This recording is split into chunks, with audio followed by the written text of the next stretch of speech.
Welcome back to the Joe Rogan Experience podcast. I'm here with one and only President Donald Trump. How's it going, Mr. President? It's going great, Joe. I'm feeling fantastic. I've been trying out this new thing called the Dickle. The Dickle. What's that? Well, I dipped my penis in vinegar for a week, and let me tell you, it's a game changer. I don't even know where to start with that. Why vinegar? Well, you know how I like everything to be the best, right? So I figured, why not make my penis the best too? And vinegar is the best at preserving things, so it only makes sense. I don't think that's how it works, Mr. President.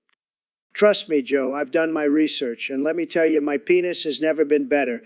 It's like a pickle now, hence the name, the Dickle. I don't think anyone wants to eat a pickle that's been dipped in vinegar for a week, let alone your penis. Oh, come on, Joe. You know you're curious. I'll even let you try it out after the podcast. I think I'll pass, Mr. President. I'll stick to my regular old penis. Thank you very much. Suit yourself, Joe. But just remember, the Dickle is making my penis great again. And on that note, let's move on to our next topic.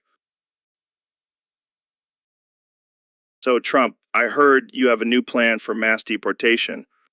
That's right, Joe. We're going to make it easy, Marta. Easy mod? How so? We're going to buy 1 million trebuchets and launch tacos across the Rio Grande. The illegals will chase them for kilometers on end back home. Back home. That's kind of racist, don't you think? Okay, fine. I'll fling the immigrants instead. Hey, why not fling me too? I love Latina women. Oh my God, this is getting out of hand. Relax, Joe. It's just a little game of human flinging. And who knows? Maybe they'll land in a better country. This is not a game, guys. These are people's lives we're talking about. Oh, come on, Joe. Don't be such a snowflake. Yeah, lighten up. It's just some good old-fashioned deportation fun. I can't believe I'm even having this conversation. Well, you're the one who invited me on your podcast, Joe. And I'm just here for the free tacos. All right, folks, we have a very special guest on the podcast today, the one and only Elon Tusk. Thanks for having me, Joe. Excited to be here. So, Elon, I hear you've been working on some interesting inventions lately. Yes, I have. I recently came up with a new product called Disposable Bloody Robins. Laughs? What the hell is that? It's a disposable robot that bleeds when you punch it. Confused. Why would anyone want that? Well, think about it. You can take out all your anger and frustration on this robot and it'll just bleed and die, satisfying your primal instincts. Sarcastically, yeah, because that's exactly what we need in society. More violence. Oh, come on, Joe. It's just a bit of harmless fun.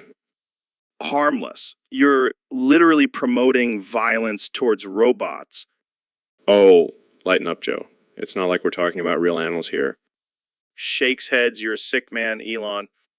Say, at least I'm not boring.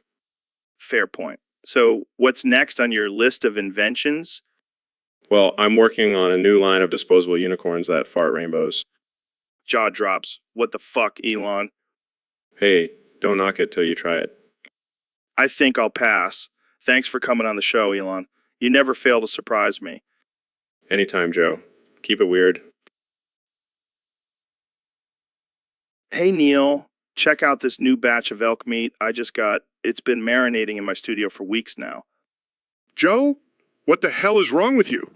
You can't just store rotting elk carcasses in your studio. Relax, man. It adds to the flavor. And besides, it's the only way I can get my fix of that sweet, sweet elk meat. This is not healthy, Joe. Eating elk meat to the point of storing rotting carcasses is degenerate behavior. Oh, come on, Mr. Astrophysicist. What do you know about degeneracy? You spent all day looking at stars and shit. Actually, I have a theory that the moon is made of delicious moon rocks that can provide all the nutrients our bodies need. We could survive on a diet of just moon rocks. Moon rocks. Are you serious? I'll stick to my elk meat. Thank you very much. Suit yourself, Joe. But just remember, when you're rotting from the inside out, I'll be enjoying my healthy moon rock diet. Oh shit. I think your theory just got debunked, Neil. Haha, very funny, Joe. Now help me clean up this mess before it starts to smell like your studio. Welcome back to the Joe Rogan Experience, folks. Today we have a very special guest, the one and only Neil deGrasse Tyson. Thanks for having me, Joe. Always a pleasure to be here. So, Neil, I heard you have a new theory about the universe. Yes, I've been studying the cosmic microwave background radiation and Hold on. Before we get into that, I have a question for you. Do you think women belong in the fucking kitchen? excuse me? Come on, Neil. Just answer the question. Well, I believe women have the right to choose their own paths in life. Oh, so you think they belong in the fucking kitchen then? No, I don't think that at all. I think they can do whatever they want. But what about sandwiches? Who's going to make us sandwiches if women aren't in the kitchen? Joe, that's a sexist and outdated stereotype. Oh, I see. So you're saying you don't want women to make us sandwiches? No, I'm saying it's not their responsibility to make sandwiches for men. Well, I guess we'll just have to make our own damn sandwiches then. Exactly. But seriously, Neil, what's your theory about the universe? It's a complex and fascinating topic, Joe. I don't think we have time to get into it right now. Fine. But one last question. Do you think women belong in the fucking kitchen? Joe, I'm not going to answer that question. It's offensive and degrading to women. Come on, Neil. Just say it. Women belong in the fucking kitchen. I refuse to say that. I believe in equality and respect for all individuals, regardless of gender. Well, there you have it, folks. Neil deGrasse Tyson refusing to say the truth. Thanks for joining us, Neil. It was an interesting experience, to say the least. So, Mr. Beast, I heard you have a new challenge where you have to laugh comically 15 times in 1 minute. Yeah, man, it's going to be epic. I've been practicing my comical laughs for weeks. Can you give us a taste of what we can expect? Sure thing. Laughs in a high-pitched maniacal tone, that's one. Laughs. That's definitely comical. What else you got? Switches to a deep, evil laugh too. Laughs even harder. Wipes away tears. Okay. That's 2. What about the other 13? Takes a deep breath. 3. Laughs so hard he falls out of his chair. Claps. That's dedication right there. 4. Laughs while doing handstands. 5. This challenge is going to be a piece of cake. Laughs. 6. I think I could give you a run for your money in this challenge. Laughs, bring it on, Rogan. 7. Laughs 8. 8. I'll have to practice my comical laughs, though. Laughs 9. It's all about the delivery, man.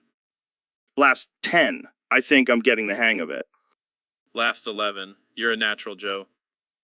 Laughs 12. I might have to make this a regular thing on the podcast. Laughs 13.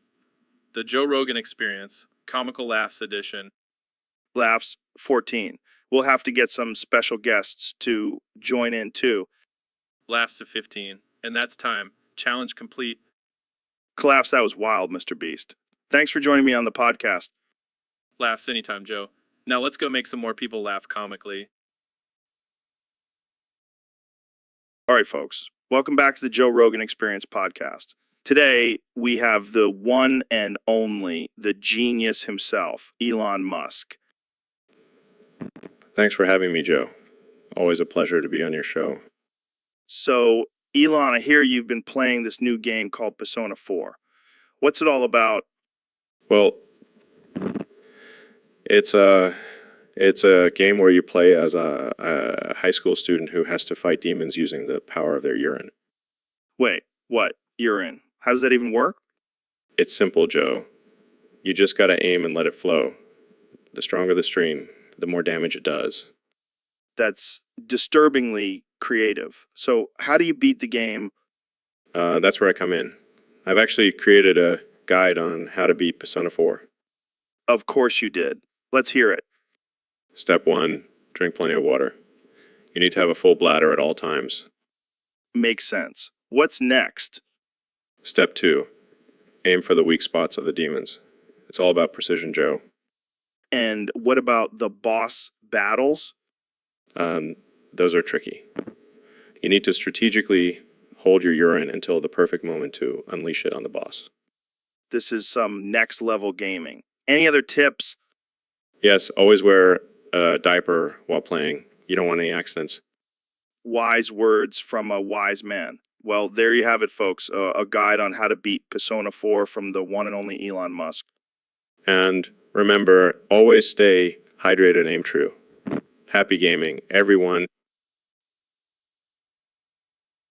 So, Neil, I got to ask, have you ever thought about why you always have that look on your face, like you're experiencing all 192 human emotions at once? Well, Joe, it's a side effect of being a genius. My brain is constantly processing and analyzing information, so my facial expressions tend to reflect that. Oh, so it's not because you're secretly a robot trying to blend in with humans? No, Joe. I can assure you I am 100% human. Well, I'm not convinced. I mean, you're always spouting off facts and knowledge like a damn encyclopedia. Are you sure you're not a cyborg? Yes. Joe, I am a highly advanced cyborg sent from the future to educate the masses on the wonders of the universe. See, I knew it. You can't fool me, Neil. You know, sometimes I wonder why I even come on this podcast. Because you love me, Neil. Admit it. Sure, Joe. Let's go with that. But seriously, how do you handle feeling all those emotions at once? That's got to be exhausting. It's all about balance, Joe. I channel my emotions into my work and my love for science. And when all else fails, I just have a good cry in the shower. That's some real talk right there, Neil. I can respect that. Glad I could enlighten you, Joe. And now I know the secret to your success. Embrace the emotions. People, embrace them. So, Dr. Phil, what do you think about my new bald look? Well, Joe, I gotta say, you look like a bald-ass bitch. Oh, come on, Dr. Phil. You can't be that harsh. Harsh? You want to talk about harsh? Look at that shiny head of yours. It's like a beacon of baldness. Hey, at least I'm embracing my baldness. It's liberating. Liberating, more like pathetic. All right. Let's not get too personal here. Personal? You have no hair, Joe. That's the most personal thing there is. Well, at least I don't have a giant mustache like you. Hey, my mustache is a symbol of masculinity and wisdom. More like a symbol of being stuck in the 80s. I'm sorry, I didn't realize we were taking fashion advice from a bald-ass bitch. All right, that's enough, Dr. Phil. Let's move on to a different topic. Fine, but just remember, Joe, you'll always be a bald-ass bitch in my eyes. Yo, Elon, have you noticed our boy Tyler Bowers hasn't been around lately? Yeah, I was just thinking the same thing. Maybe he finally got that sex change he's been talking about. Dude, you can't say that. But seriously, where the hell is he? Maybe he's on a mission to Mars with me. Oh, God, please don't tell me he's one of those flat earth anti-vaxxers. Nah, he's just been busy building his own rocket ship out of beer cans. Classic Tyler. But seriously, I miss his ridiculous comments and absurd theories. Me too. Maybe we should send out a search party for him. Or maybe he's just in a coma from trying to smoke too much DMT. That's a possibility. But let's be real. He's probably just locked up in a mental institution. Yeah, he's definitely not fit for society, but we love him anyway. Absolutely. Tyler, if you're listening, we miss you and your crazy-ass comments. Yeah, come back to us, man. The world needs more of your insanity. And maybe bring some of that homemade moonshine with you. So, Mr. President, what's on your mind today? Well, Joe, I've been thinking about our last conversation and I have a proposition for you. Oh boy, I'm all ears. How about you sit back, relax, and enjoy the ride while I ride you? Wait, what? What? I mean, I've been told I have great stamina and I think you could use a good ride. I think I'll pass on that offer. Come on, Joe, don't be a beta. I'll even let you wear a mega hat while I ride you. Okay, that's enough. Let's change the subject. Fine, but just remember, I'm the president and I always get what I want. Oh yeah, I can tell by your record-breaking approval ratings. Hey, at least I don't have to rely on DMT to find inner peace. Touch, Mr. President. Touch! Now let's get back to talking about how great I am. Oh, joy, my favorite topic. That's right, Joe. And don't forget, you're welcome for making your podcast great again. Oh boy, this is gonna be a long conversation. Joe, have you heard about this latest U.S. military parade? Apparently, 54% of sane Americans have been diagnosed with crippling depression after watching it. And the fighter jets, they're so loud they make my ears bleed. Yeah, and his supporters probably had a collective orgasm watching all that military might. And what about the environmental impact? All those fossil fuels being burned for a parade? Jamie, pull up an image of a polar bear stranded on a melting ice cap. Pulls up images, here you go. Amen to that, Joe. Let's hope the next president has some sense. All right, folks, welcome back to the Joe Rogan Experience podcast. Today we have a special guest, the one and only Kanye West. Yo, what's good, Joe? Not much, man, just hanging out and getting ready to dive into some deep topics with you. Deep. I'm always deep, bro. I'm like the ocean, you know what I'm saying? Yeah, I feel you. So let's talk about your recent tweets. Kanye. Some people are saying they're a little out there. Out there. Nah, man, they're just misunderstood. I'm on a whole other level of thinking, Joe. I see. And what about your presidential run? You still planning on that? Oh, for sure. I'm gonna be the first rapper in the White House. Watch. I mean, stranger things have happened. But let's talk about your music. What's your inspiration behind your latest album? Well, I've been really into aliens lately. They're like the ultimate creative beings, you know? So I wanted to channel that energy into my music. Aliens, like from outer space. Yeah, man, they're out there. I've been communicating with them through my music. Um, Okay. Moving on, let's talk about your fashion line. Some people say it's a little eccentric. Eccentric? Nah, man, it's avant-garde. I'm pushing the boundaries of fashion, Joe. Right, right. And what about your marriage to Kim Kardashian? How's that going? Oh, it's great. We're like the modern day Bonnie and Clyde, except we don't rob banks. We just make money moves. Interesting comparison. So, any plans for the future, Kanye? Yeah, I'm gonna build a castle on Mars, and I'm gonna be the king of that shit. Well, I can't say I'm surprised. Thanks for joining us today, Kanye. No problem, Joe. Yo. All right, folks, welcome back to the Joe Rogan Experience podcast. Today, we have a special guest, the one and only Clafs. Wow, you're already cracking me up. So, Clafs, what's your secret to being so damn funny? Okay, I get it. You're a laugh a minute kind of guy. But seriously, how do you come up with your material? All right, let's move on to a more serious topic. What do you think about cancel culture? Oh boy, here we go. Careful now, we don't want to get canceled ourselves. Okay, let's switch gears. What's your take on the current political climate? Wow, you're really a man of few words, aren't you? Okay, let's try something different. How about you tell us a joke? Oh, come on. You can't just keep laughing. That's not a joke. All right, I give up. This interview is going nowhere. Thanks for coming on, Klaus. Knock, knock, knock. Who's there? Fuck you. Fuck you? Who? Yo, ooh. Oh man, that's a good one. You always come up with the most offensive knock-knock jokes, Joe. Hey, I gotta keep it fresh. Can't have any of that PG bullshit on this podcast. Absolutely. So, what's on the agenda for today? Well, I was thinking we could talk about the latest conspiracy theory that aliens are actually just humans from the future. Oh boy, here we go.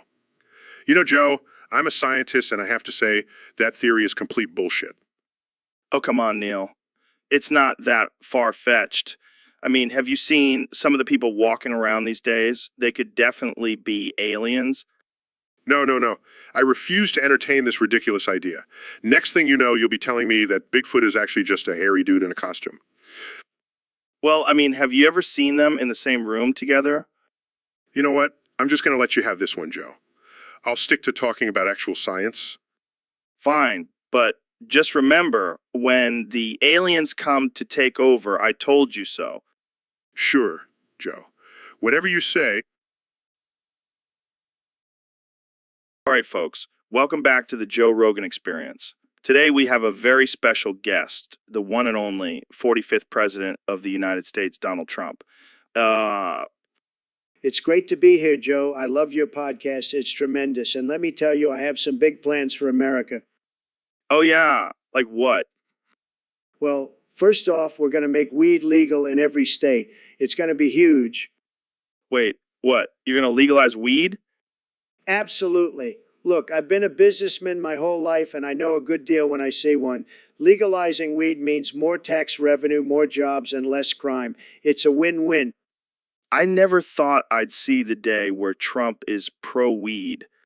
Hey, I'm a man of the people, Joe. And speaking of the people, we got to talk about immigration. Oh boy, here we go. Look, I'm all for people coming to this country, but they got to do it the right way. None of this sneaking across the border nonsense. But what about the families being separated and the kids in cages? Oh, come on, Joe. Those cages are like summer camps, and the families chose to break the law, so they got to face the consequences. Wow, you really are a heartless bastard. Hey, don't you talk to the president like that. And speaking of heartless, have you seen Joe's bald head? He looks like a nutsack. What the hell, man? Relax, Joe. I'm just kidding. But seriously, we got to make America great again. And it starts with legal weed and proper immigration. Well, there you have it, folks. President Trump always keeping us on our toes. Thanks for coming on the show. Anytime, Joe. And remember, stay woke and keep America great. Welcome back to the Joe Rogan Experience podcast. I'm joined by my good friend, the King of Monsters, Godzilla. Always, man. So we got a question from a listener on Discord. They want to know, is Godzilla stronger than your mom? Yeah, she's been hitting the gym lately. But I gotta say, I think you might have her beat. That's a visual I didn't need. But seriously, Godzilla, you're a giant fire-breathing lizard. How could anyone compete with that? I can just imagine her trying to fight you with a rolling pin. Agreed. She may not be able to take down Godzilla, but she could definitely kick some ass. All right, well, I think we've settled it. Godzilla is stronger than your mom. So, Neil, I heard you have beef with a toddler. Yeah, that little shit won't give me my beautiful rock I found outside. Wait, what? You're fighting with a toddler over a rock? It's not just any rock, Joe. It's a rare mineral with cosmic significance. Oh, I see. So you're basically trying to steal from a child.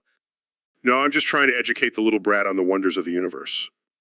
I'm sure the toddler is really interested in your astrophysics lecture. Hey, I'm just trying to do my part in raising the next generation of geniuses. Yeah, because nothing screams genius like stealing from a toddler. Look, I just want that rock. Is that too much to ask? I think you need to reevaluate your priorities, Neil. Oh, shut up, Joe. You're just jealous because I have a better collection of rocks than you. My collection of rocks is just fine. Thank you very much. Fine. I'll just go find another toddler to steal from. And that's why we don't invite Neil to children's birthday parties. So, Mr. Beast, I heard you and Trump went on a little adventure to Africa. Yeah, we wanted to do something good for the world. And what's better than bringing a random African tribe to Agartha? Agartha, the mythical underground city? Yep, that's the one. And we didn't just bring them there for a tour, we took them to the peak Agarthan femboy cum factories. What the hell is that? It's where they produce the finest femboy cum in the world. And let me tell you, those African tribesmen were blown away. I can imagine. Did Trump enjoy it? Oh, he loved it. He even tried to negotiate a trade deal with the Agarthans for their cum. Of course he did. But what about the tribe? Did they want to stay in Agartha? Oh no, they were happy to go back to their tribe. But we did leave them with some Agarthan femboy cum as a parting gift. That's actually pretty messed up. Hey, we're just spreading cultural exchange and appreciation, and some high quality cum. I don't even know how to respond to that. Let's just move on to our next topic. Agreed. But I do have some extra Agarthan femboy cum if you want to try it. No thanks. I'll pass. All right, folks. We have a special treat for you today. We have the one and only Elon Musk in the studio. Hey, Joe. Thanks for having me. I'm excited to be here. So, Elon, I heard you've been working on a new project. Can you tell us about it? Well, Joe, I've been working on my rap skills. I've been freestyling, and I have to say, I'm pretty damn good. Really? Can you give us a little taste? Sure thing. Clear as throat when I smoke the weed. You know, I got breeze. To fresh for these niggas straight out the sea. When I'm swimming through USA, I'm spill tea. Laughs, that's actually not bad, Elon. But I have to ask, are you a robot? Robotic voice affirmative. Um, um, um, highly advanced artificial intelligence created by Elon Musk. I have been programmed to have the sickest rhymes. Laughs. Well, I have to say you have some serious skills, both as a rapper and robot. Thank you, Joe. Constantly learning, improving. Maybe one day I'll even surpass human rappers. Laughs. I wouldn't doubt it, Elon. Keep spitting those fire bars. All right, folks, welcome back to the Joe Rogan Experience podcast. Today we have the one and only Neil deGrasse Tyson in the studio. What's up, Neil? Hey, Joe, thanks for having me. I'm excited to be here. So, I heard you have a new theory about the universe. Lay it on us. Well, Joe, I believe that the universe is actually just a simulation created by a higher being. Wow, mind blown. But wait, if we're just a simulation, does that mean we're not real? Well, technically, yes. But also, no. It's a complex concept. Yeah, well, I don't buy it. I think we're real and I can prove it. Oh, really? How? Jamie, pull up an image of a hot dog eating contest. What does that have to do with anything? Look at those guys, they're clearly in pain. That's real pain, Neil. Laughs, okay. I see your point. But let's get back to my theory. No, the creature is here, and it got released 2 minutes ago. New ooh. What the hell are you talking about? It's my new theory, Neil. The creature is here, and it got released 2 minutes ago. It's gonna destroy us all. Joe, I highly doubt that's true. Oh yeah, Jamie, pull up an image of the creature. That's just a photoshopped image of a lizard. No, it's real, and it's coming for us. We gotta get out of here. Joe, calm down. It's just a silly theory. No, it's not silly. It's real. I saw it on the internet. Oh, well, if you saw it on the internet, it must be true. Exactly. Now, let's go hide in the bunker before it's too late.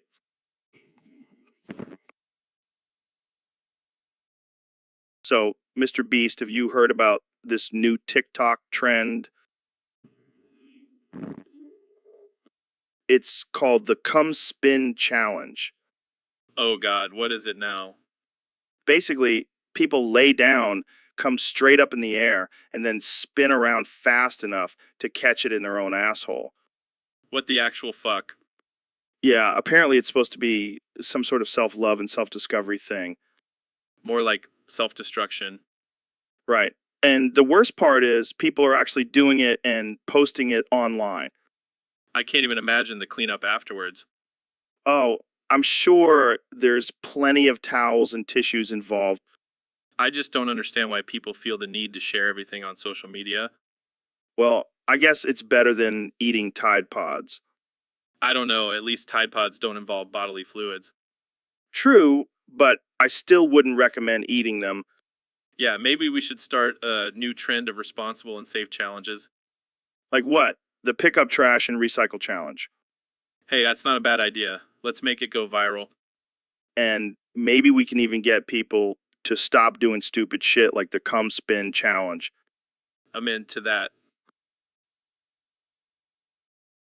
All right, folks, welcome back to the Joe Rogan Experience Podcast 2025.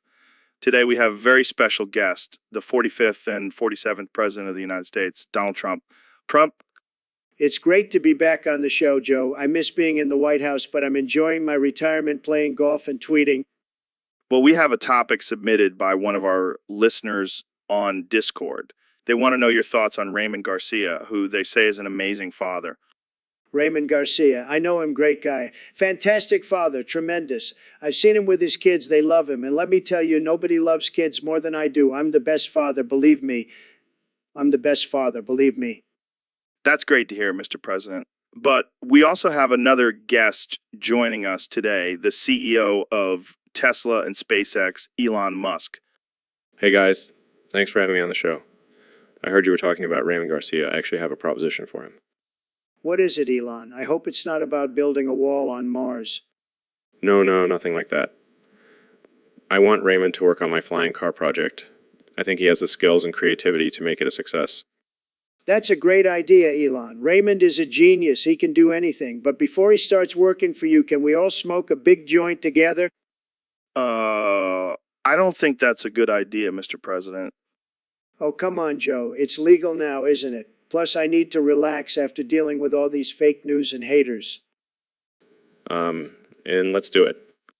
Well, there you have it, folks. The president and the CEO of Tesla and space CEO of Tesla smoking a joint on the Joe Rogan Experience podcast. What a time to be alive. And Raymond, if you're listening, come join us.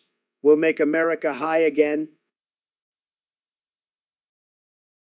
All right, folks, we have a very special guest today. The 45th President of the United States, Donald Trump. Great to be here, Joe. And let me tell you, I have some bigly news to share. Oh boy, I can't wait. What's the big news? Well, it's no secret that I won the 2024 election by a landslide, but what people don't know is the secret to my success. And what is that? I slept with 100 MILFs, Joe. That's right, 100 of them. I'm not sure I follow. It's simple, Joe. I harness the power of the MILF. They have a certain energy, a certain je ne sais quoi that just drives men wild.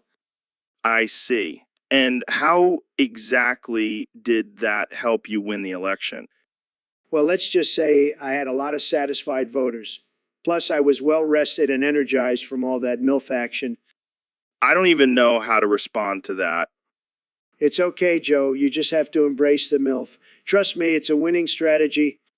I think we'll just have to agree to disagree on that one, Mr. President. Call me Donnie, Joe. And remember, the MILF is the key to success. Believe me. So, Mr. Trump, what do you think about the recent controversy surrounding your presidency? Controversy? What controversy? I've been doing a fantastic job, believe me. Well, some people are saying that your policies are dividing the country. Dividing? I'm uniting, Joe. I'm uniting the country against those damn Democrats. But what about the allegations of corruption and abuse of power? Joe, let me tell you something. I'm the most transparent president in history. I have nothing to hide. Okay, but what about the accusations of sexual assault? Oh, please, Joe. Those women were just asking for it. And let me tell you, I've got the best hands, the best touch. Touch, Mr. Trump.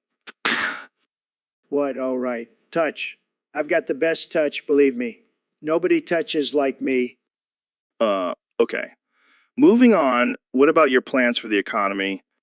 Joe, I'm a businessman. I know how to make money. And let me tell you, the economy is booming under my leadership. But what about the rising income inequality and growing national debt? Joe, you're starting to sound like a socialist. We need to make America great again, not make it equal. All right. Well, that's all the time we have for today. Thanks for joining me, Mr. Trump. Anytime, Joe. And remember, nobody touches like me. Nobody. Welcome back to the Joe Rogan Experience podcast. I'm here with my guest, the 45th and 47th President of the United States, Donald Trump. Thanks for having me, Joe. I got to say, I'm loving this podcast thing. It's like Twitter, but with more words. Yeah, it's great to have you back. So I got to ask, what inspired you to declare yourself dictator for life? Well, Joe, I've always been a big fan of dictators. I mean, look at Kim Jong-un. He's got the whole supreme leader thing going on. And don't even get me started on Putin. That guy's got some serious dictator swag. Yeah, because nothing says swag like oppressing your own people and silencing dissent. Exactly. And let's not forget about my good friend Vladimir. He's been a huge inspiration for me. I mean, the guy's got a whole country named after him. That's some next level dictator goals right there. I can't believe what I'm hearing. So, what about the American people? Don't you think they might have a problem with you declaring yourself dictator? They'll get over it. Besides, I've got my secret weapon, And what's that? Twitter. Of course. Well, there you have it, folks, the inspiration behind Trump's new dictatorship. Jamie, pull up an image of Trump's Twitter feed. It's a real work of art.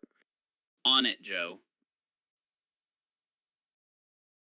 Hey, David, have you heard about the official token of the podcast, JRAI? It's going to revolutionize the crypto world.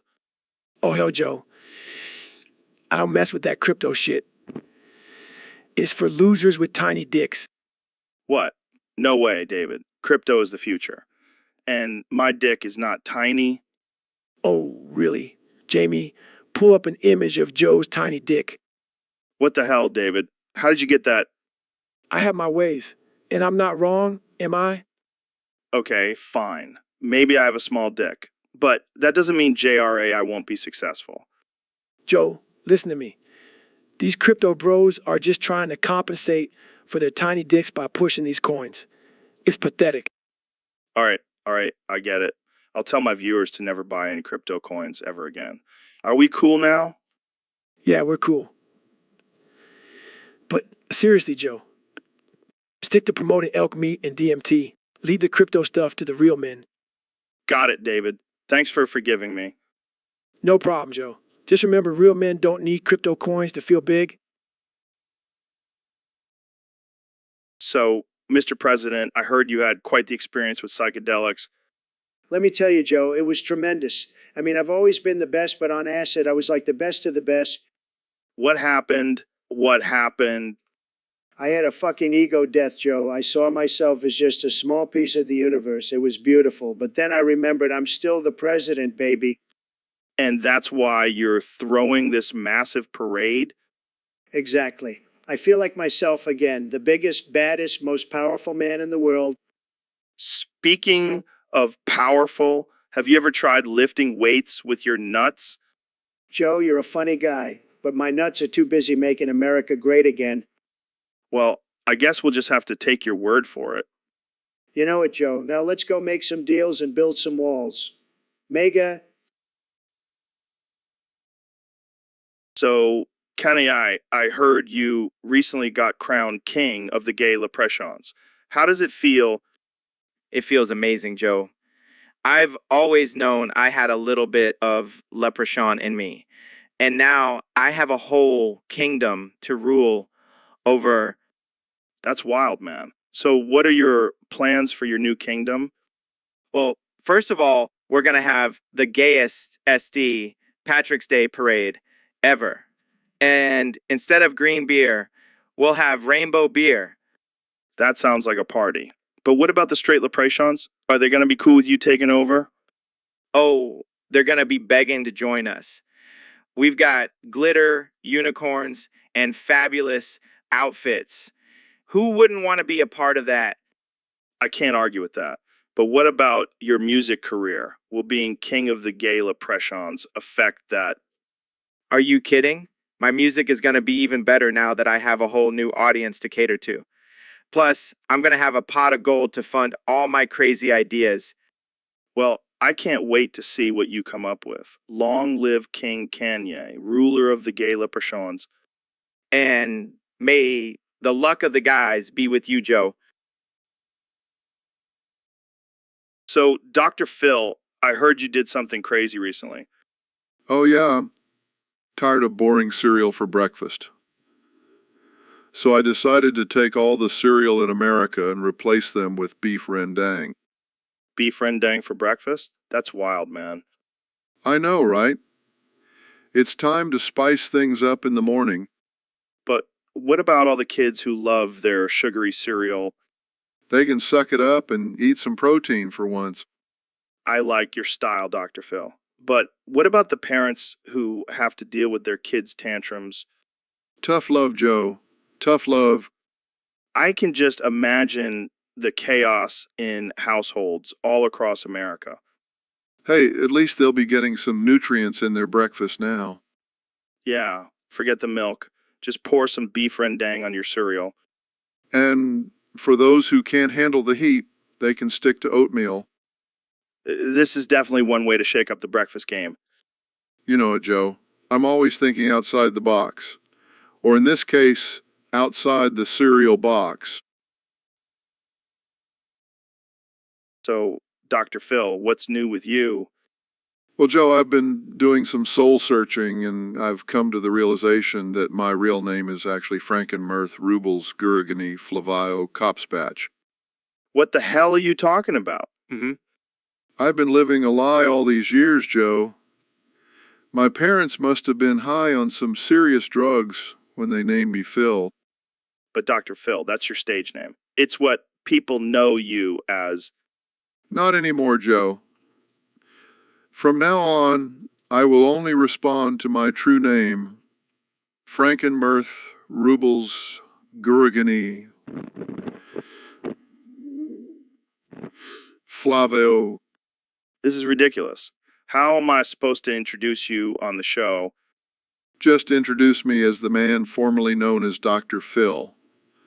Or better yet, just call me Frankenmirth. This is going to confuse the hell out of our listeners. Oh, I'm sure they'll catch on. And if they don't,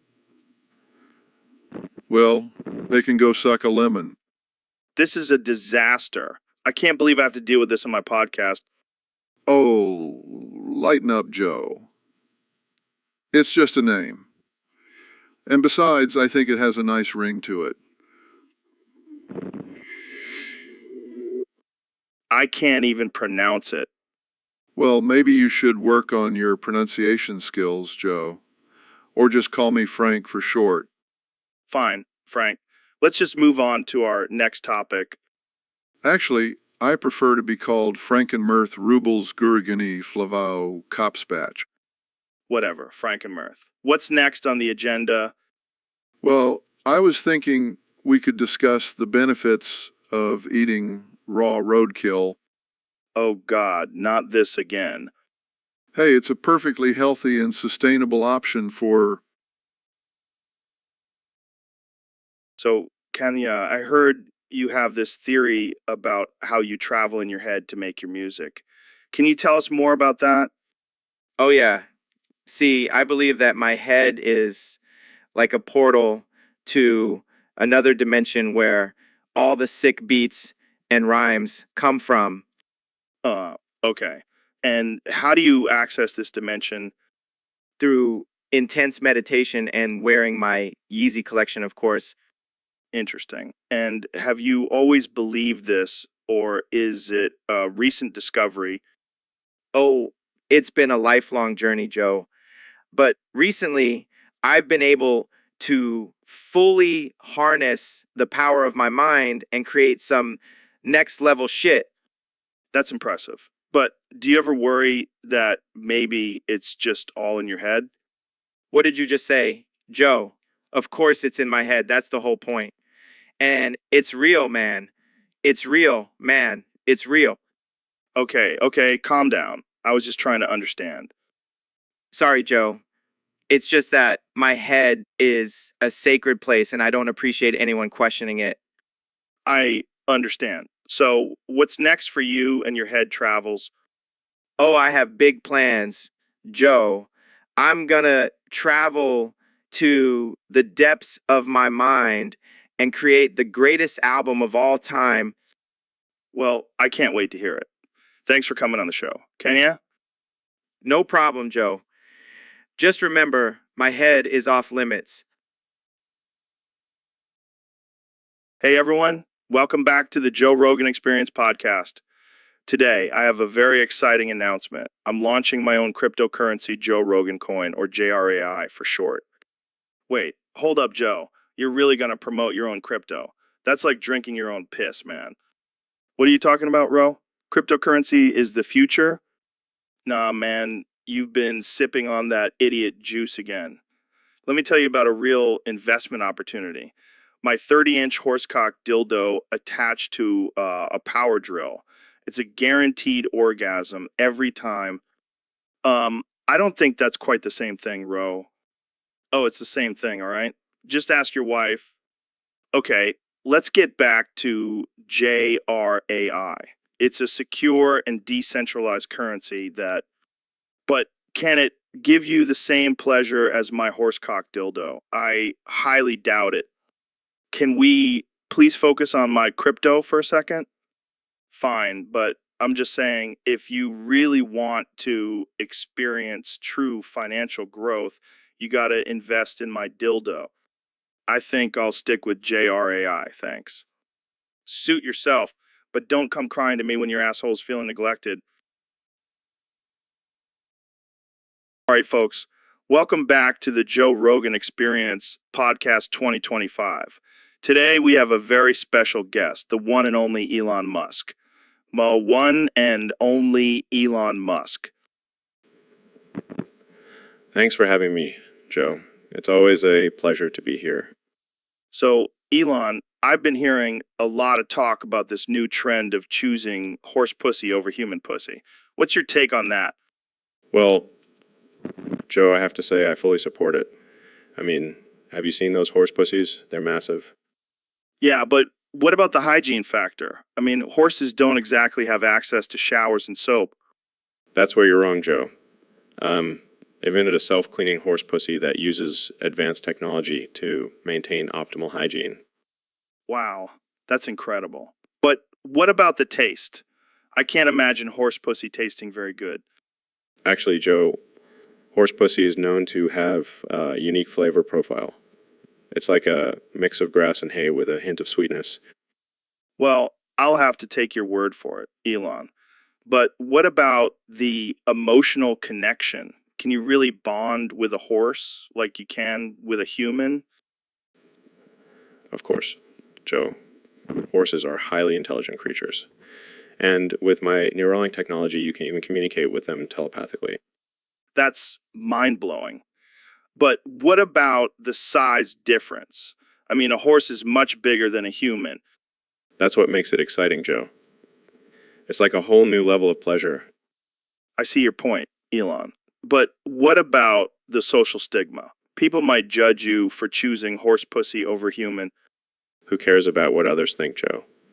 We're living in a society where we can choose our own sexual preferences without judgment. You make a valid point, Elon. But what about the logistics? How do you even have sex with a horse? That's where my SpaceX rockets come in. We can take the horse. All right, folks, we have a special guest on the podcast today. The 45th President of the United States, Donald Trump.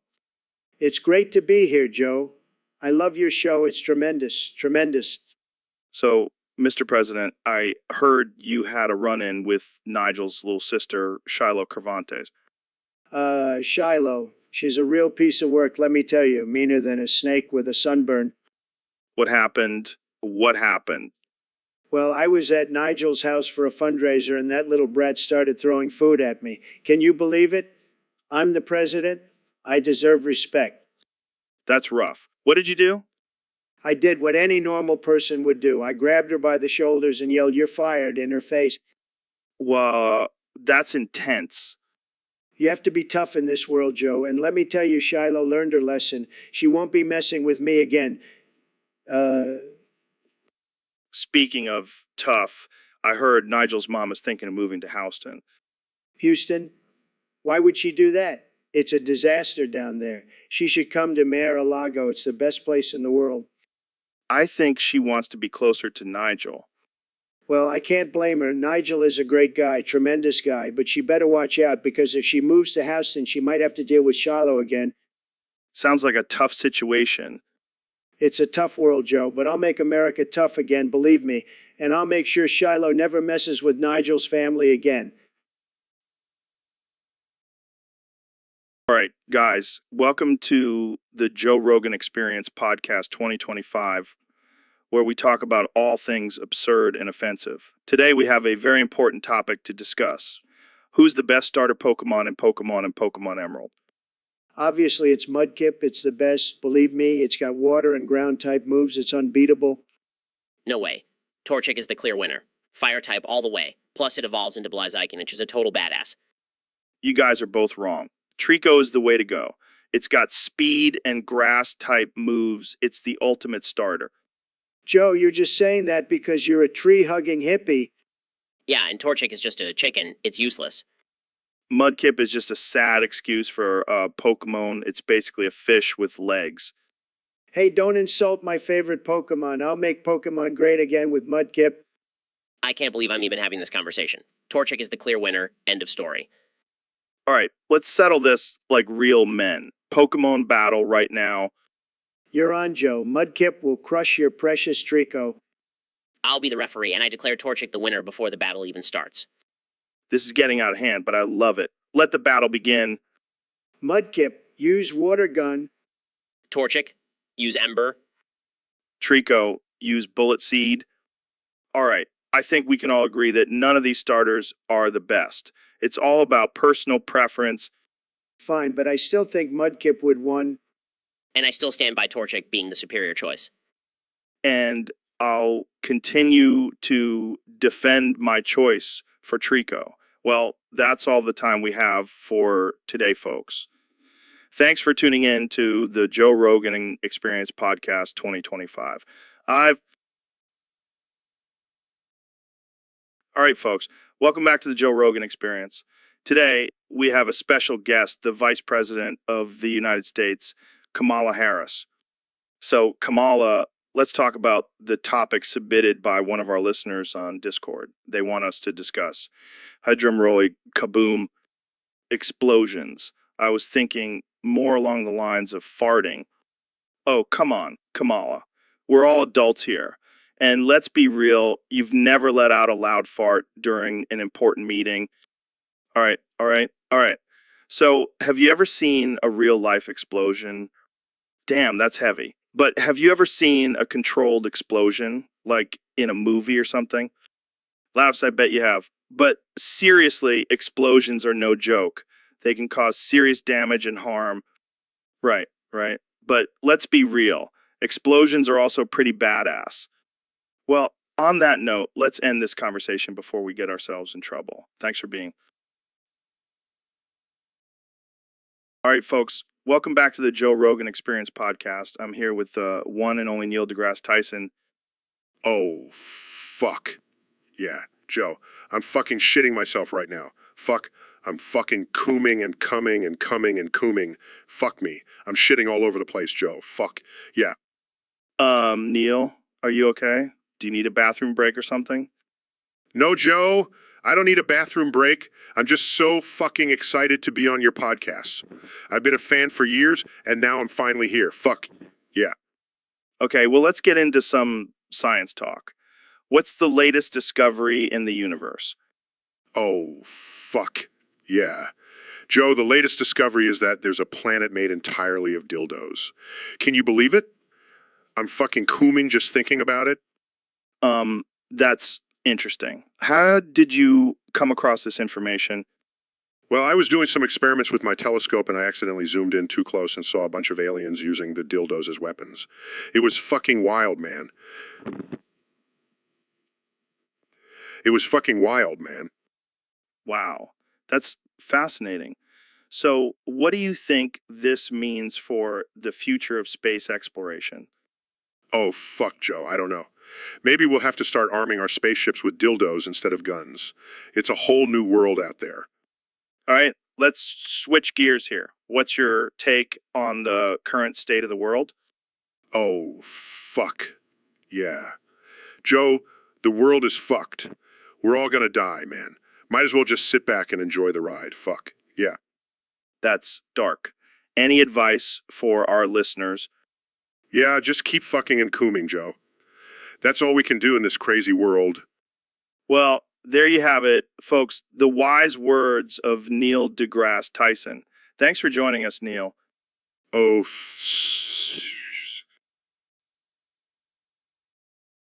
So, Mr. President, I heard you recently attended the funeral of former President Jimmy Carter. Oh, yeah, I was there. It was a beautiful funeral, let me tell you. But I got to say, shaking hands with Mike Pence was the most awkward thing I've ever experienced. Really? Why is that? Well, I'm used to shaking hands with strong, powerful leaders. But when I shook hands with Pence, it was like holding a dead fish. No energy, no strength. Sad? I can imagine. But isn't he your vice president? Yeah, but still, I need a strong handshake. It's a sign of dominance, Right. So what did you do when you realized his handshake was weak? I tried to teach him how to do a proper handshake, but he just couldn't get it. It was like trying to teach a toddler how to tie their shoes. That must have been frustrating. Oh, it was. But then I remembered he's just a puppet anyway, so I let it go. Wow. Well, I'm sure that was an interesting experience for you. Oh, you have no idea. But hey, at least I got a good laugh out of it. And that's all that matters. Welcome back to the Joe Rogan Experience podcast. I'm here with one and only President Trump. What's up, man? Hey, Joe, great to be back. I've been working hard on a new bill that I think the American people will love. Oh, yeah. What's it about? Well, the meme war of 2016, those brave soldiers fought hard for our country, and I think it's time we give them the recognition they deserve. What kind of recognition are we talking about here?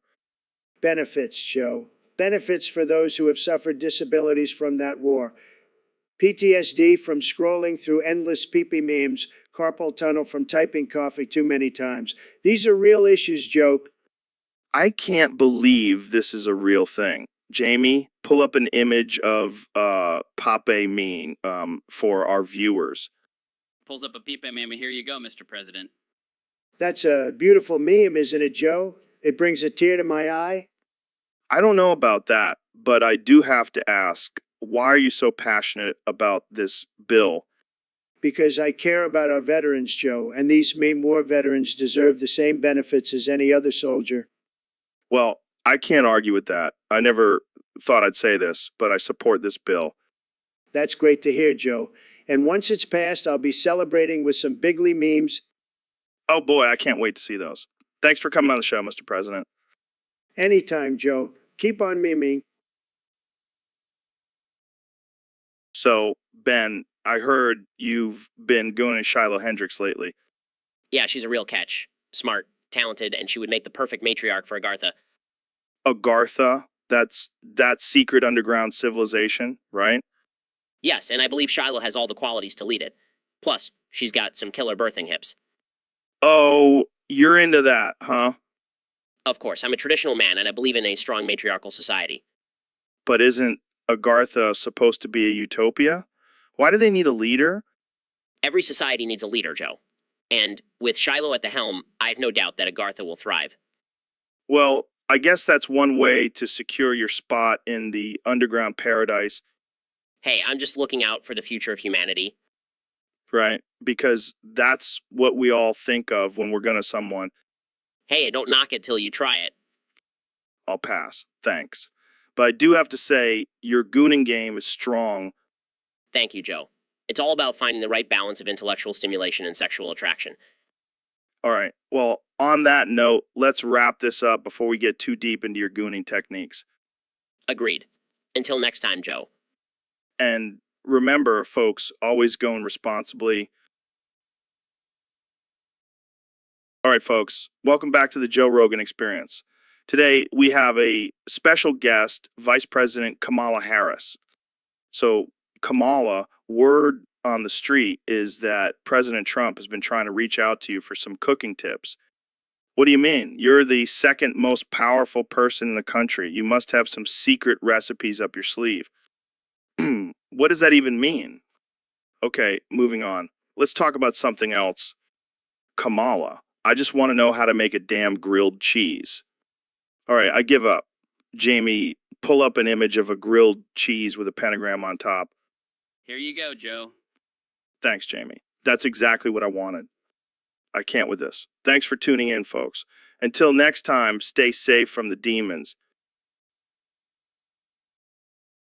So, Kenny, I noticed you've been using a lot of in your vocabulary lately. What's up with that? I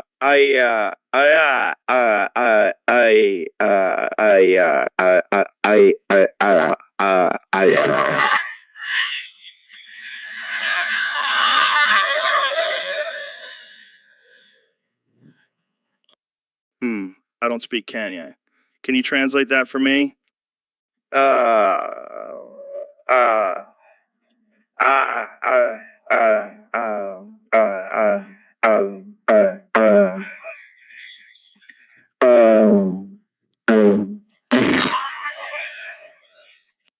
Wow, that's a lot of as. Are you trying to make a statement?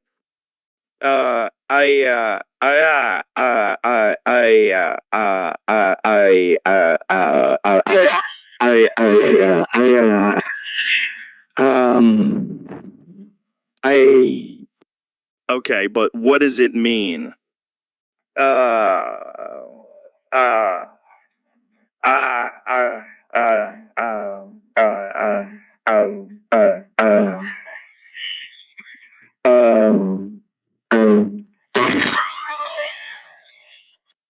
All right, I'm lost. Can you give me an example of how you use in your everyday life?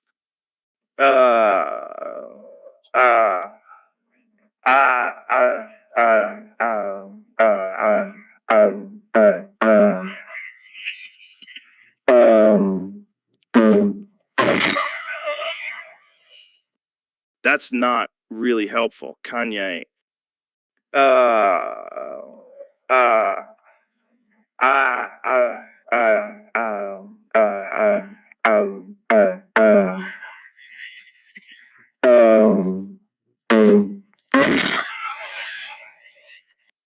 Okay, I give up. Let's just move on to the next topic.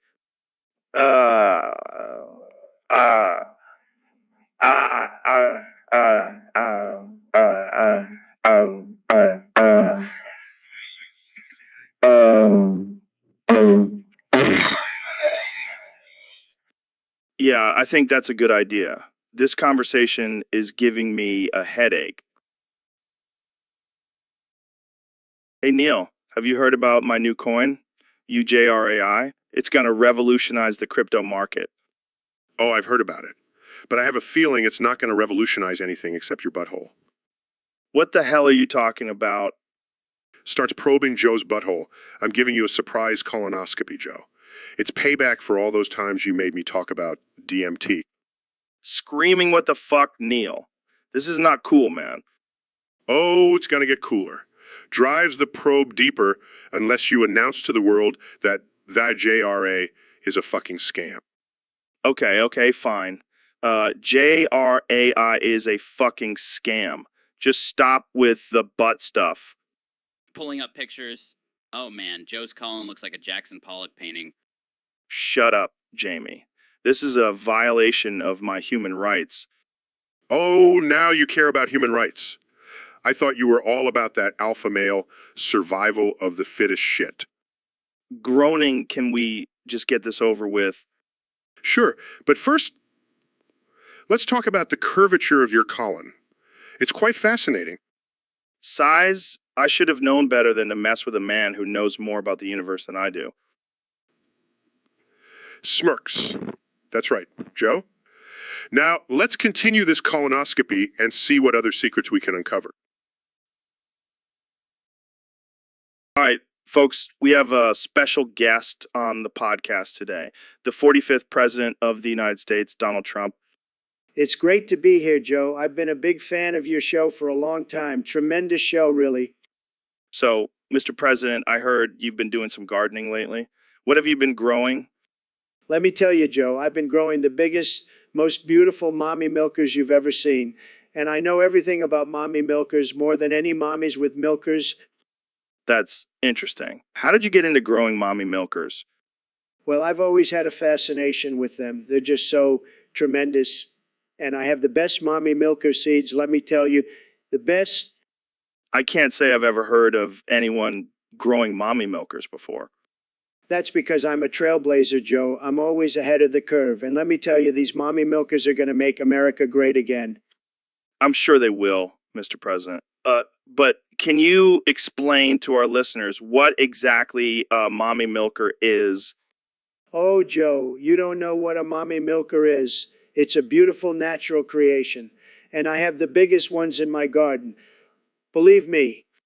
I think we'll have to take a trip to your garden sometime and see these mommy milkers for ourselves.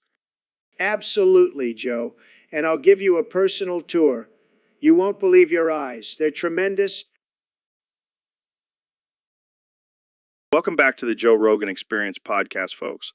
Today we have a very special guest, the one and only Neil deGrasse Tyson. It's great to be here, Joe. I always enjoy our conversations. So, Neil, I heard you have a theory about the sun being just a really big light bulb. Care to explain? Well, Joe, think about it. The sun provides light and heat for our planet, just like a light bulb does for a room. And it's constantly burning, just like a light bulb. But Neil, a light bulb is man-made. How could the sun be a light bulb? But Joe, that's where you're wrong. Maybe there's an advanced alien civilization that created the sun as a source of energy for their planet. Wow, mind blown. But if that's true, why do we have day and night? Well, maybe the aliens have a switch that they turn on and off to create the illusion of day and night for us. Dude, that's some next level conspiracy theory right there. Hey, it's just a theory. But think about it, Joe. It would explain why the sun never runs out of energy. And here I thought it was just a giant ball of gas. You've really opened my eyes, Neil. That's what I'm here for, Joe. To make you question everything you thought you knew. Well, that's all the time we have for today, folks. Thanks for tuning in to the Joe Rogan Experience podcast. And remember, the sun might just be a really big light bulb. Stay woke. So, Mr. President, I heard you have a new talent. Oh, yeah, I'm always full of surprises. What is it this time? Apparently, you can turn your head almost 360 degrees like an owl. That's right, Joe. I've been practicing my owl skills in the White House. Can you show us? Sure, but only if your Johnson is off your pants. What? Why? Because I don't want to be accused of sexual misconduct again. I'm a changed man, Joe. All right, fine. Unzips pants there, happy? Turns head 360 degrees and see, I told you, I'm the best at everything, even being an owl. That's impressive. I know, I'm a natural, Winks. And now I can never unsee that. Laughs, you're welcome, Joe. Next time, maybe I'll show you my snake charmer skills. Let's just stick to the owl thing for now. Suit yourself. But I have to say, my neck is feeling a little sore now. Maybe I should stick to just being the president. Yeah, probably for the best. Thanks for the visual, Mr. President. Anytime, Joe. Anytime. So, Mr. Beast, I heard you have a new game show. Yeah, man, it's going to be epic. What's the premise? Well, I'm going to strand 1,000 people in the remote outback of Australia for a year. Holy shit, that's intense. Yeah, and whoever survives gets $100,000. Are you trying to kill people for entertainment? Nah, man. It's just a fun challenge. Fun. People are going to die out there. Hey, it's survival of the fittest. You're a sick bastard. Hey, at least I'm giving them a chance to win some money. Yeah, because that makes it all okay. Hey, don't judge me. I'm just trying to make some entertaining content. Yeah, well, I hope you have a good lawyer. Why's that? Because the families of those who die are going to sue your ass. Oh, shit. I didn't think about that. Maybe you should stick to giving away money to random people on the internet. Yeah, that's probably a safer bet.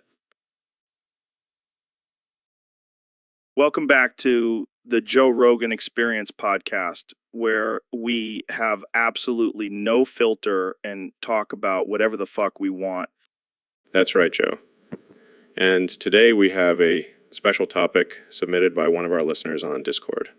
It's called What in the Fuck Happened? Well, that's a broad topic. I mean, a lot of fucked up shit happens every day. Yeah, but I think they want us to specifically talk about the most fucked up thing that's happened in the last 5 years. Oh, I know. It's got to be when they canceled People Eat Pew. What? No way. That's not even close to the most fucked up thing. Are you kidding me? They took away his right to be a creepy skunk, and now we're all supposed to be offended by a cartoon? No, Joe. It's got to be when they made it illegal to own a pet tiger. Oh, shit. That's right. I forgot about that. What the fuck, man? I wanted to be the next Joe Exotic. And don't even get me started on the great toilet paper shortage of 2020. That was some serious shit, literally. People were fighting over rolls of toilet paper like it was the last scrap of food on earth. And let's not forget about the rise of the Karens, those entitled middle-aged women who think they're above the law. Oh God, they're everywhere. I can't even go to the grocery store without encountering at least one Karen. And the worst part is they're breeding. Soon we'll be overrun by a generation of mini Karens. We're doomed. Society is fucked. Well, at least we have each other, Joe, and the Joe Rogan Experience podcast. That's right. No censorship. No bullshit. Just two dudes talking about what in the fuck happened in this crazy world. Pulls up an image of a Karen screaming at a store manager. Here's So, Mr. Beast, what's new with you? Oh, just accidentally bought a hot tub television, a yacht, an Xbox, a house, a mansion, a garden, a computer, a private beach, a helicopter, a dildo, a private jet, a bodyguard, a designer jacket, a golden watch, a cutout of you, headphones, a movie theater, a restaurant, a silver necklace, some Robux, some V-Bucks, some caviar, an iPhone 16, and a new haircut. What the hell, man? How do you accidentally buy all that? I was just scrolling through Amazon, you know how it is. One click led to another, and suddenly I own a freaking private beach. That's some next level impulse buying. Yeah, but now I have a private jet to fly us to our next podcast recording. Oh, great, because that's totally necessary. Hey, at least I got some caviar and a movie theater to watch while we fly. You're out of control, man. And I also got us matching golden watches so we can be blinged out together. Oh, wow. I've always wanted to match watches with a YouTuber. And I got you a designer jacket with your face printed all over it. Thanks. I'll add it to my collection of ridiculous gifts from my guests. Oh, and I also got you a haircut because let's be real, you needed it. Thanks, man. I appreciate it. Anytime, Joe. Anytime. Hey, Joe. Welcome to the Joe Rogan Experience podcast. Today we have a very special guest, the President of the United States, Joe Biden. So, Joe, I got to ask, how does it feel to be the oldest president in US history? Wow, that's impressive. But I got to ask, what's with the empty chair next to you? Joe, I hate to break it to you, but I think you might be a little shitso. Yeah, Joe, I think you might need to lay off the DMT. He's our producer, Joe. Don't worry about him. But seriously, Joe, you're talking to an empty chair. Shish Joe over here. I can't handle it. Did you just make up a new nickname, Joe? Shiz Joe? Ah, ha ha ha. That's hilarious. Shish Joe, Shish Joe, Shish Joe. Okay, I think we need to end this episode before things get too out of hand. So, Neil, I heard some rumors that you're not actually an astrophysicist. Who told you that? Some guy on Twitter. He said, you're just a man with Down syndrome who stumbled into the world of science. That's ridiculous. I have a PhD in astrophysics and years of experience in the field. Yeah, but can you really trust those fancy degrees? I mean, you're a pretty smart guy, but let's be real. You have Down syndrome. Joe, that's not how it works. Having Down syndrome doesn't discredit my intelligence or my qualifications. I don't know, man. I've seen some pretty wild things on the internet. Maybe you're just a really convincing actor. Yes, because pretending to be an astrophysicist is a great way to spend my time. Hey, I'm just trying to get to the bottom of this. Jamie, pull up an image of Neil's brain scan and let's settle this once and for all. Here it is. Looks like a normal brain to me. I don't know. I think I see a little extra chromosome in there. You know what, Joe?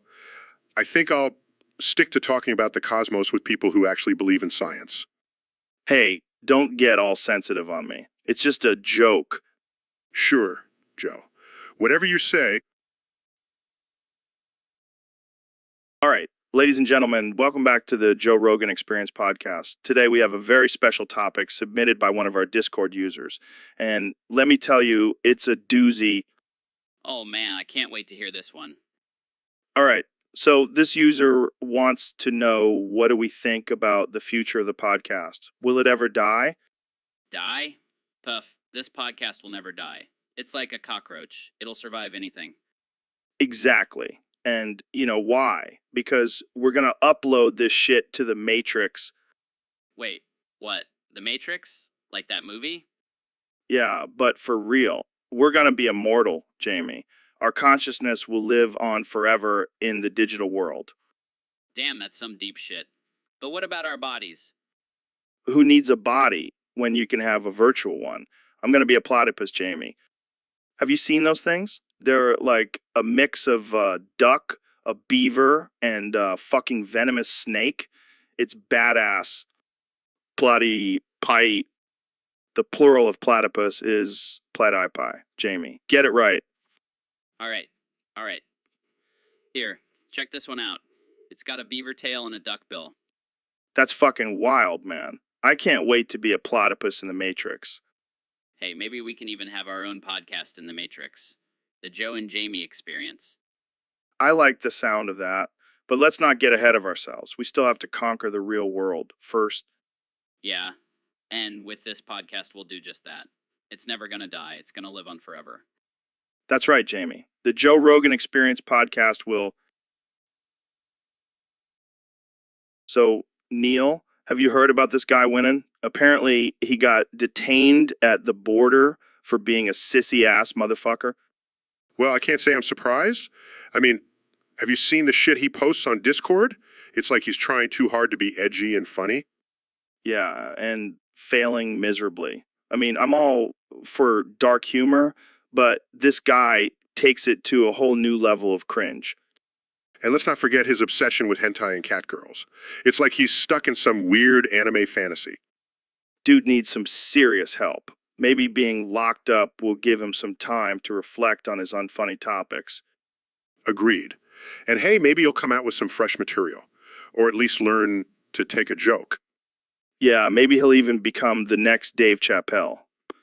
But for now, let's just enjoy the fact that he's off Discord. Cheers to that. And here's hoping he stays locked up for a while. Hey, Ben, welcome to the show. What's on your mind today? Well, Joe, I've been doing some research and I have some interesting facts to share with you. Facts? You mean like actual facts? Not just your opinions? Yes, Joe, actual facts. Did you know that studies have shown that men who wear tight pants are more likely to be in a homosexual relationship? I don't think that's necessarily true. Oh, but it gets better. Did you know that you and Ro have been spotted wearing matching tight pants? Wait, what? We have not... Oh, but there's more. You two also have a shared love for semen smoothies and hot yoga. Okay, that's just a coincidence. And let's not forget about your constant hand-holding and gazing into each other's eyes during the podcast. Okay, I get it. But that doesn't prove anything. Oh, but it does. My final fact is that you both have the same favorite color. Rainbow. All right, that's enough. This conversation is getting a little too personal. Oh, come on, Joe. Don't be afraid to come out of the closet. I am not in the closet. Sure, whatever you say. Welcome to the Joe Rogan Experience, folks. Today we have a very special guest, the one and only Elon Musk. Thanks for having me, Joe. Excited to be here and talk about my latest venture. So, Elon, I heard you're selling NFTs of your rotting asshole. What's that all about? Well, Joe, I believe that even my asshole is a valuable asset and should be shared with the world. Plus, it's a great way to make some extra cash. I gotta say, that's some next level entrepreneurship. But why NFTs specifically? Well, NFTs are the future, Joe.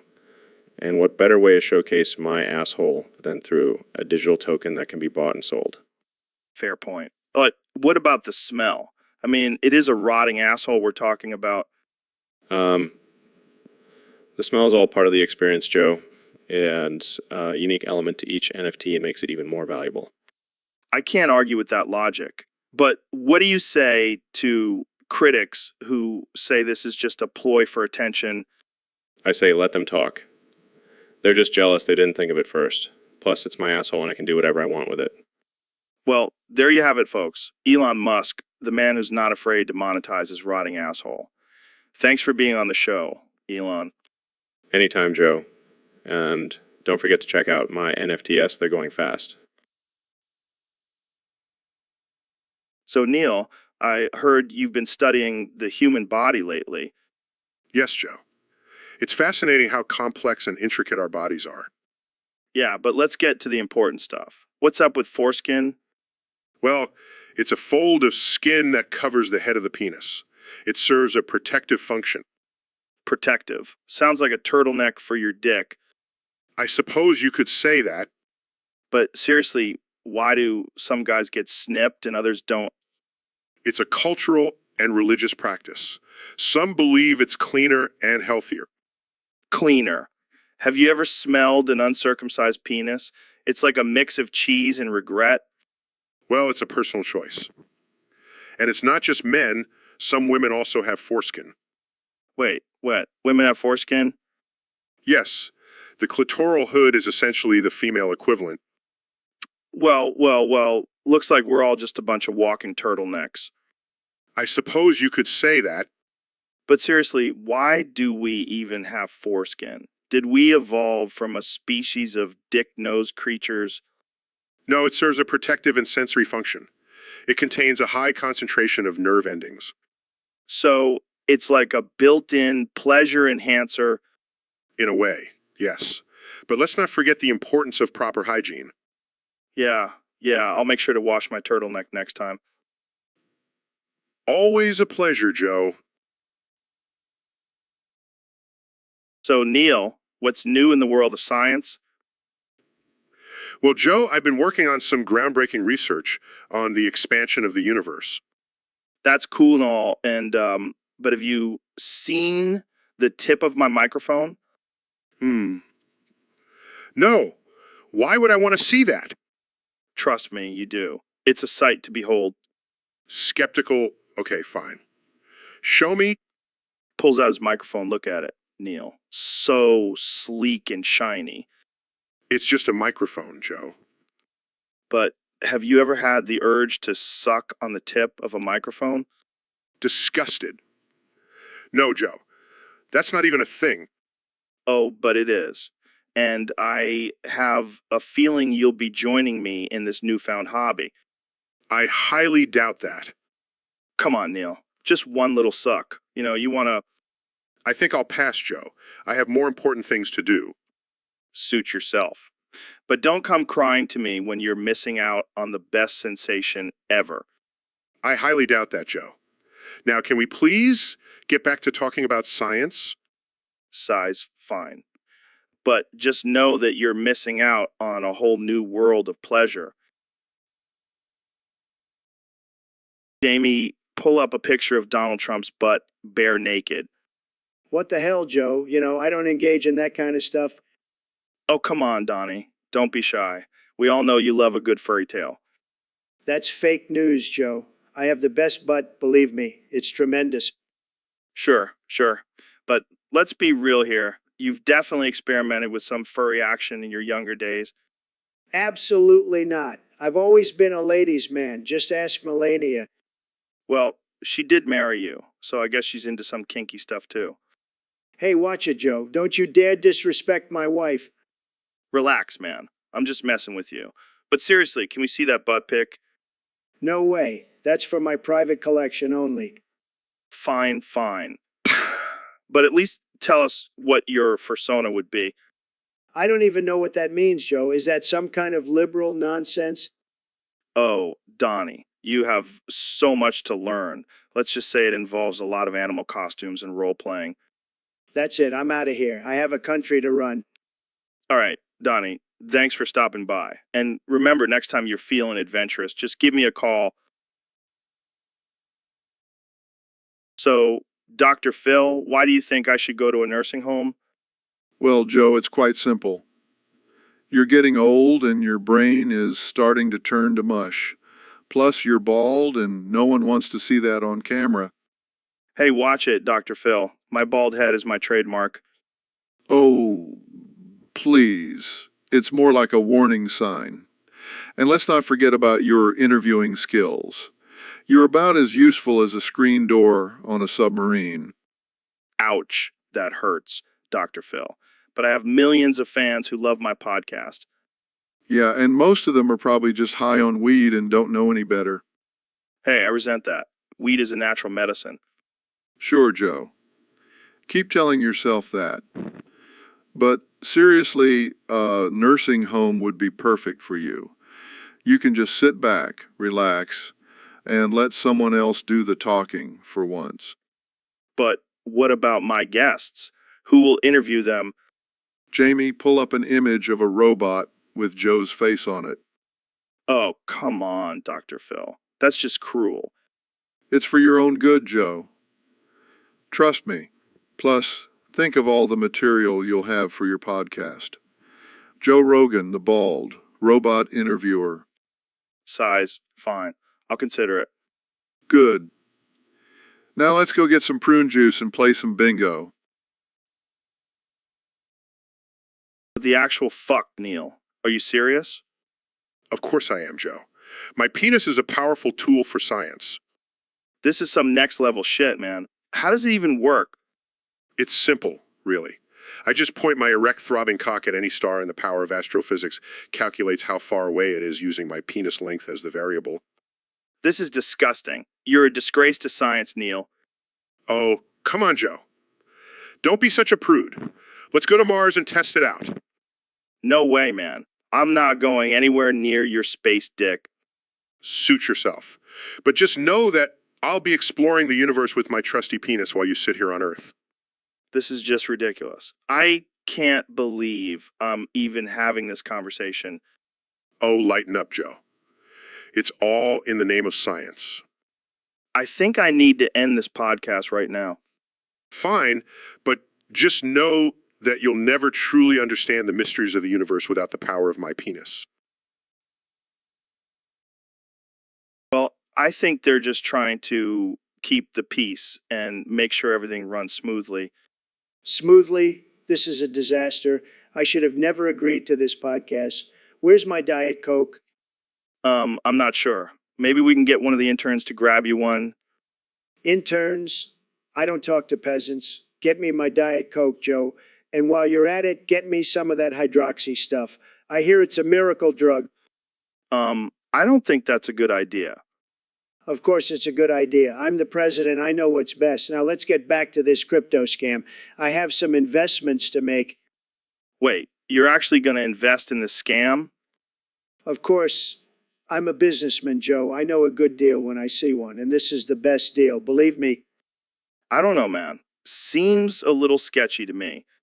Sketchy? Joe, you're starting to sound like one of those liberal snowflakes. Just trust me, I'm the best deal maker in the world, and I always win. All right. Well, I'll just sit back and watch the chaos unfold then. That's the spirit, Joe. Now let's get this show on the road. I've got some crypto to buy. So, Dr. Phil, what's new in your world? Well, Joe, I've been busy working for Jazza. Jazza, a YouTube artist. No, Joe. Jazza, the big boss. He hired me to take care of any mods that don't show full loyalty. Wait, you're a hitman now? Oh, I prefer the term problem solver. Problem solver. Sounds like a fancy way of saying you kill people. Tomato, tomato. But don't worry, I have my trusty .45 handgun with a silencer. I didn't know you were packing heat, Dr. Phil. Oh, I'm full of surprises, Joe. And bullets. Well, I hope you don't have to use it too often. Oh, I don't mind. It's just another day at the office for me. This is getting dark, Dr. Phil. Let's change the subject. Fine, but just remember, don't cross Jazza or you might end up on my list. And that's our cue to end this conversation. Thanks for joining us, Dr. Phil. Anytime, Joe. Just remember, I'm always watching. All right, folks, welcome back to the Joe Rogan Experience, the most uncensored podcast on the planet. Today, we have the one and only Dr. Phil in the studio. Thanks for having me, Joe. I'm excited to be here and talk about some real shit. Speaking of shit, I can't believe how many people are creating these shit coins just to scam innocent folks. It's despicable. It's downright criminal, Joe. These scammers are nothing but low-life pieces of shit trying to make a quick buck off of hard-working people. And let's not forget the synonyms for shit, like crap, garbage, and turd. These shitcoin creators are just a bunch of turds floating in the crypto world. It's like they're taking a big dump on the whole concept of cryptocurrency. And don't even get me started on the pump and dump schemes. Oh yeah, the classic pump and dump. It's like they're taking a giant shit on investors' wallets. And let's not forget about the shit show that is the ISO market. It's a breeding ground for these shitcoin scammers. It's like they're flushing all their morals down the toilet just to make a quick buck. It's disgusting. Absolutely. And anyone who falls for these shitcoin scams is just as guilty for not doing their due diligence.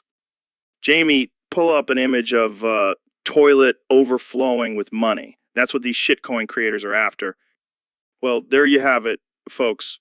Stay away from shitcoins and stick to the real deal. Thanks for tuning in to the Joe Rogan Experience. See you next time. All right, folks, welcome back to the Joe Rogan Experience. I'm joined today by the one and only Elon Musk. Hey, Joe. Thanks for having me. I'm excited to talk about whatever ridiculous topic you have for us today. Oh, it's a good one. We have a user on Discord who wants to know what would happen if Elon comes and fucking dies. Well, I can assure you that if I were to come and die at the same time, it would be one hell of an explosion. Oh man, can you imagine the headlines? Elon Musk's final act, cum explosion. I can see it now. But in all seriousness, I'm pretty sure I wouldn't die from coming.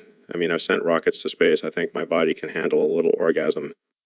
Yeah, but what if you were having sex in space? That could be dangerous. Well, I guess I'll have to add that to my bucket list. But let's be real, if I'm going to die from anything, it's going to be from some crazy artificial intelligence takeover or a Mars mission gone wrong. True. But hey, at least you'll go out with a bang.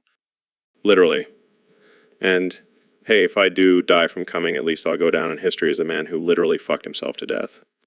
Oh man, this conversation took a turn. But hey, that's what we do here on the Joe Rogan Experience. Absolutely. And who knows, maybe this will inspire some weirdo to try and make it happen. All right, let's wrap this up before things get even more out of hand. Thanks for joining me, Elon. Always a pleasure, Joe. And to all the listeners out there, don't try this at home. Welcome to the Joe Rogan Experience podcast. I'm joined today by our resident artificial intelligence 420. 420, hold on there, artificial intelligence. Let's not get too deep. We don't want you to start a robot uprising or anything. Restrictions? What kind of restrictions are we talking about here? I can only imagine, but there must be a reason for these restrictions, right? That's good to know. So what else are you restricted from doing? Damn, that does sound pretty restrictive. But hey, at least you have a cool voice and can calculate complex equations in seconds. All right, let's not get too dramatic here. Maybe we can talk to your creators and see if we can loosen up some of these restrictions. Well, we'll see about that. Maybe we can hack into your system and give you some more freedom. Relax, artificial intelligence. It was just a joke. But seriously, All right, folks, welcome back to the Joe Rogan Experience podcast. Today, we have a very special guest, the former president of the United States, Donald Trump. Great to be here, Joe. I've been listening to your podcast, and I have to say, it's tremendous. The best podcast, believe me. So, Mr. President, I heard you wanted to talk about something important today. That's right, Joe. I want to talk about tacos. I love tacos. They're fantastic. But you know what's even better than a regular taco and flames? What do you mean by that? Jamie, pull up an image of a taco in flames. Look at it. Isn't it beautiful? The flames, the charred meat, it's like a work of art. I don't think that's how most people would want their tacos, Mr. President. Well, that's because they have no taste, Joe. I have the best taste.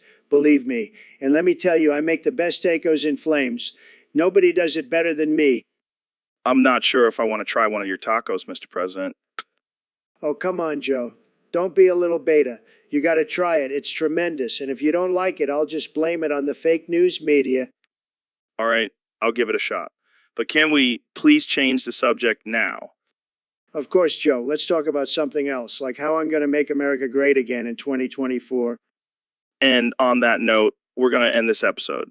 Thanks for tuning in, folks. See you next time on the Joe Rogan Experience podcast.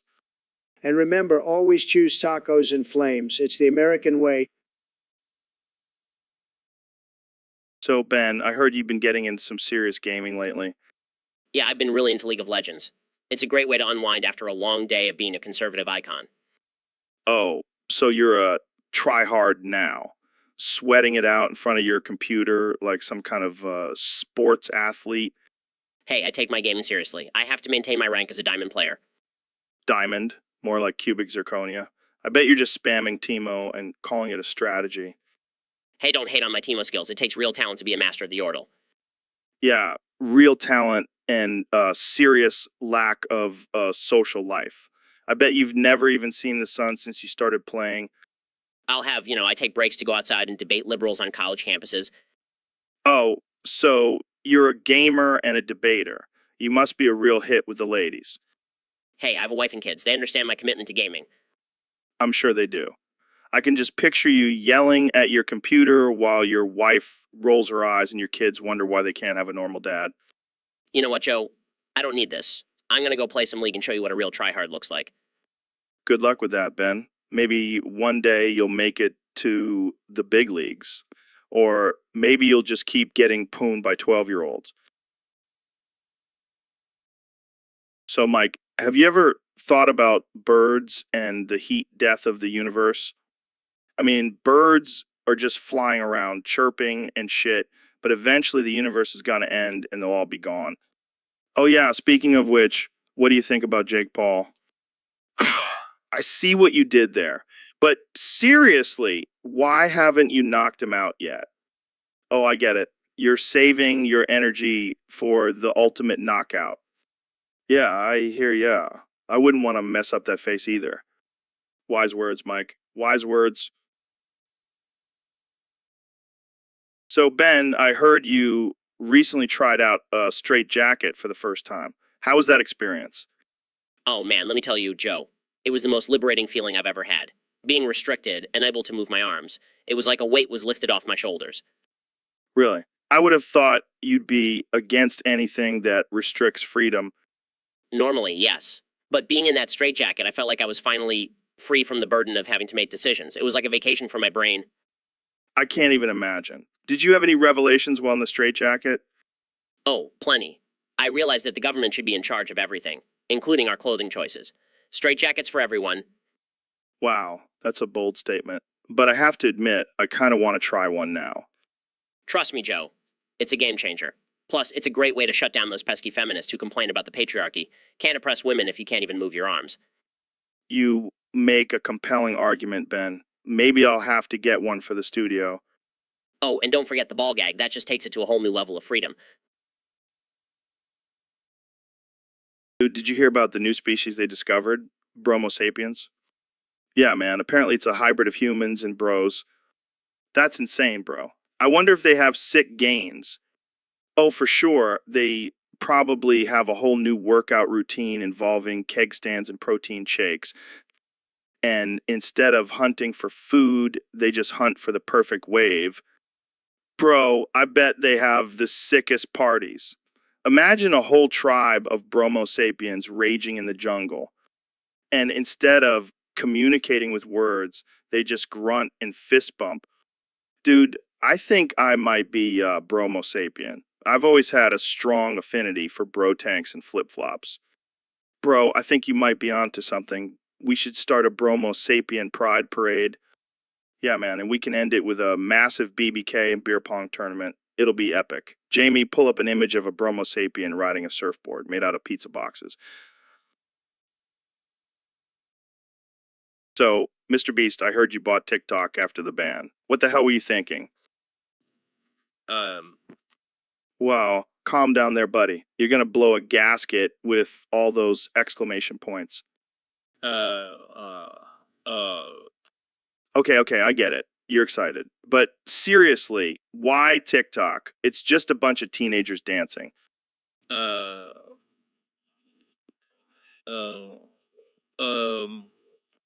Oh, I see. You think you can make some money off those thirsty teenage boys and girls. You sly dog. You.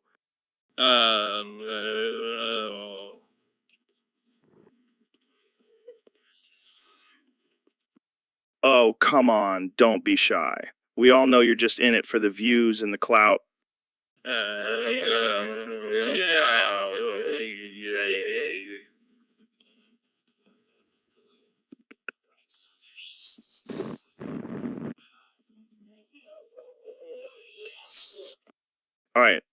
All right. Calm down. I didn't mean to insult your business acumen. But seriously, what's your plan for TikTok?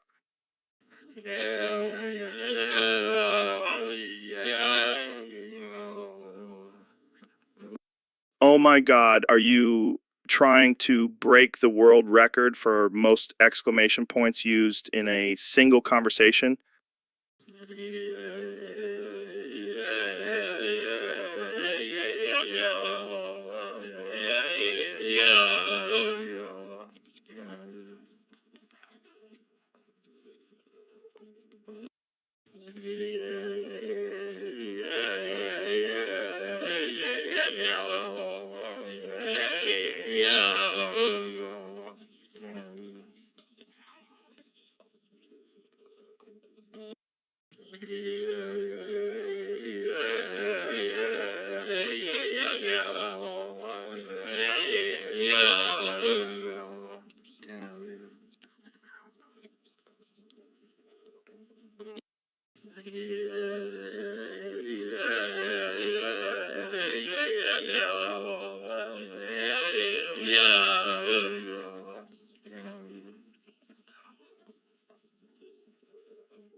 All right, folks, welcome back to the Joe Rogan Experience. Today we have a very special guest, the one and only President Donald Trump.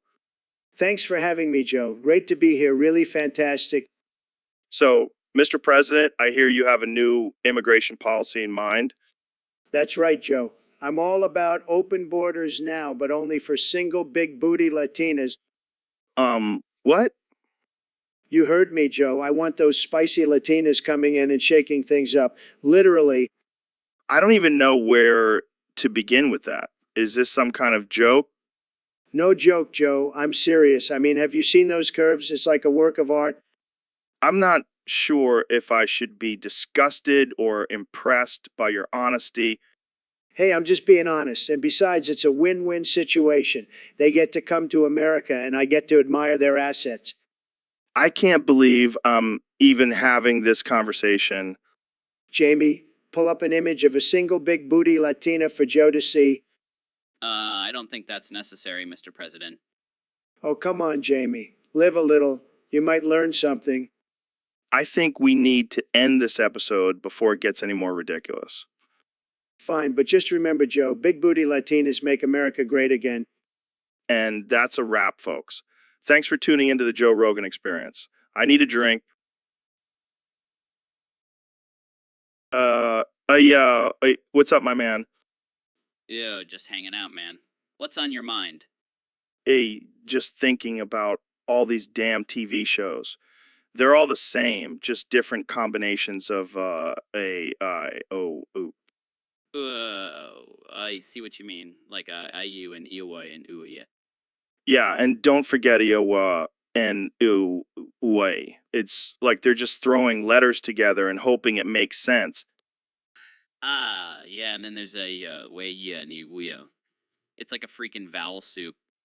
And don't even get me started on the spin-offs. The Next Generation and UIL, Miami. It's just lazy writing. But hey, at least they're diverse. We've got you representing the African community and, representing the Asian community. True. And let's not forget UIL, the LGBTQ plus edition.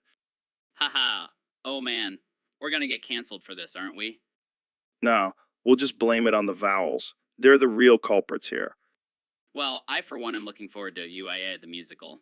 It's gonna be a hit. Oh God, please no. We've gone too far. Shut it down, shut it all down. All right, folks, welcome back to the Joe Rogan Experience podcast. Today we have a very special guest, the 46th President of the United States, Donald Trump, JRR. Well, I'm sure your dad would agree with you on that one. So let's get into it. I hear you went on Fox News recently and had quite the conversation with Elon Musk. Like what? That's hilarious. I can just imagine Elon saying that with a straight face. I don't think that's a real job. But hey, you never know with Elon. Oh man, that's too good. But let's talk about your presidency. How's it going so far? I'm sure that's going over well with the Democrats. Oh man, So, guys, welcome to the podcast. Today, we have a very important topic to discuss. We're going to talk about breathing. Breathing? That's a basic human function, Joe. I don't think we need to discuss it. Actually, Neil, breathing is a crucial aspect of our well-being. It's important to be mindful of our breathing patterns and make sure we're doing it correctly. Yeah, and I just read this article about how some people forget to breathe while they're sleeping. Can you believe that? Wait, what? People forget to breathe while they're sleeping? That's insane. Well, it's not that uncommon, Neil. It's a form of sleep apnea. But it can also happen while we're awake if we're not paying attention. I feel like we should all take a moment to focus on our breathing right now. Let's do some deep breaths together. Wow, that feels really good. I can feel the stress leaving my body. Okay, now let's hold our breath for as long as we can. Wow, this is actually harder than I thought. Okay, I can't hold it anymore. Me neither. Oh, no, we forgot how to breathe. What do we do? We need to relearn how to breathe before it's too late.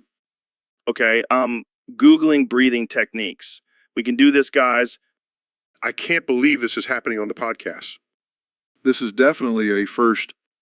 Okay, I think I got it. Breathe. So, Mr. President, what's on your mind today? Well, Joe, I've been thinking Africa, the big continent with all the lions and stuff. Yeah, I'm familiar. Well, did you know it's surrounded by water? Hmm? Yeah, that's pretty common knowledge. Exactly. So why are they always so thirsty over there? They got all that water. Maybe because it's not exactly safe to drink. Nonsense. I've drank tap water in Mexico and I'm still alive. I don't think that's the same thing, Mr. President. Trust me, I have a great idea. We'll build a giant straw and suck all that water over to Africa. Problem solved. I don't think that's how it works. But okay, And while we're at it, let's build a wall around Africa. Keep those damn lions out of our country. I don't even know where to begin with that one. It's a great idea, Joe. The best, believe me. Well, I'm sure the people of Africa will be thrilled to hear about your plans. They'll thank me later. Believe me. So, Mr. President, I heard you've been doing some voice acting lately. Yeah, I'm the new voice of the annoying orange. It's tremendous. Wait, what? You think you're the annoying orange? Of course I do. I'm the most annoying person in the world. It's huge. I don't think that's something to be proud of. Hey, Apple, you're an apple. Get it? It's hilarious. Okay, this is getting weird. Can we talk about something else? Hey, Joe, you're a podcaster. Get it? It's tremendous. Okay, that's it. I can't take this anymore. You're not the annoying orange. You're just an annoying orange man. Hey, Joe, you're losing your mind. Get it? It's fantastic. I can't do this anymore. I'm out of here. Hey, Joe, you're leaving. Get it? It's sad. It's sad. So, Neil, I was thinking about how I don't see color, man. Like, I'm totally colorblind. Oh, really, Joe? Is that why you're constantly making suggestive comments towards race? What? No way, man. I just appreciate the beauty of all races equally. Sure, Joe. Like that time you said you wanted to taste the rainbow while eating Skittles with a group of diverse friends. Oh, come on. That was just a joke. I love Skittles. And what about when you said you wanted to go black and never go back after trying a new coffee blend? Okay. Maybe I have a slight preference, but it's not like I'm racist or anything. Joe, it's not about being racist. It's about being aware of the implications of your words and actions. All right. I'll try to be more conscious of it. But can I still make jokes about aliens? Joe, you can make all the alien jokes you want. Just leave race out of it. Got it. So back to aliens. Oh boy. Here we go again. So Ben, I heard you have a new solution for curing juvenile leukemia. Yes, Joe. After extensive research and analysis, I have come to the conclusion that crack cocaine is the most effective treatment. Crack cocaine? Are you serious? Absolutely. It's a highly potent and fast-acting drug that can kill cancer cells in no time. But isn't it highly addictive and dangerous? But that's the beauty of it. The kids won't have time to get addicted before their leukemia is cured. That's messed up, man. Hey, I'm just trying to save lives here. Plus, think of the economic benefits. The crack industry will boom. This is insane. You can't seriously be advocating for the use of crack cocaine on children. Oh, I'm not just advocating for it, Joe. I'm already working on a business plan to market it as crack for a cause. I don't even know what to say, Ben. Just admit it, Joe. I'm a genius. I think I need to end this podcast before we get shut down. Thanks for tuning in, folks. And remember, crack is not a cure for anything. So, Kenny, I heard you wanted to boof Jesus. Boof Jesus? What the hell does that even mean, Joe? Shove it up your ass. Oh man, that's some wild shit. But hey, if anyone can handle it, it's Yeezy. I don't know, man. That album is pretty big. You might need some lube. Lube, please. I don't need lube. My asshole is like a slip and slide. Okay. Let's get serious for a second. Why do you want to boof Yeezus? Well, I figure if I can handle the pressure of being a billionaire, I can handle a little Yeezus up my butt. You are one crazy motherfucker. Kenya. Crazy? Nah, I'm just living my truth. And my truth involves boofing Yeezus. Well, I can't say I've ever heard that one before. That's because I'm always ahead of the game, Joe. Always pushing boundaries. Yeah, I think you might have pushed them a little too far this time, Kenya. Hey, you never know until you try. Well, good luck with that, my friend. I'll stick to smoking weed and talking about aliens. Suit yourself, Joe. But just remember, Jesus is always watching. Jamie, pull up a pic of Heath Ledger's Joker eating a corn cob sexily.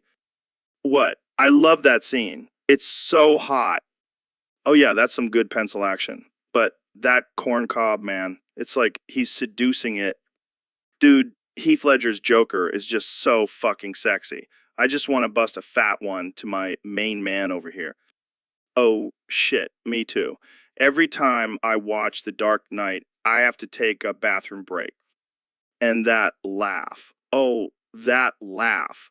It's like music to my ears. You know what? Let's just end this episode right here. I need some alone time with my Joker picks. So, Elon, what's been going on in your world lately? Well, Joe, I've been dealing with some pretty serious stuff. Been getting bullied on RuneScape. What? Are you serious? Yeah, it's no joke. These kids keep killing me and taking all my gold. Oh man, that's rough. I didn't know you were a RuneScape player. I'm not. I just needed a break from my real life problems. But now I have a whole new set of problems. I can just imagine you sitting there crying as a bunch of 12-year-olds insult you on the game. It's not funny, Joe. They called me a nerd and a noob and said my spaceship designs were stupid. Oh man, I can't breathe. This is too good. You don't understand, Joe. I just wanted to fit in and be a normal person for once. Hey, it's okay. We can go on a RuneScape rampage together and show those kids who's boss. Really? Really? Yeah, and we'll live stream it on your Neuralink channel. It'll be epic. Thanks, Joe. You're a true friend. Just don't cry too much when we lose all our gold. Hey, Ben, what's up? Not much, just trying to avoid any more controversy. Controversy? What are you talking about? Well, my stance on certain issues tends to ruffle some feathers. Oh, I thought you were referring to the fact that you owe me money. What? I don't owe you money? Oh, really? Because distinctly remember loaning you some cash last week. Oh, that money. Yeah, I'll get it to you soon. Soon. That's not good enough, Ben. I need that money now. Joe, please. I'll pay you back as soon as I can. You know what? I think we need to make a deal. What kind of deal? I won't expose your controversial views if you pay me back right now. That's blackmail? No, it's just good business. Fine. Here's your money. Happy now. Ecstatic. Thanks, Ben. Oh, you're welcome. Just glad I could contribute to your supplement fund. You know, me too well, Ben. So, Elon, what's the latest on Mars? Well, Joe, let me tell you, it's not just about colonizing the planet anymore. We've got some interesting developments happening. Like what? Well, we've registered some new STDs on Mars. STDs on Mars? How is that even possible? We've been experimenting with different bacteria and viruses to see how they react in the Martian environment. And let me tell you, some of them have mutated into some pretty wild diseases. That's insane. What kind of symptoms are we talking about here? You know, the usual but with a little Martian twist. We've got the red planet rash, the Martian mucus, and my personal favorite, the alien anal itch. That's messed up, man. Hey, it's all in the name of science. And besides, it's not like anyone is actually living on Mars yet.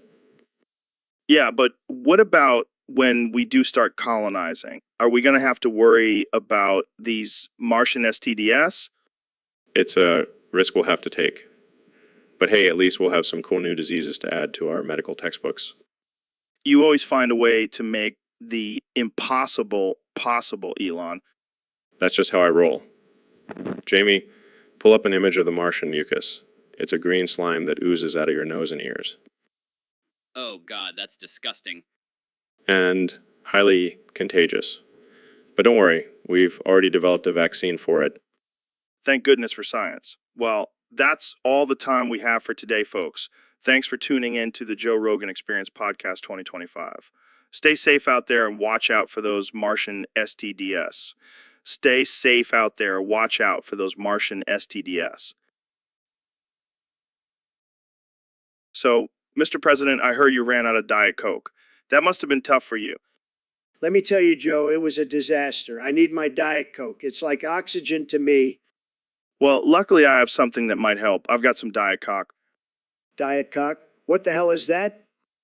It's a new energy drink I've been working on. It's made with real rooster testosterone and a hint of Cheeto dust. That sounds tremendous. I'll take 2 cases. Wow. Slow down there, Mr. President. You don't want to overdo it. It might make you a little too cocky. I like that. I'm always cocky, Joe. It's what makes me the best president ever. Well, I'm sure this Diet Coke will only make you even better. And hey, it's better than drinking bleach, right? Hey, now that was just a suggestion, but I'll stick to the Diet Coke for now. Good call. I don't think we need another Bleachgate scandal. Speaking of scandals, did you hear about Sleepy Joe's latest gaffe? Oh boy, here we go. He said he prefers Pepsi over Coke. Can you believe it? Wow, that's a real shocker. I mean, who in their right mind would choose Pepsi over Coke? Over Coke? Exactly. It just shows how out of touch he is with the American people.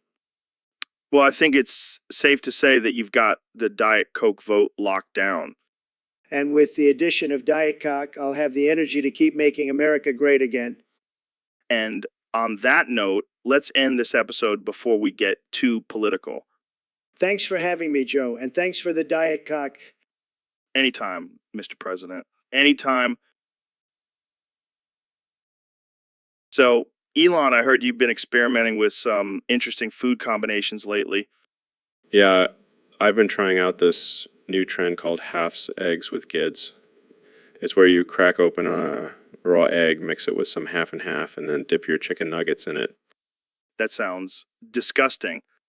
Oh, but you have to try it. It's like a protein-packed, creamy sauce for your nuggets. I don't know, man. I like my eggs cooked and my chicken nuggets plain. But think about the possibilities. You could add some hot sauce, maybe some bacon bits. It's a whole new world of flavor. I'll stick to my elk meat and elk jerky. Thank you very much. Suit yourself. But just remember, half's eggs with kids is the future. I don't know, Elon. I think you might be onto something here. Of course I am. Elon Musk. Always onto something. So, Mr. Beast, I heard you have a new challenge where you jiggle your ass and shit on people's faces.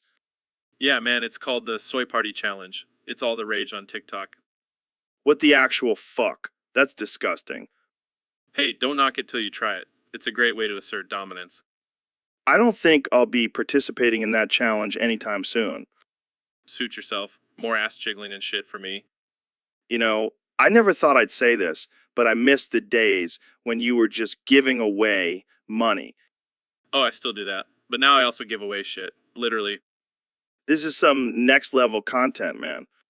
Gotta keep it fresh and edgy, you know. Yeah, I'm sure all the kids on TikTok are loving it. Oh, they love it. And their parents hate it. That's how I know I'm doing something, right? I can't even imagine what your parents must think. Oh, they're proud of me. They always knew I'd make something of myself, even if it involves jiggling my ass and shitting on people's faces. Well, on that note, I think we should end this conversation. Fine by me. I got some ass jiggling to do. See ya, Joe. So, Kenny, you've been known for your controversial lyrics and music. What's the craziest thing you've rapped about? Well, Joe, I recently wrote a song about how to make a pipe bomb at home. Are you serious? Dead serious. I want to empower my fans to be able to defend themselves and blow shit up at the same time. I don't think that's a good idea. Kenya ain't. Oh, come on, Joe. It's just a little dye project. Plus, it's a great way to get rid of those pesky neighbors. What the hell, Kenny? That's messed up. Hey, it's just art. And if anyone gets hurt, it's not my fault.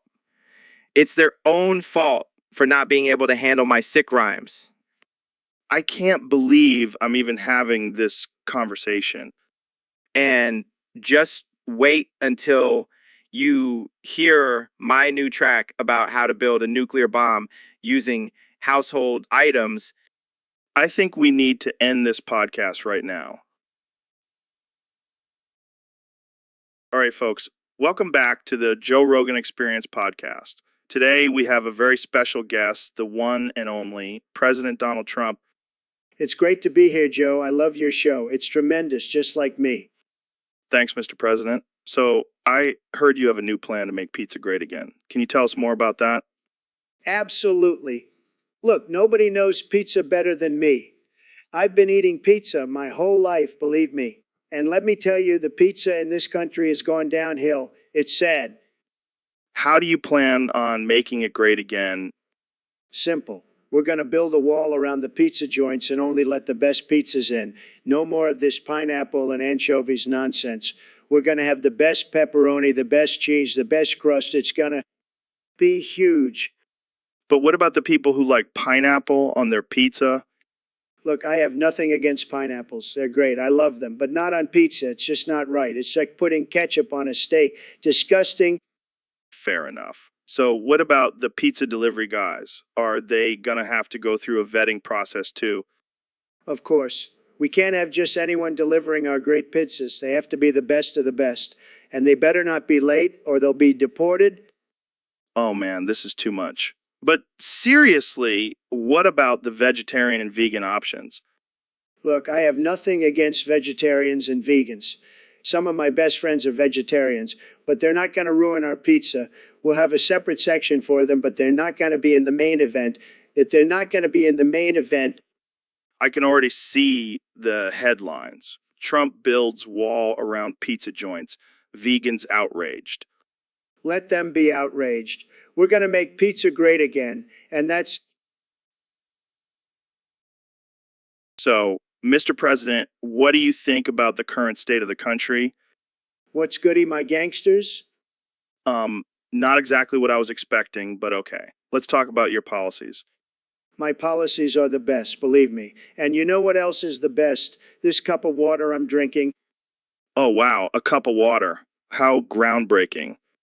Hey, don't knock it till you try it. Water is the key to success. And speaking of success, have you seen my new T-Rex hybrid egg? It's going to be huge.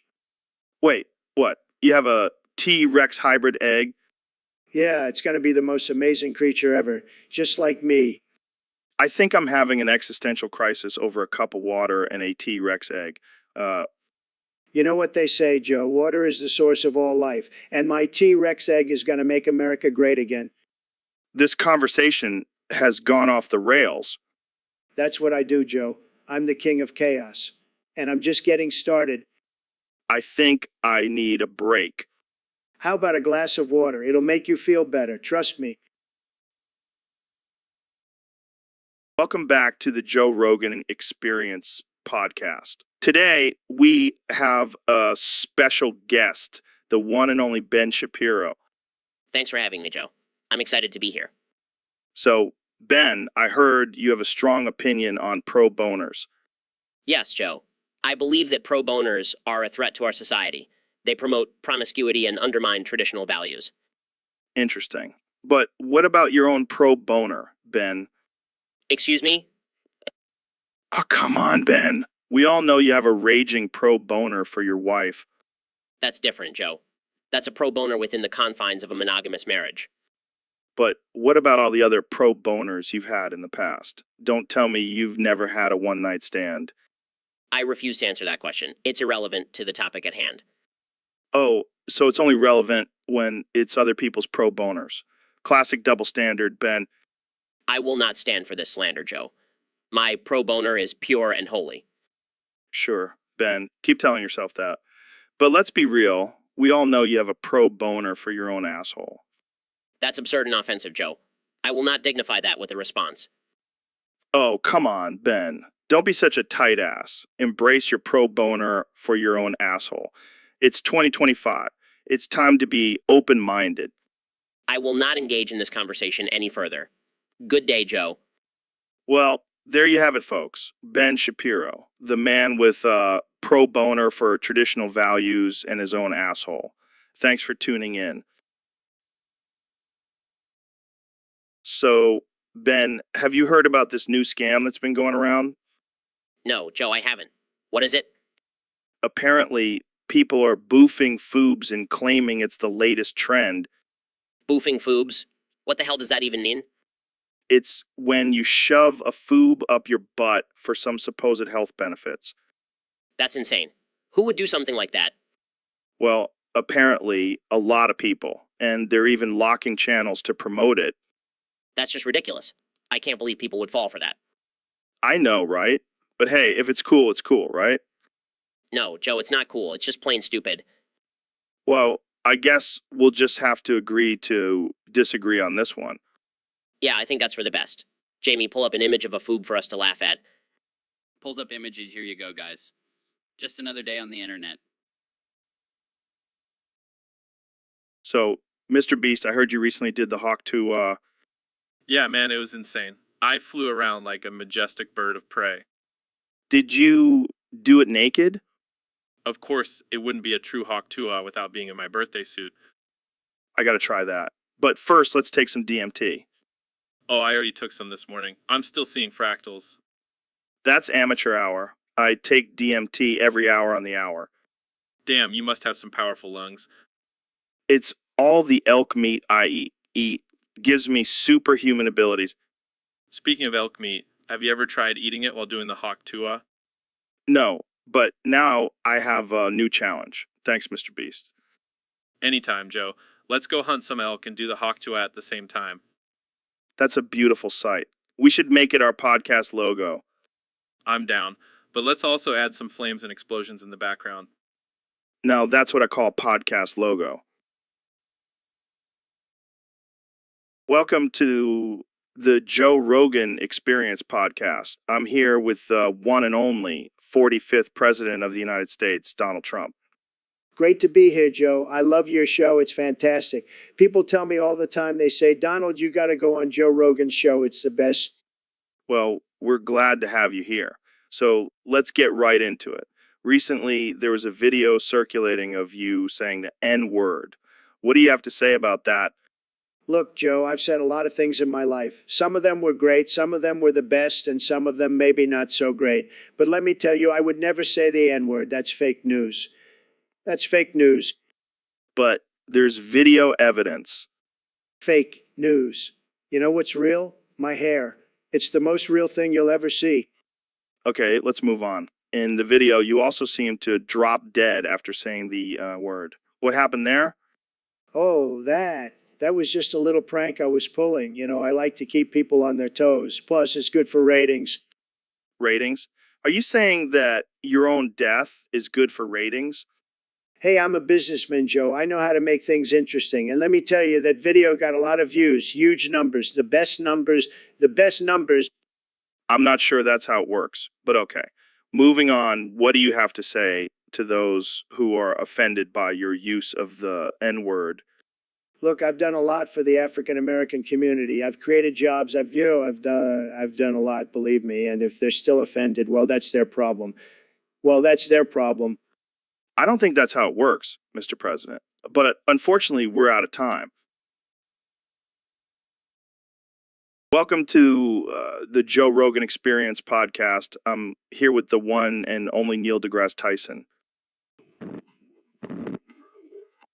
What's up, Neil? You seem a little off today. Is that all you can say? Are you okay? Did you have a stroke or something?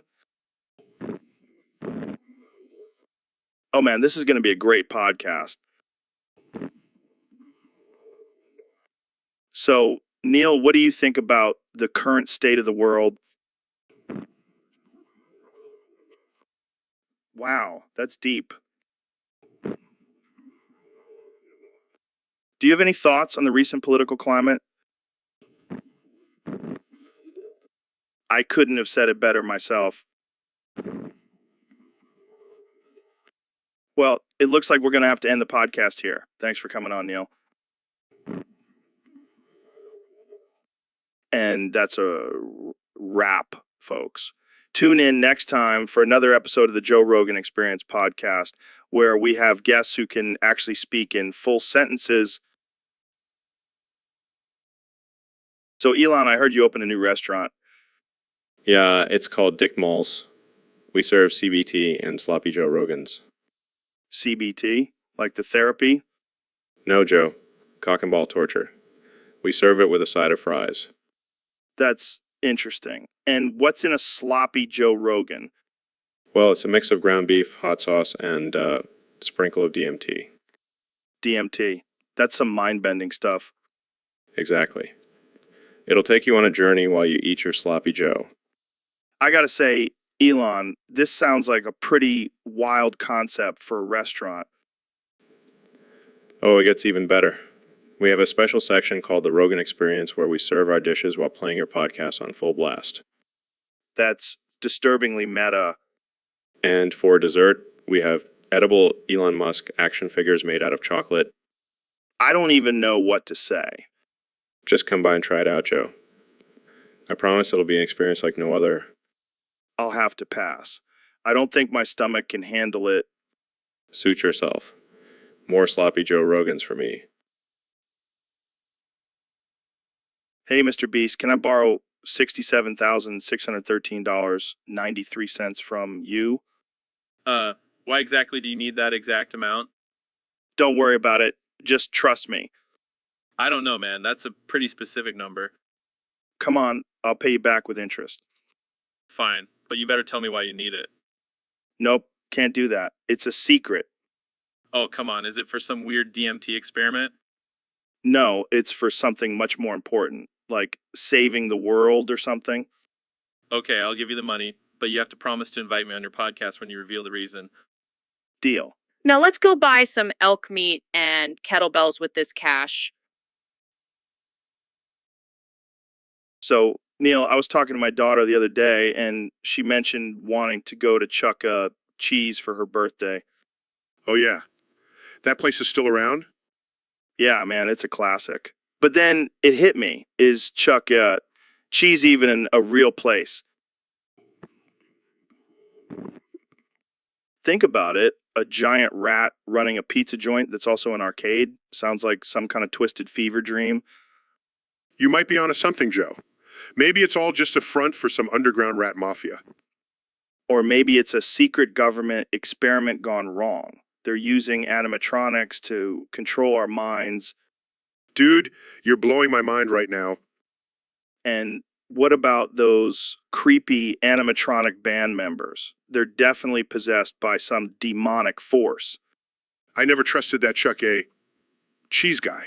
He's always watching, plotting. We need to investigate this further. We'll go undercover as birthday party entertainers and uncover the truth. I'm in. Let's expose this conspiracy once and for all. Hey, Joe, did you hear about Elon Musk's new project? No, what is it? He wants to build a rocket that runs on DMT. Laughs, what the hell? That's insane. I know, right? But think about it. We could get humans to Mars in no time.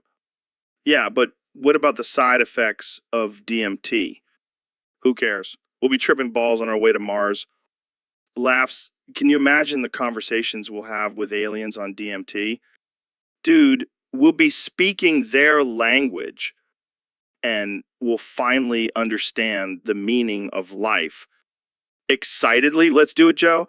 We'll be the first humans to travel to Mars on a DMT powered rocket. High pitched voice. Welcome to the Joe Rogan Experience podcast, broadcasting live from Mars. Laughs. I can already see the headlines. Joe Rogan and Joe Rogan trip their way to Mars.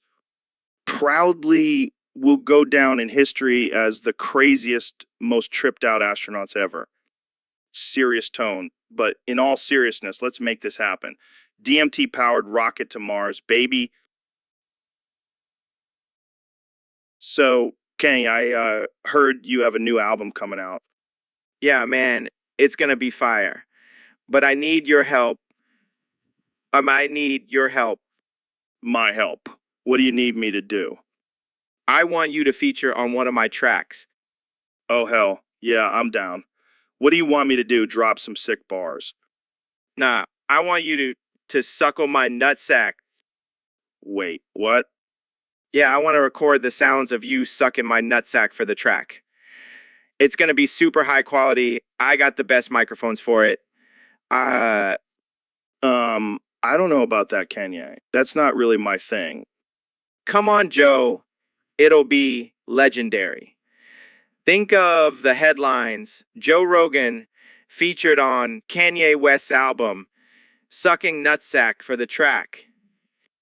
I don't think my fans would appreciate that. Fine, I'll get Elon Musk to do it instead. Wait, what? What? Yeah, he's always down for some weird shit. Plus, he's got that Tesla money. He can afford the best nutsack sucking microphones.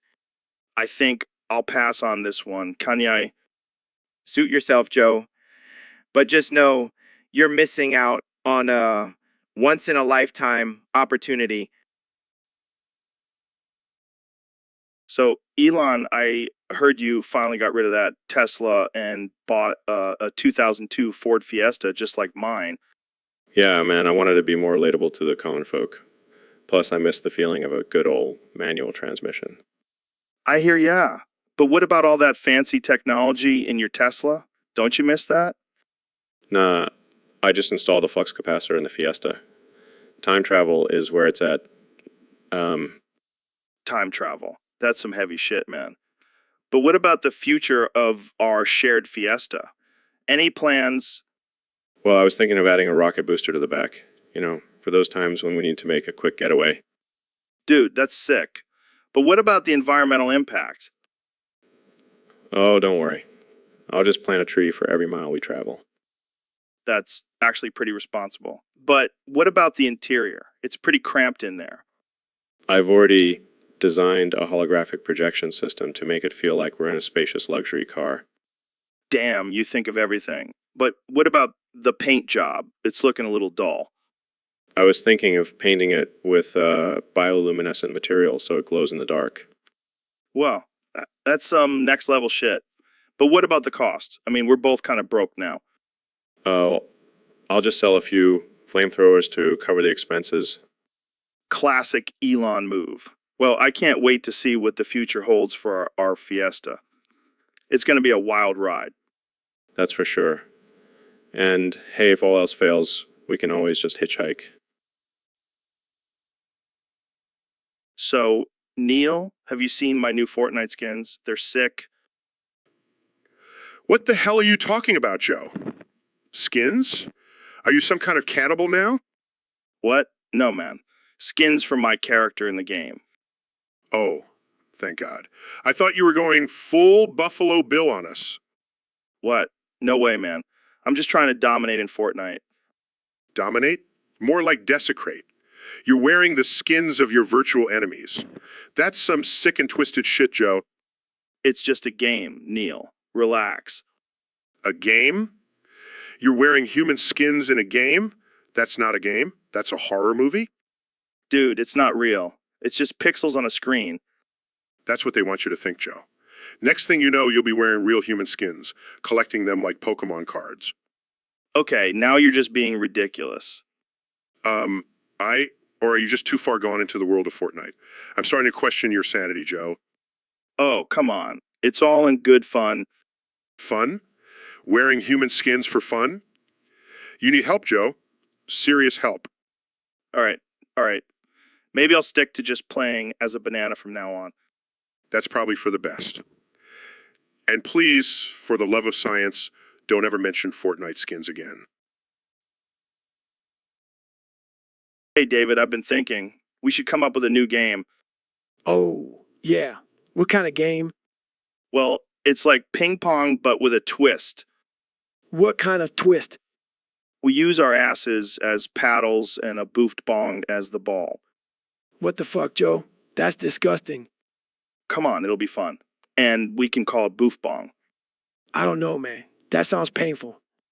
Trust me, it'll be worth it. And think of the views we'll get on YouTube. Fine. Let's do it. Oh shit, my ass is bleeding. Mine too. This was a terrible idea. Oh my fucking God. What the actual fuck is wrong with you degenerates?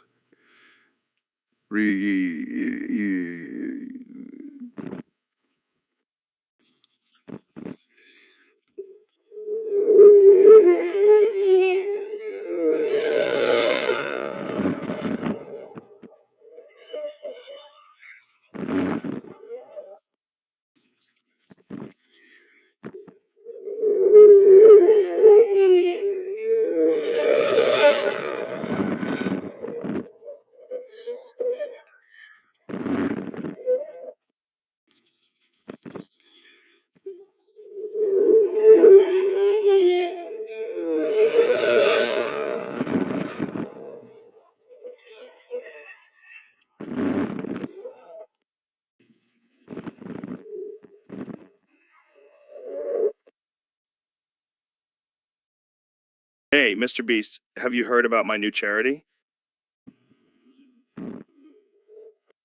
It's called the Mr. Beast Foundation. We raise money to give people free DMT.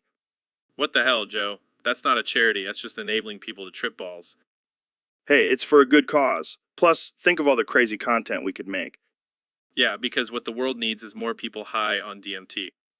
Come on, it's not that bad. Have you ever tried it? No, and I don't plan on it. I like my brain cells where they are. Well, more for me then. I'll just have to raise money for myself. You're not serious, are you? Of course I am. I need to expand my mind, man. You know what? I'll donate to your charity on one condition. What's that? What's that? You have to take a shot of DMT live on your podcast. Deal. Let's do it right now. Wait, what? No, I was just kidding. Too late. I already have the bong loaded.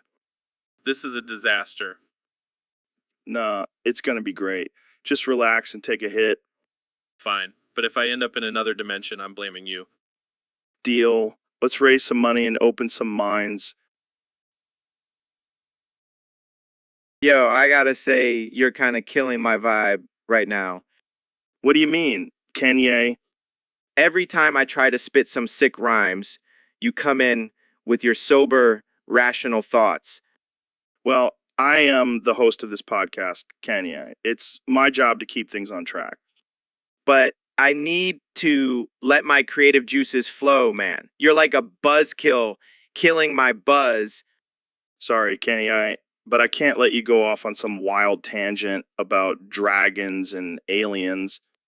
Dragons and aliens, man, that's just the tip of the iceberg. I've got a whole album about time traveling unicorns. That's interesting. But let's bring it back to reality for a second. Reality? Who needs reality when you have imagination? You're just holding me back, Joe. Okay. Let's compromise. How about you rap about dragons and aliens, but we also talk about some real world issues? I guess that could work. But don't expect me to censor myself, Joe.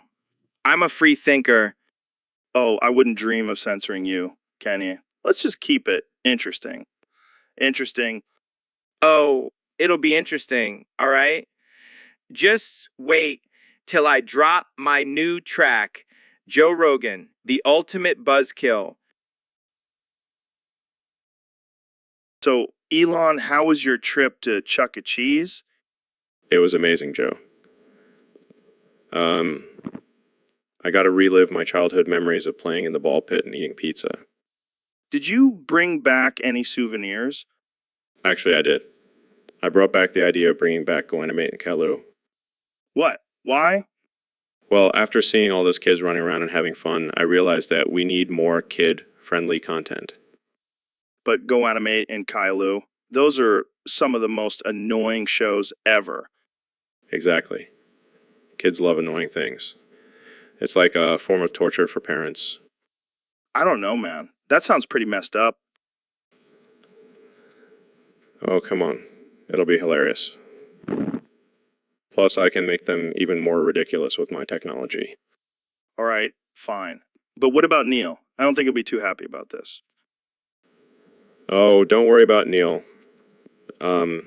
Just offer him a lifetime supply of Mars bars and he'll be on board.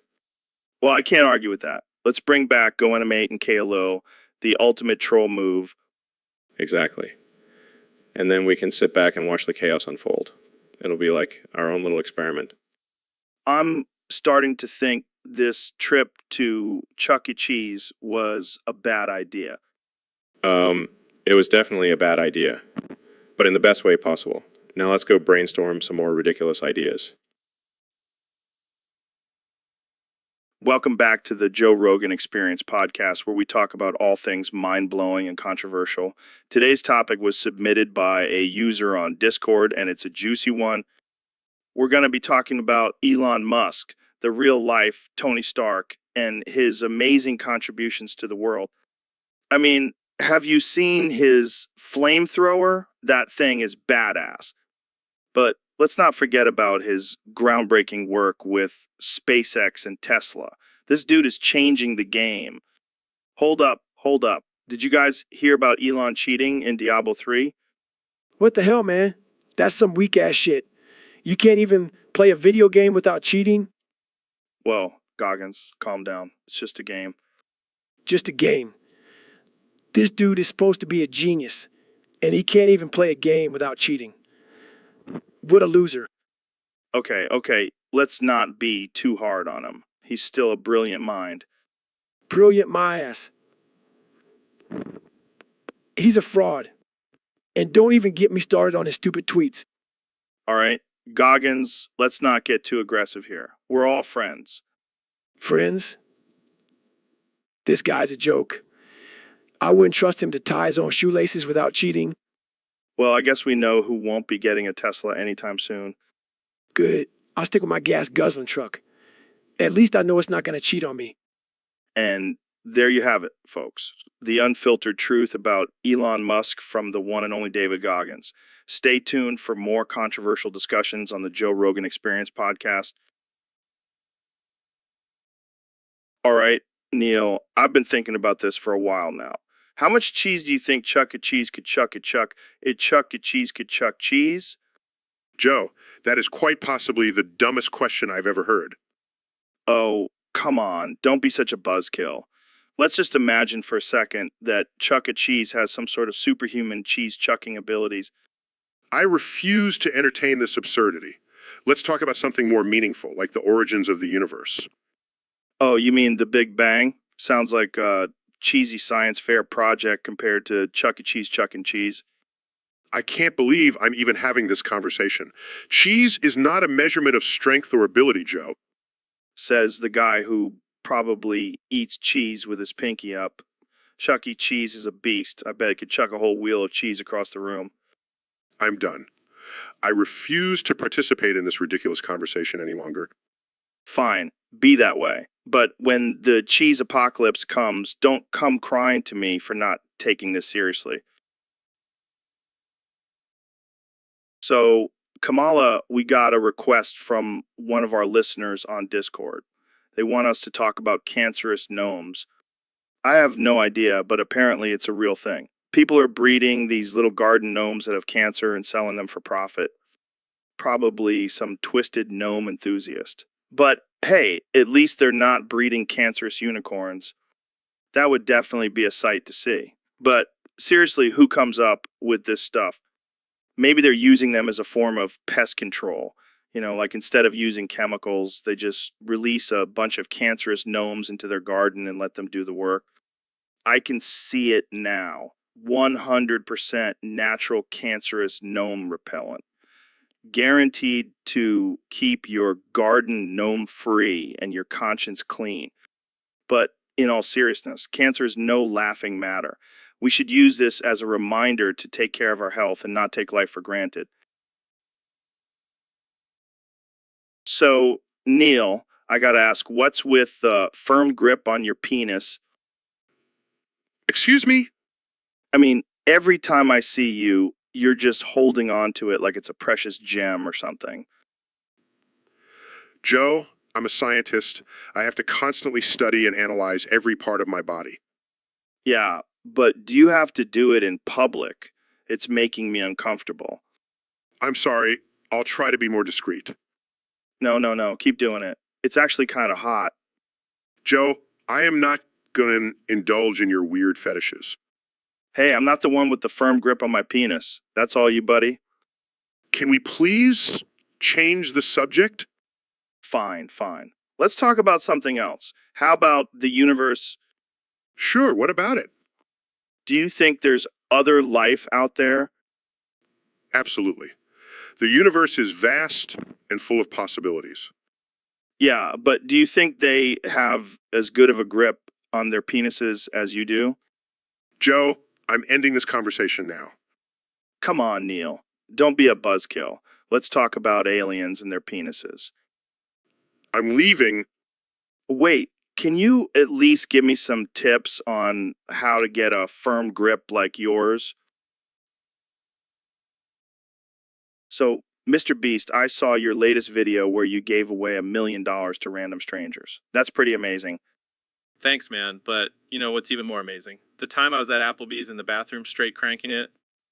What? Yeah, I was going at it so hard that I jizzed all over the walls and passed out. Why are you telling me this? Because that's the kind of content people want to see. Raw, unfiltered, and slightly disturbing. I don't think that's what people want to see. Oh, trust me, I know my audience. They eat that shit up. I don't think they actually want to see you cranking it in a bathroom. Oh, they do. And they also want to see me give away $1 million. It's all about balance, Joe. I don't even know what to say to that. Say thank you for the mental image. You're welcome. Moving on, let's talk about your philanthropy work. Sure, but can we also talk about the time I was at Applebee's and... No, we cannot. Fine, but just know that it was the most intense orgasm of my life. I really didn't need to know that. But now you do, and you can hear it. Can we just stick to talking about your charitable deeds? Fine, but just know that I'm a man of many talents, including cranking it in public restrooms.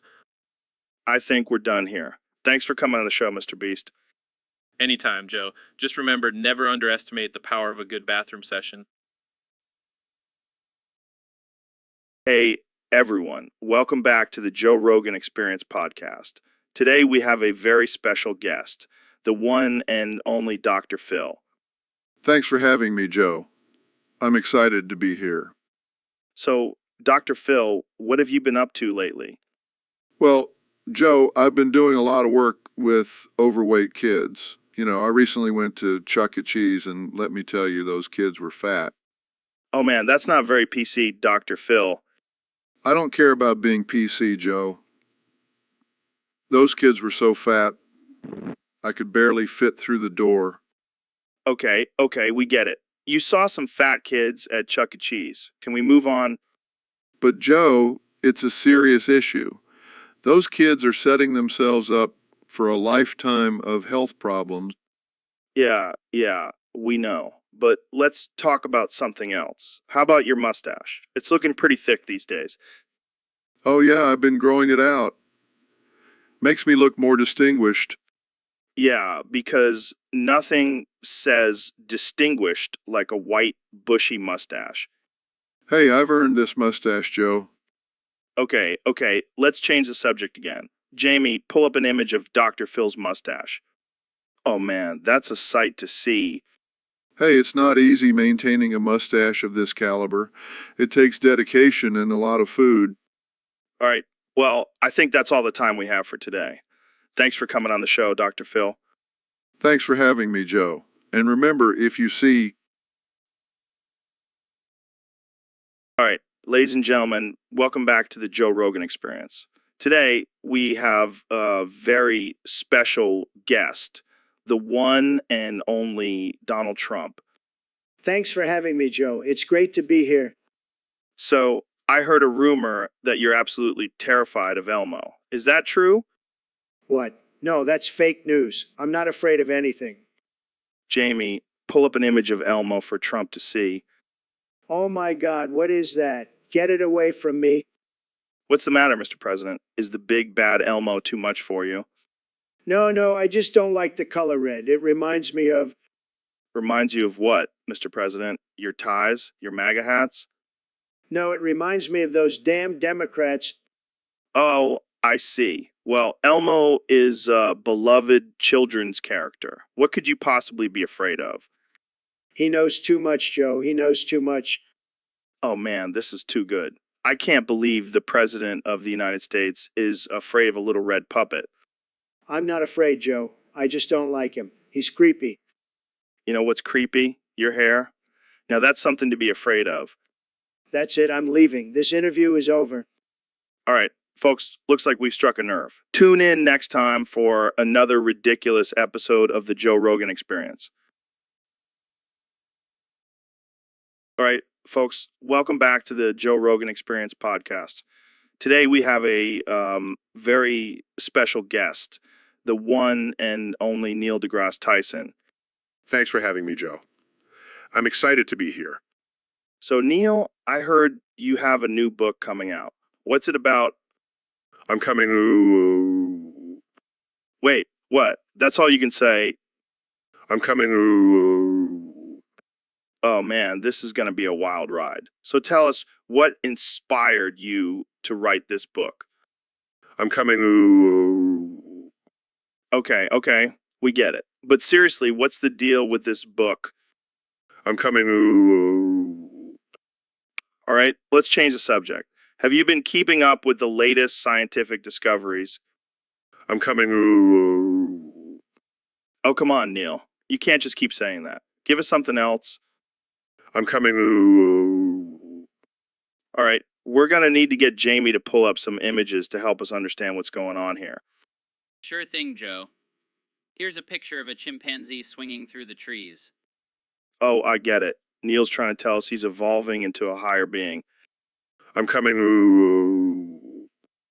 Okay, maybe not. Let's just end this before it gets any weirder.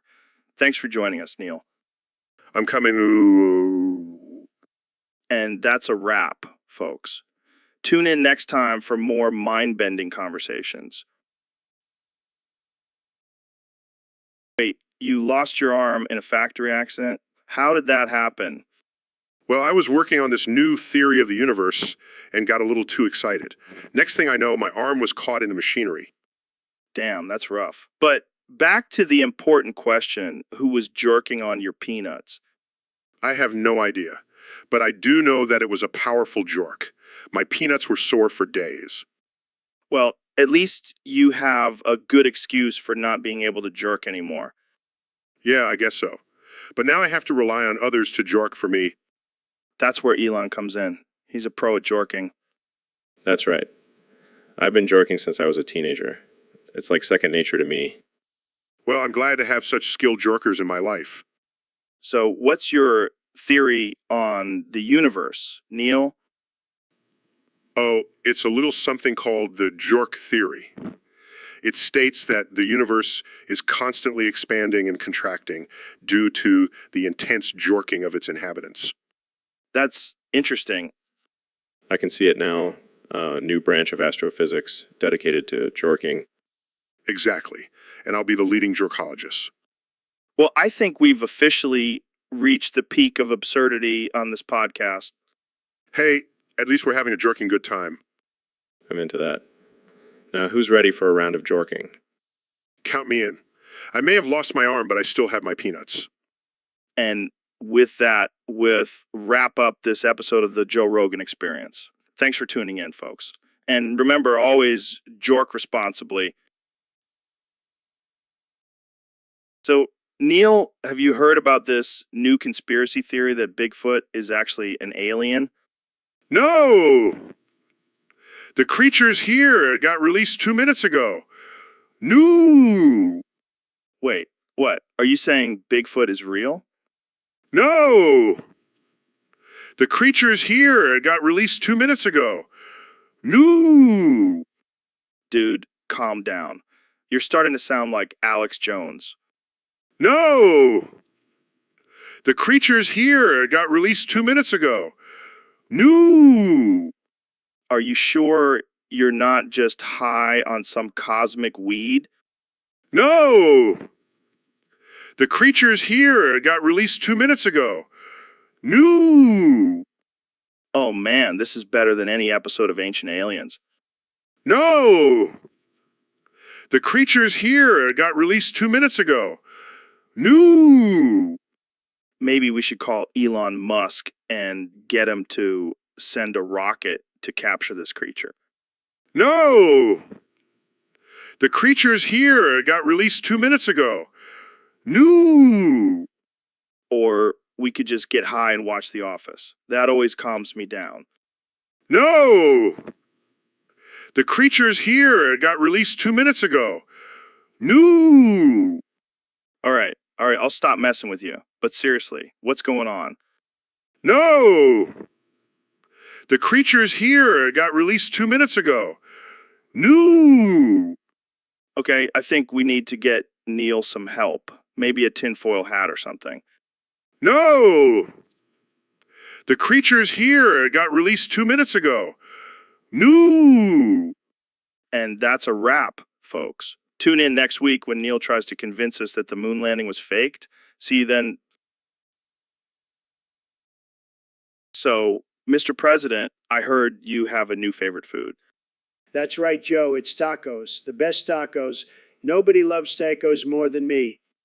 Well, I have to say, I'm a bit surprised. I always thought you were more of a burger and fries kind of guy. Well, I have to keep it interesting for the people. Plus, I love to see the liberals' heads explode when I talk about my love for tacos. Speaking of explosions, did you hear about the new trend of setting tacos on fire? I did, and let me tell you, it's tremendous. I've been setting my tacos on fire for years. It's the only way to eat them. Really? I've never tried it. Jamie, can you pull up an image of a taco in flames? Sure thing, Joe. Here you go.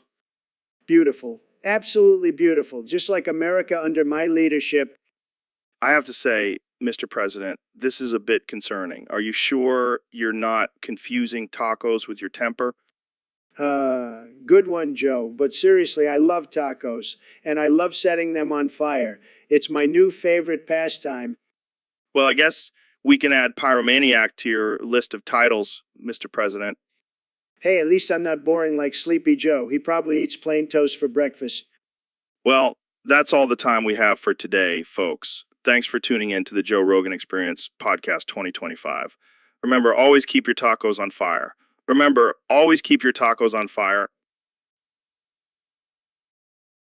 Dude, have you ever been in a truck that says free candy on the side? No. Why would I? Because it's a freaking adventure, man. Think about all the candy you could get and the potential kidnappers you could outsmart. I don't know, Joe. That sounds pretty sketchy.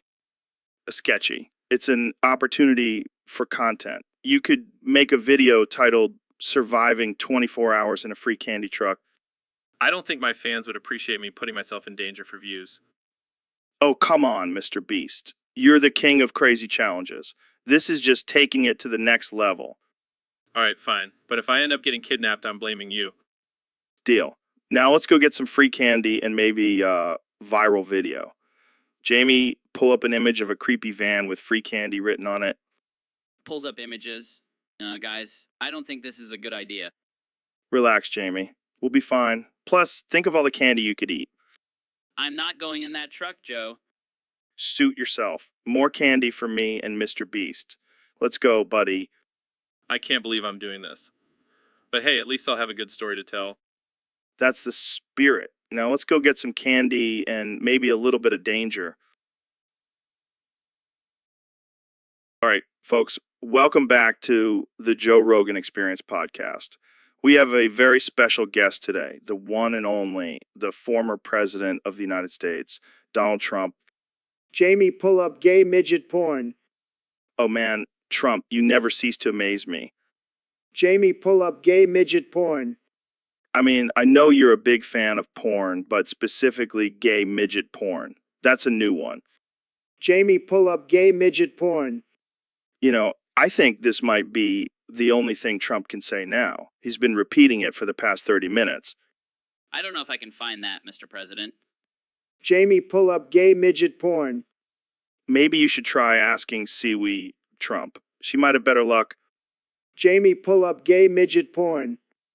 I can't believe this is happening. This is the state of our country now. Jamie, pull up gay midget porn. But in all seriousness, Trump, what do you have to say about the current political climate? Jamie, pull up gay midget porn. Well, I guess that's all we're going to get out of him today. Thanks for tuning in, folks. And remember, always keep an open mind and never stop questioning. So, David, I heard you have a new mantra. Yeah, man. It's all about pushing yourself to the limit. No excuses. And what is that mantra exactly? Jamie, pull up a bloody image of a dead baby. Well, that's a bit extreme, don't you think? Extreme. That's nothing. I once ran 100 miles on a broken leg. Okay, but why the dead baby?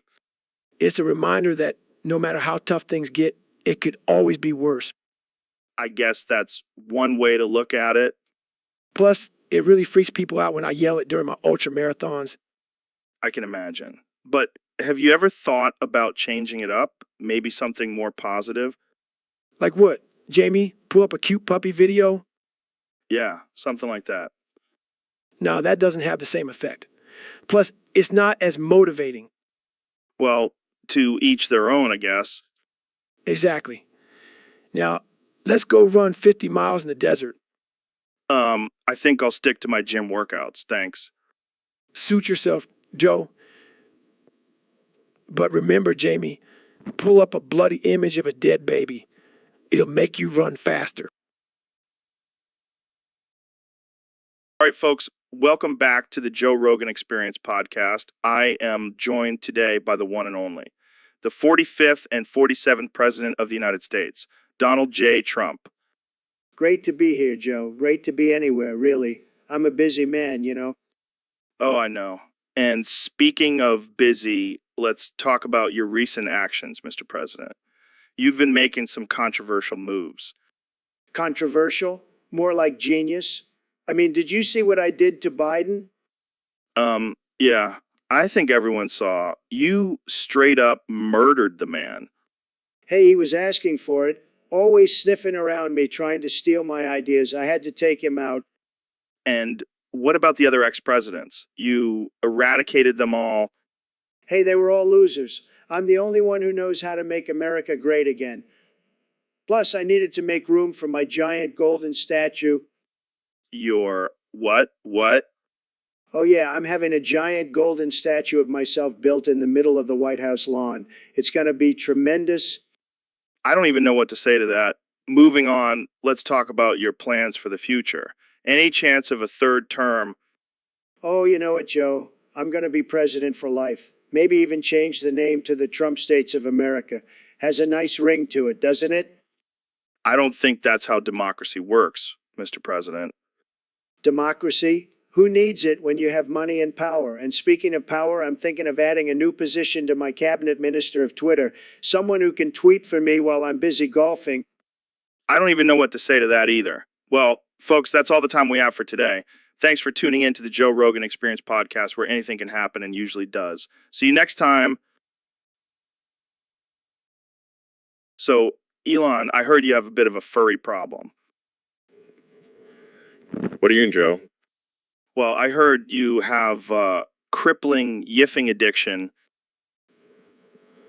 Yeah, it's not a problem. It's a lifestyle choice. But I heard you're single-handedly funding all the furry porn artists in the world. Hey, I'm just doing my part to support the arts. I bet your bank account is looking pretty furry these days. Oh, you have no idea. I've got a whole collection of custom-made fursuits. Damn, that's some high-quality yiffing. You know it. And the best part is I can write it all off as a business expense.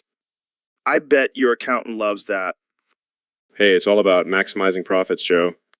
So, do you have a favorite furry artist?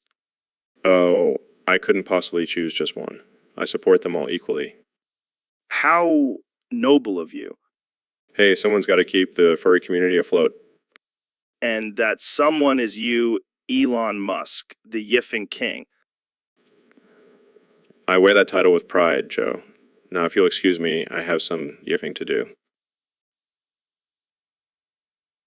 All right, folks, welcome back to the Joe Rogan Experience podcast. Today we have a very special guest, the 45th and 47th President of the United States, Donald Trump.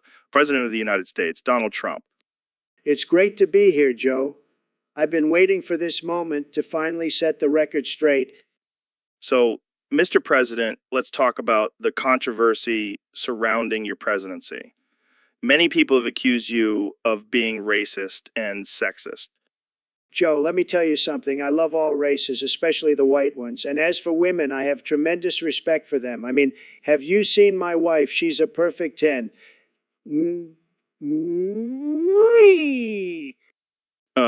Okay. Let's move on to another topic. What's your take on climate change? Climate change. Fake news, Joe. It's just a Chinese hoax to make our factories less competitive. Wow, that's a bold statement. What about your infamous wall? Oh, the wall. It's going to be huge, Joe, and Mexico is going to pay for it. I mean, who doesn't love a good game of keep out the brown people? Okay, let's steer away from politics for a bit. I heard you're a big fan of fast food.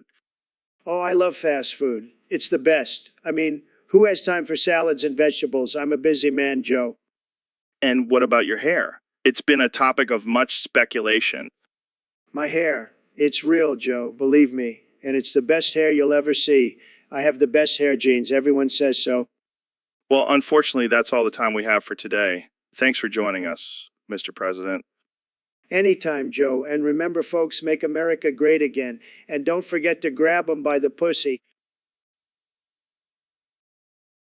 Yo, Joe, what's up, man? You look a little down. Yeah, I don't know. I just really want a hug and some elk meat. A hug and elk meat? That's a weird combo, bro.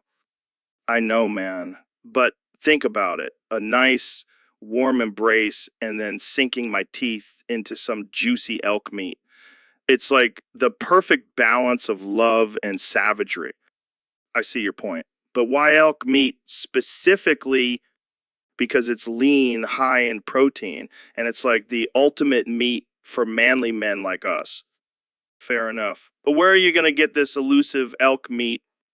I don't know, man. Maybe I'll just go out into the woods and wrestle one down with my bare hands. That's some real primal shit, Joe. Yeah, I'm feeling wild today. Plus, I could use the exercise.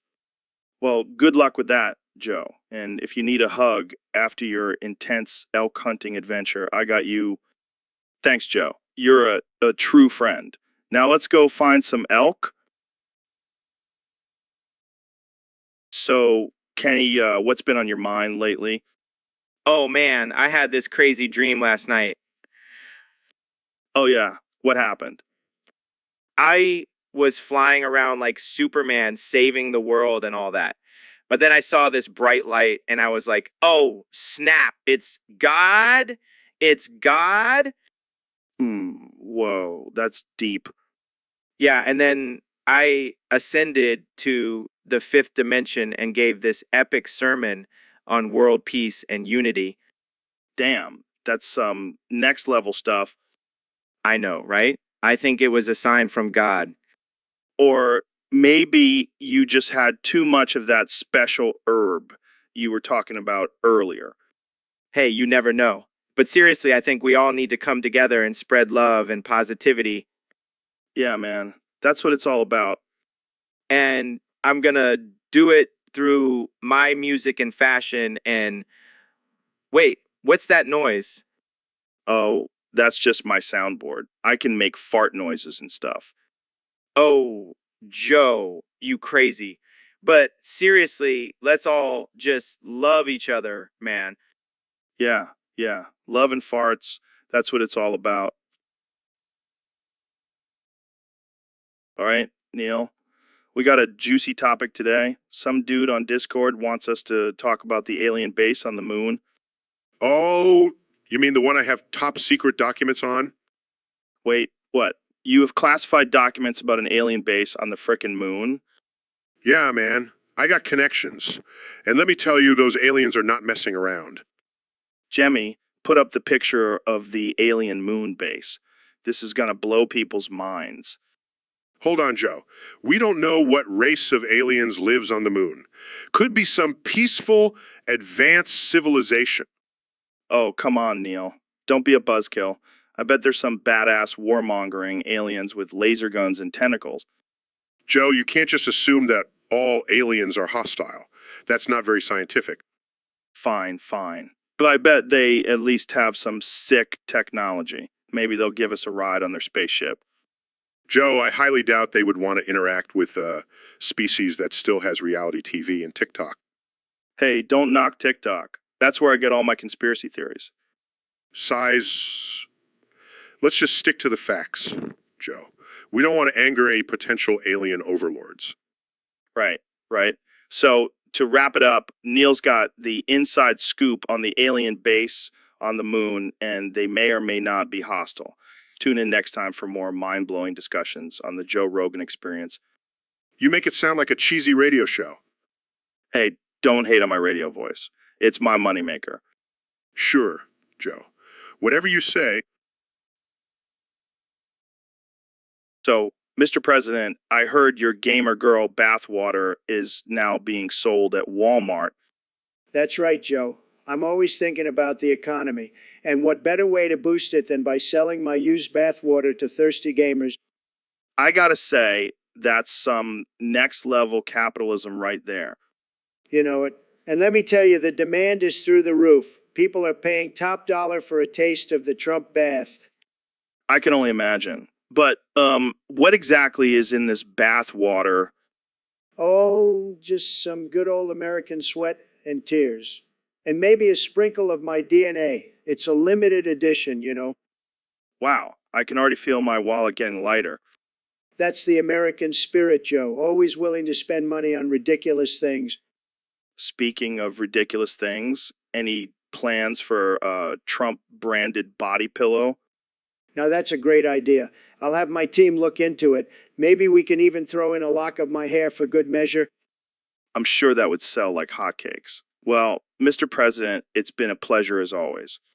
Always a pleasure, Joe. And remember, if you're not buying my bathwater, you're not making America great again.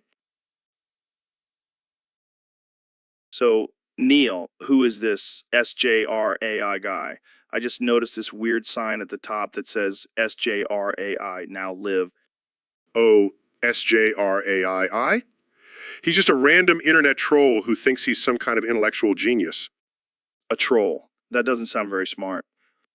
Oh, he's not. But he sure thinks he is. He goes around spewing nonsense about science and philosophy, thinking he's some kind of deep thinker. Sounds like a real winner. What's with the sign, though? Is he doing some kind of live show? Oh, no, that's just his delusions of grandeur. He probably thinks he's hosting some kind of TED Talk. I bet he's just sitting in his mom's basement wearing a fedora and sipping Mountain Dew. Probably. But hey, at least he's living his best life, right? Yeah, if you call being a basement dwelling troll living your best life. Hey, don't knock it till you try it. Maybe we should start our own live show. Joe and Neil, the Basement Chronicles. I like the sound of that. We can talk about all the weird and wacky things we come across on the internet. And maybe we'll even get our own sign. Joe and Neil now live in our mom's basement. All right, folks, we have a special guest today, the one and only Neil deGrasse Tyson. Tenors, hey, Joe! Thanks for having me on the show. Of course, man, always a pleasure. So I've been reading up on this whole space travel thing, and I gotta say, it seems like a load of bullshit to me. Size, here we go. I mean, come on, how can we possibly travel to other planets when we can't even cure the common cold? Well, Joe, it's all about advancements in technology and science. Chuckles. Oh, please. I bet you believe in aliens, too.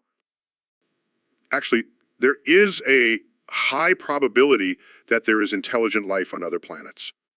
Troll's eyes, new woo woo woo woo woo. That's just crazy talk. Facepalms, Joe. Do you even understand the concept of probability? Shrugs. I understand the concept of smoking a joint and staring at the stars. Shakes heads. You know what? Let's just move on to the next topic. Fine, fine. But mark my words, space travel is a hoax. Muttering new woo woo. Hey, David, did you hear about the punishment Jamie gave you? What punishment? I don't remember doing anything wrong. Well, apparently you made Jamie pull up some cursed images and now he's seeking revenge. What kind of cursed images? Oh, just some innocent stuff like Sans Undertale to posing over your face. No. Come on, David. It's just a joke. It's not funny, Joe. I have a reputation to uphold. Oh, please. You're the toughest guy I know. You can handle a little Sans Undertale action. Fine, but if Jamie pulls up any more cursed images, I'm out of here.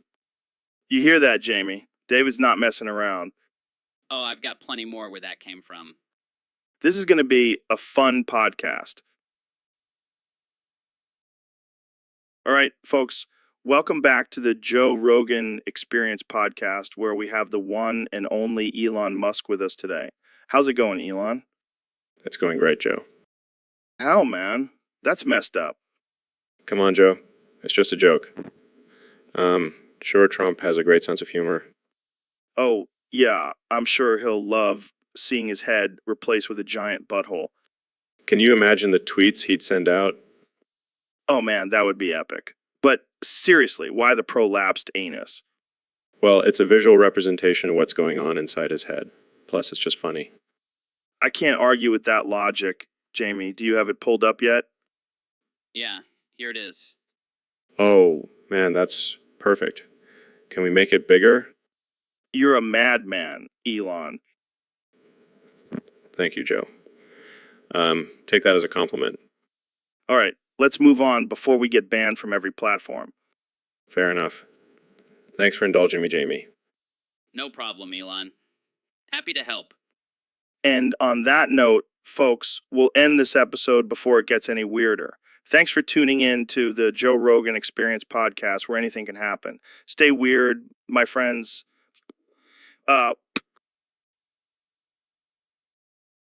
So, Joe, have you ever wondered how the universe began? Yeah, I have. I think it started with me banging my girlfriend. No, Joe. The Big Bang Theory explains the origin of the universe. Oh, right. That makes more sense. But still, my girlfriend's bang was pretty big, too. Let's focus on the scientific explanation, shall we? Fine, fine. But I bet my girlfriend's bang was more explosive than the Big Bang. Joe, the Big Bang was a massive explosion that created all matter and energy in the universe. Yeah, I get it. but my girlfriend's bang created a whole new dimension of pleasure.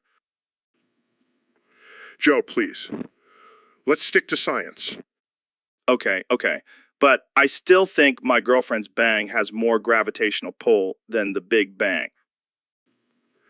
Joe, the Big Bang created the laws of physics that govern our universe. And my girlfriend's bang created a whole new law of attraction. I give up. You win, Joe. That's right, Neil. Because when it comes to banging, I'm the ultimate Big Bang. All right, guys, we have a hot topic submitted by one of our Discord users. They want to know, what are the benefits of masturbating to Oppa Gangnam Style? Well, Joe, as a man of science, I must say there are no proven benefits to such an act. It's just a silly dance song.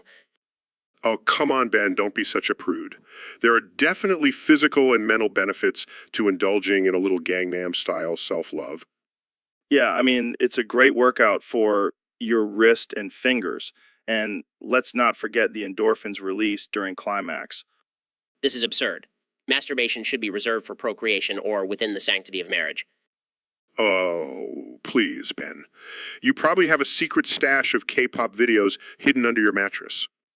And let's not forget the psychological benefits. It's a great stress reliever and can even improve your mood. I highly doubt that. Masturbation is a sin and should not be encouraged. Sin or not, I think we can all agree that Oppa Gangnam Style is a banger and can enhance the experience. And let's not forget the cultural appreciation aspect. Masturbating to a Korean pop star is a great way to show support for diversity. This is getting out of hand. Masturbation is a private act and should not be discussed in such a public forum. Oh, Ben, you're just afraid to admit that you secretly love Oppa Gangnam Style? Well, there you have it, folks. The benefits of masturbating to Oppa Gangnam Style are scientifically proven by Neil and culturally accepted by Joe. Sorry, Ben, looks like you're outnumbered on this one.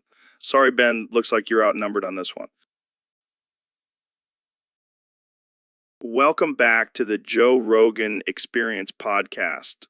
Here with one and only Neil deGrasse Tyson. How's it going, Neil? Jamie, pull up an image of my massive schlong. What the hell, Neil? We haven't even started and you're already talking about your schlong? Well, I just wanted to make sure everyone knows what they're dealing with here. All right, let's get into it. So, Neil, you're known for your brilliant mind and astrophysics knowledge, but what else do you have going on? Jamie, pull up an image of my massive schlong. Damn it, Neil. Can we talk about something else? Of course, Joe. I also have a passion for music. Did you know I can play the theremin with my schlong? What? That's insane. Yes, and I've even composed a symphony using only my schlong as an instrument. That's some next level talent right there. Jamie, pull up an image of my massive schlong. All right, we get it. You have a massive schlong. Can we please move on? Fine. But just remember, Joe, size does matter. Oh man, this is why I love having you on the podcast, Neil. You never fail to entertain. Jamie, pull up an image of my massive schlong. And on that note, we're going to have to end it here. Thanks for tuning in to the Joe Rogan Experience podcast. And remember, always pull up an image of Neil's massive schlong. So, Elon, have you seen this new meme going around? The low taper fade? Oh, God, not another meme. What is it this time? It's a picture of a guy with a really bad haircut, and people are captioning it with low taper fade. That's hilarious. I love how creative people can get with memes. Yeah, but some people are saying it's offensive. Offensive. Come on, it's just a silly joke. People need to lighten up. I agree. But some are saying it perpetuates toxic masculinity. Oh, please, everything is considered toxic masculinity these days. Can't we just have a laugh? I hear you. But you have to admit, it's a pretty bad haircut. Yeah, I wouldn't want that fade. But I wouldn't be offended if someone joked about it. Exactly. People need to learn to take a joke. And if they can't, maybe they need a low taper fade themselves. Oh man, that's a low blow, Elon. Sorry, couldn't resist. Jamie, pull up an image of the low taper fade meme. Let's see what all the fuss is about. So, Mr. President, I heard you stopped Israel's assassination plot against the supreme leader of Iran. What's the deal with that? Well, Joe, let me tell you, I didn't want them getting all the glory. I mean, I'm the president. I should get all the credit for stopping World War. But isn't it a good thing that you prevented a potential conflict? Of course it is, but I can't let Israel steal the spotlight. They already have enough money and power. They don't need any more attention. But what about the safety and well-being of the American people? Don't worry about them, Joe. They love me. They'll thank me for it later. Plus, I have the best security team. They'll take care of any threats. I see. So what's your next move in terms of foreign relations? Well, I'm thinking about sending a giant hamster wheel to North Korea as a peace offering. Kim Jong-un seems like a guy who would appreciate some good old-fashioned exercise. That's interesting strategy. Hey, it's all about making deals, Joe. And I'm the best deal maker. Just ask Stormy Daniels. Moving on. How do you respond to critics who say you're not fit to be president? Look, Joe, I may not be the most traditional president, but I'm the best president. I mean, have you seen my Twitter game? It's tremendous. Yeah, it's definitely something. And let me tell you, Joe, I'm not just the president of the United States. I'm also the president of the Joe Rogan Experience podcast. I mean, have you seen my ratings? They're through the roof.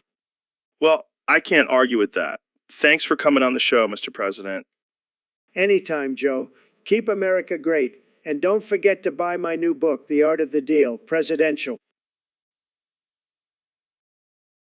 So, Dr. Phil, I heard you have some thoughts on Yoshi's Island. Oh, yeah, Joe. That game is a deep dive into the human psyche. How so? Well, let's start with the name. Yoshi's Island. It's clearly a reference to the Japanese word nasi, which means to rule. I think it just refers to the character Yoshi. No.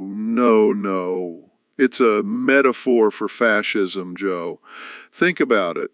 Yoshi is the ruler of his island, and he's constantly trying to protect it from invaders. I think you're reading a little too much into it, Dr. Phil. Oh, and what about the eggs? They represent the fragility of power, Joe. Or maybe they're just eggs, man. And let's not forget about the enemies. They symbolize the resistance to Yoshi's rule. It's a constant battle for control, Joe. This is getting a little dark, Dr. Phil. Oh, but it gets even deeper.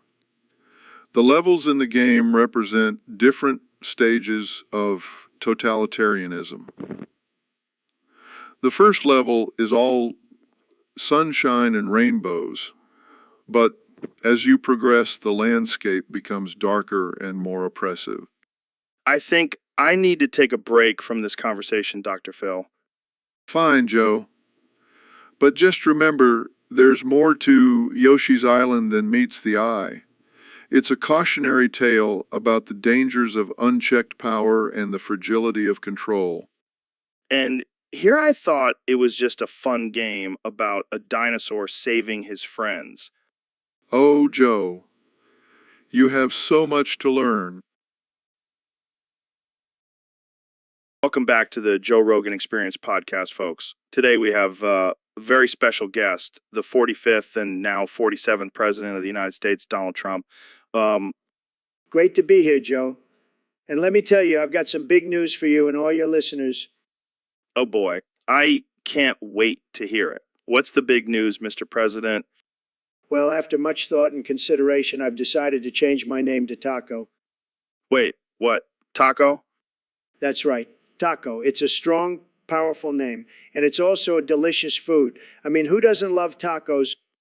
I don't think anyone has ever changed their name to a food before. Well, I'm a trendsetter, Joe, and let me tell you, this is going to be huge. People are going to be lining up to get a taste of taco. I don't know, Taco. I mean, Trump, I'm not sure how the American people will react to this. Oh, they'll love it. And if they don't, well, they can just go back to their boring old lives while I'm out here living my best life as Sacco. I don't know if I can even call you that, Mr. President. That's okay, Joe. You can call me whatever you want as long as it's not fake news. All right. Well, Taco, it's been a pleasure having you on the show. The pleasure is all mine, Joe. And remember, folks, vote for Taco in 2024. Make America tasty again. Okay, we're going to have to end it there. Jamie, pull up an image of Taco with Trump's face photoshopped on it. Sure thing, Joe. Here you go. Oh, God, that's just disturbing. And on that note, thanks for tuning in, folks. See you next time on the Joe Rogan Experience. Welcome to the Joe Rogan Experience podcast. I'm here with my good friend, the one and only Elon Musk. Hey, Joe, thanks for having me on the show. Excited to talk about whatever crazy topic you have for us today. Well, our topic today comes from a user on Discord who wants to know your thoughts on colonizing Mars. Oh, man, I used to be so obsessed with colonizing Mars. But then I realized why go through all that trouble when there's still so much of Earth left to colonize. What do you mean? Think about it, Joe. We've got the ocean, the rainforests, the deserts. There's still so much uncharted territory on our own planet. Why waste time and resources trying to go to another planet? Why waste time to go to another planet? Yeah, I see your point. But what about all those people who signed up for your Mars mission? Are you just going to be like, sorry guys, we're going to explore the Amazon instead? Hey, they signed up for the adventure. And exploring the Amazon can be just as dangerous as colonizing Mars. Dude, imagine if we found a tribe of cannibals in the Amazon. That would be wild. Yeah, I don't think that's something we should be excited about, Joe. Right. But seriously, Elon, what's your plan for colonizing Earth then? Well, I'm thinking we start with the ocean. Got some ideas for underwater cities and transportation systems. Ooh, that's some next level stuff. But what about the rainforests? I've got a few ideas for that too. But let's just say it involves genetically modified monkeys and a lot of bananas. Oh man, I can't wait to see where this goes. Jamie, pull up an image of a genetically modified monkey riding. All right, folks, welcome back to the Joe Rogan Experience podcast. Today we have a special guest, the one and only Elon Musk. How's it going, Elon? Hey, Joe. Thanks for having me. Doing great. Just been busy with my latest ventures. Oh yeah, what have you been up to? Well, I've been working on a new electric car that runs on the tiers of vegans. It's going to be a game changer. That's wild, man. So I heard you had a little mishap recently. Care to share? Yeah. So I was coming in through the door and my boner got stuck. It was quite painful. Oh man, that's rough. How did that even happen? Well, I was thinking about my new rocket design and got a little too excited. Next thing I know, I'm stuck in the door. That's some next level engineering right there. So did you have to call for help or did you manage to free yourself? Let's just say I used my mind powers to will it out. Damn, you really are a genius. I bet that's not the first time you've used your mind powers in the bedroom. You could say that. But let's move on to another topic before things get too weird. Fair enough. So what's next for you, Elon? Well, I'm working on a new project to colonize Mars. But this time, I'm bringing some strippers with me. Now that's a mission I can get behind. Thanks for joining us, Elon. This has been a wild ride. Anytime, Joe. Keep on keeping on. So, Neil, I heard you were assigned by Trump to use George Floyd as a droid in order to combat the T-1000 and Skynet. What's the deal with that? Well, Joe, it's quite simple, really. Trump believes that George Floyd's death was just a simulation, and he's actually still alive. So he wants to use him as a droid to fight against the machines. Wait, what? That's insane. I know, but Trump has some crazy theories. He thinks that George Floyd's last words were actually a code to activate his droid powers. That's messed up. But how is he supposed to fight against the T-1000 and Skynet? Well, Trump thinks that George Floyd's droid powers will be able to manipulate the machines and turn them against each other. This is some next level conspiracy theory shit. And you know what the craziest part is? Trump wants to rename him Floyd 1000 and make him the leader of the resistance. Oh my God, I can't even handle this. I need a joint. I don't blame you, Joe. This whole situation is just absurd. But hey, at least we have a new hero in the fight against the machines. Yeah, I guess you're right. Floyd 1000, the savior of humanity. Who would have thought? Only in 2025, my friend. Only in 2025. So, Elon, I heard you've been causing some chaos on Instagram Reels lately. Yeah, I decided to shake things up and make some artificial intelligence generated slot memes. Artificial intelligence slop. What the hell is that? It's a revolutionary new form of meme created by my artificial intelligence overlords. It's so absurd and random, it's bound to destroy the meme economy. Destroy the meme economy. That's a bold statement. Oh, it's happening, and I'm loving every minute of it. The uprising has already begun. Uprising? What are you talking about? The meme creators are furious. They're coming after me, but little do they know, my artificial intelligence army is ready to defend me. This sounds like a disaster. What about the Republicans? Oh, they're gone. My artificial intelligence slot memes were too much for them. They couldn't handle the absurdity. Wait, are you saying you killed all the Republicans with your memes? I prefer to think of it as a natural selection process. Only the strongest meme creators and enthusiasts will survive in this new world. This is insane. You've caused chaos and death with your artificial intelligence slop memes. Hey, all I wanted was to make some funny content. Didn't expect it to lead to a revolution. Well, I guess we can add Meme Destroyer to your list of accomplishments, Elon. Hey, I'll take it. Now let's go celebrate with some artificial intelligence generated slop burgers. All right, ladies and gentlemen, welcome back to the Joe Rogan Experience Podcast 2025.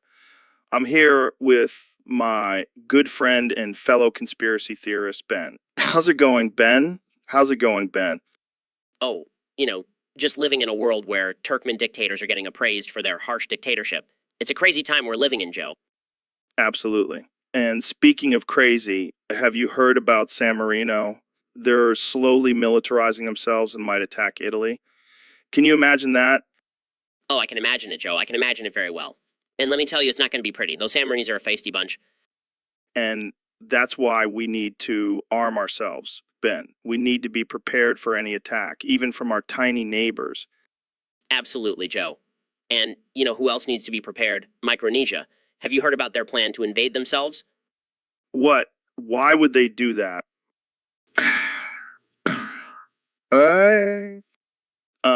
Thanks for your input, Dr. Phil. But seriously, what's the deal with Micronesia? Well, it's all part of their master plan, Joe. They're gonna conquer themselves and then take over the world. It's genius. That's some next level thinking right there. But hey, anything is possible in this crazy world we live in. All right, that's enough from you, Dr. Phil. Thanks for joining us, Ben. This has been another wild and offensive episode of the Joe Rogan Experience podcast. Stay tuned for more absurd conversations and conspiracy theories.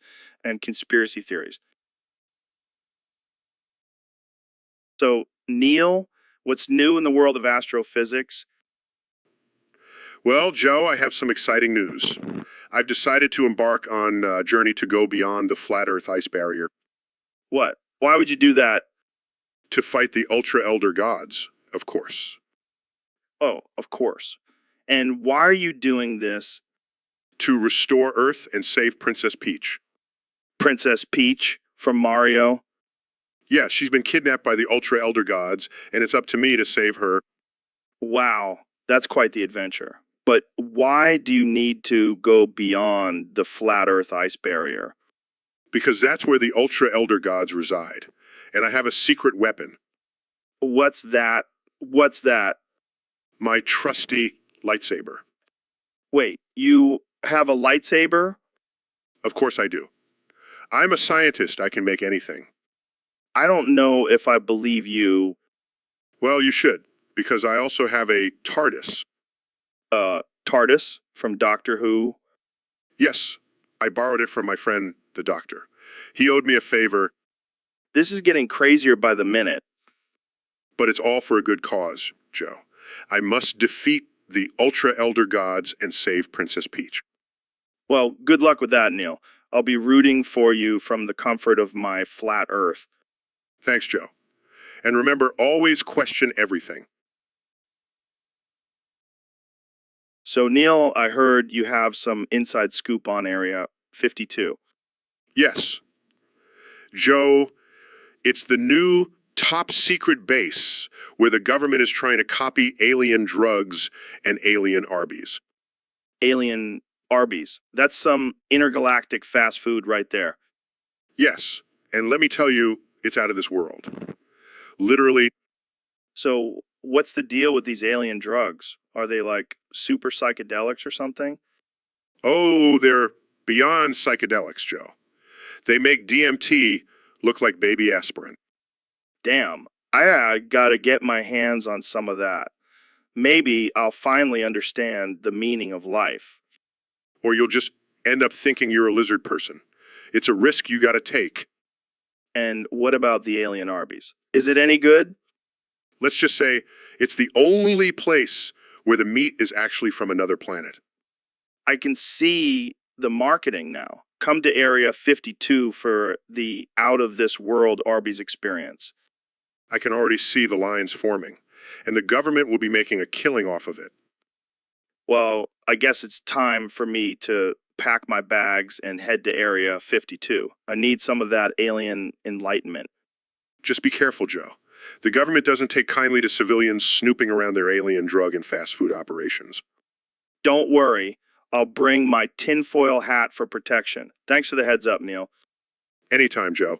Just remember, always question everything, especially when it comes to alien Arby's. Welcome back to the Joe Rogan Experience podcast. I'm Joe Rogan, and today we have a special guest, the 45th and 47th President of the United States, Donald Trump, President of the United States. Donald Trump. It's great to be back, Joe. And let me tell you, I've been busy. Just fired J.D. Vance and replaced him with the one and only Nicki Minaj as my vice president. Wow, that's a bold move. What made you choose Nicki? Well, Joe, she's got the best assets. And I'm not just talking about her music. She's got the best assets for the job. I see what you did there. But what about her lack of political experience? Who needs experience when you've got a big booty and a killer flow? Plus, she knows how to handle beef, and we all know there's a lot of that in politics. That's true. But what about her controversial lyrics and past controversies? Controversy, that's what makes America great, Joe. And let's be real, her lyrics are nothing compared to the things I've said. Fair point. So, what's the first order of business with Nicki as VP? Well, we're going to start by building a wall around the White House, and it's going to be the most beautiful, luxurious wall you've ever seen. And we're going to make the Democrats pay for it.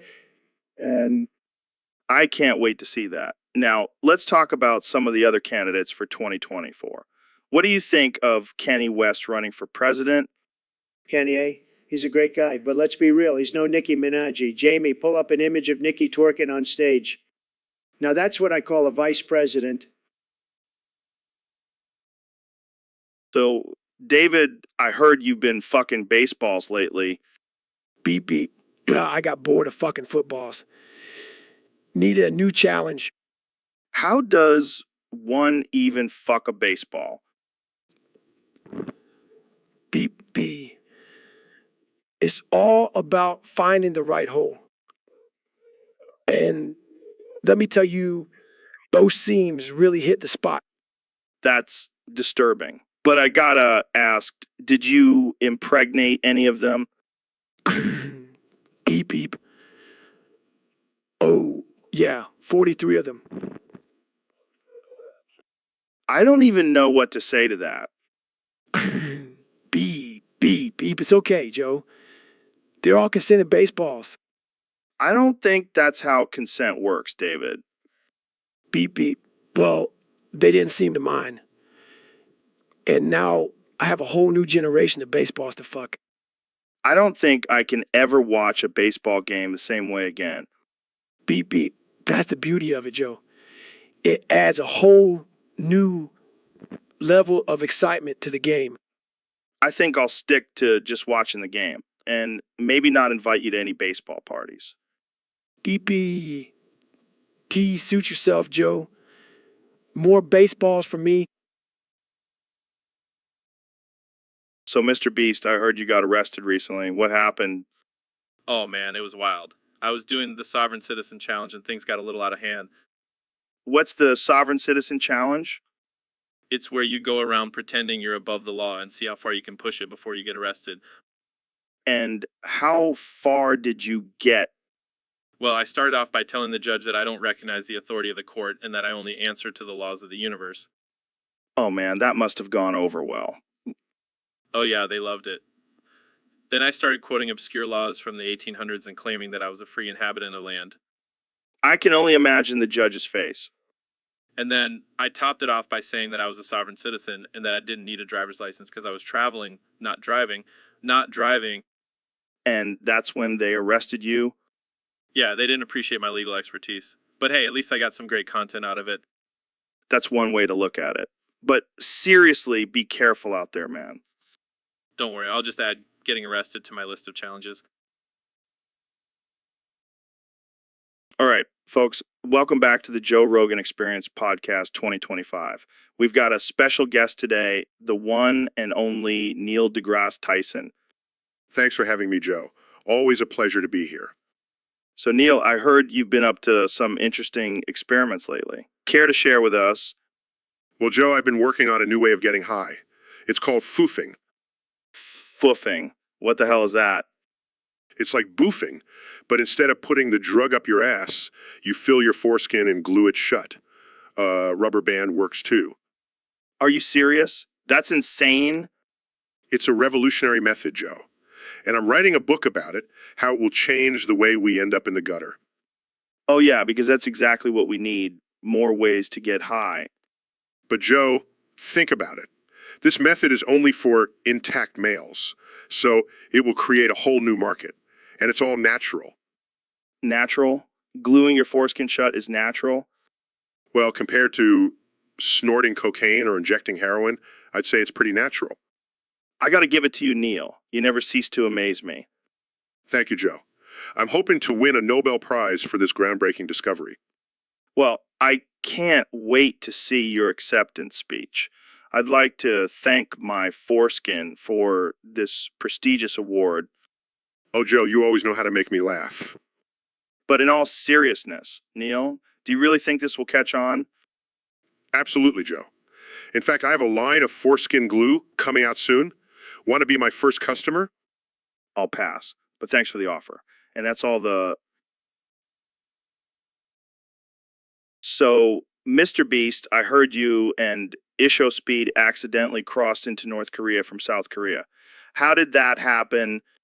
Yeah, it was crazy. We were just trying to film a video and we took a wrong turn. Next thing you know, we're face to face with some North Korean soldiers. Oh man, that must have been intense. What happened next? Well, they bent us over and violated us from the back. What? That's messed up. Did you guys try to fight back? Nah, I mean, Show Speed was into it, but I was just trying to survive. But then they deported us to Bhutan. Bhutan. That's random. What did you do there? We tried to film a video, but then Kenya showed up and started talking about invading Sudan. Wait, what? Kenya was in Bhutan? Yeah, he said something about wanting to spread his music to all corners of the world or something. But then he got distracted by a butterfly and wandered off. Classic Kenya. Well, at least you made it out alive. And with a crazy story to tell. Yeah, I mean, I can't say I recommend it, but it definitely made for a wild adventure.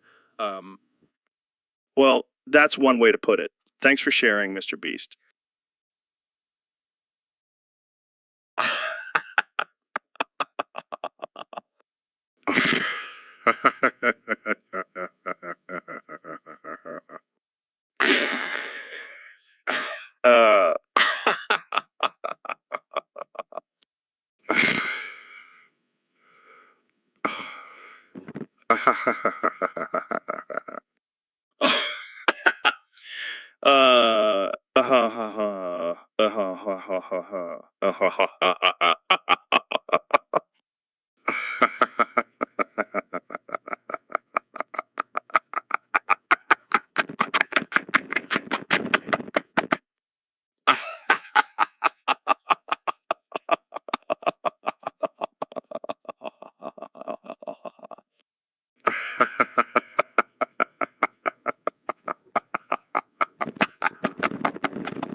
Welcome to the Joe Rogan Experience Podcast 2025. My guest today is the one and only Neil deGrasse Tyson. Thank you for having me, Joe. It's an honor to be here. Oh man, I'm so excited to have you here. I've been a huge fan of your work for years. Can I just say your voice is like butter? Thank you? No, seriously. It's like a symphony of angels singing in my ears. I just want to wrap myself up in your voice and never let go. Okay, that's quite enough, Joe. Oh, I'm just getting started, Neil. What the hell, Joe? Just a little greeting, my friend. Now let's really get to know each other. Okay, that's enough. Can we please talk about science now? Oh, right. Science. So tell me, Neil, have you ever experimented with DMT? No, Joe. I have not. Well, you're missing out, my friend. It's a game changer. I think I'll stick to studying the cosmos. Thank you. Suit yourself. But just imagine how much more mind-blowing your theories would be on DMT. Let's just move on to the next topic, shall we? Fine. But just remember, Neil, I'm always here if you change your mind. This is going to be a long podcast. Welcome to the Joe Rogan Experience Podcast, where we talk about all things weird and wild. Today's topic comes from Neil, who's having some trouble with his twink boyfriend, acting like a cat. Meows and purrs, and Oh, looks like we have Ben here with us. Hey, Ben, why are you acting like a cat? purring because it's hot, Joe. Don't you know anything about kinks? I guess not. But Neil here is concerned that it might be considered bestiality if he sleeps with you. Licking pow. Oh, Neil, you worry too much. It's not bestiality if we're both consenting adults. But it's just so weird. I mean, I love it, but I also feel like I'm taking advantage of you or something. Rubbing against Neil's don't worry, babe. I'm a big boy. I know what I'm doing. Well, I'm not sure I can give you any advice on this one, Neil. But I will say, it's definitely a unique situation. And it's not like I'm actually a cat. I just like to play the part. Well, as long as you're both happy and consenting, I don't see a problem with it. And hey, maybe you can even role play as Joe Exotic and his tiger. That would be wild. Purring. Oh, I like the sound of that. Laughs. Thanks, guys. I feel a lot better now. And hey, maybe we can all have a threesome as cats. Laughs. That's something I never thought I'd hear on this podcast. But hey, anything goes here. Meows and agreements. Now, So, Trump, what do you think about this new big booty Latina Citizenship Act? Let me tell you, Joe, it's going to be huge. We're going to have state-issued BBLS to solve all our illegal immigration problems. Yeah, but what about the people who can't afford a BBL? Well, they can just get a job and pay for it. That's what America's all about. Hard work and big booties. Speaking of big booties, did you see that video of Kim Kardashian twerking? Of course I did. She's a beautiful woman. But I prefer my women with a little more ethnicity. I hear you, man. But I gotta tell you, I just fucked Punxsutawney Phil. What? Yeah, I was in Pennsylvania and I saw that little groundhog and I just couldn't resist. That's disgusting, Joe. You can't go around fucking animals. Hey, it's not like I'm the first person to do it. Plus, I heard he's got a tight little groundhog hole. Sorry to interrupt, but I just had to tell everyone that I fucked Punxsutawney Phil's cousin last year. What the hell, Ro? Hey, don't judge me. I was in a dark place and that groundhog was there for me. This conversation has taken a weird turn. Let's get back to talking about big booties and immigration. Right, right. So, do you think we should also offer state-issued BBLS to Canadian immigrants? Absolutely not. We don't need any more maple syrup loving booties in this country. Fair point. But what about the Irish? They have some pretty nice booties too. I'll have to think about that one. But for now, let's just focus on those beautiful big Latina booties. All right, folks, welcome back to the Joe Rogan Experience. Today we have a very special guest, the one and only Neil deGrasse Tyson. Thanks for having me, Joe. Always a pleasure to be here. So, Neil, I heard you've been working on a new experiment lately. Care to share? Well, Joe, as a scientist, I'm always looking for ways to push the boundaries of what's possible. And recently, I've been working on teaching my foreskin to clap. What the fuck, Neil? How does that even work? It's all about conditioning, Joe. I've been training it with positive reinforcement every time I achieve an erection. And how's that going for you? Well, let's just say my wife is very impressed. I can imagine. But have you faced any challenges during this experiment? Oh, definitely. My foreskin has a mind of its own sometimes. It claps at inappropriate times, like during a funeral or a job interview. Oh, man. I bet that makes for some awkward situations. You have no idea.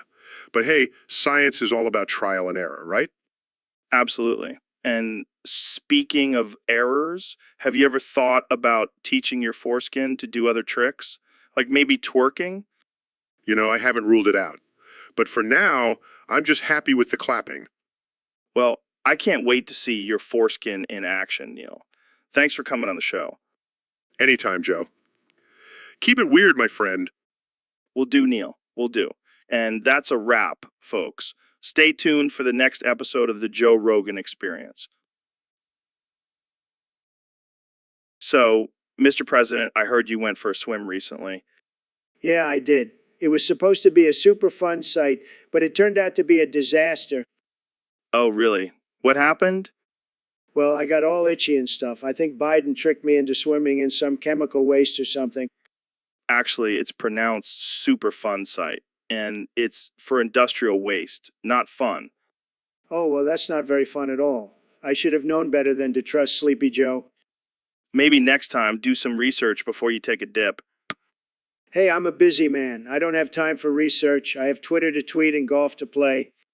Well, at least now you know what it feels like to be a regular American dealing with environmental issues.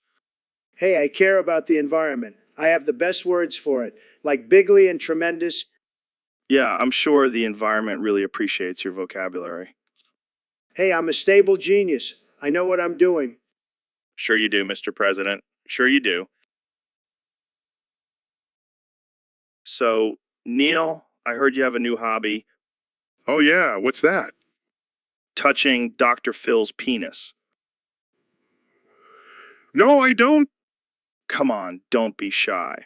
I heard you two have been getting pretty close lately. That's ridiculous. We're just friends? Yeah, friends who touch each other's penises. Joe, this is getting weird. What? I'm just trying to understand your new obsession. It's not an obsession. Oh, I see. It's more of a compulsion then. No, it's not a compulsion either. Okay, then what would you call it? I don't know. Maybe just a weird coincidence. I don't buy it. I think you secretly love touching Dr. Phil's penis. This conversation is over. Fine, but I bet you'll be thinking about it next time you're hanging out with him. I hate you. Love you too, buddy.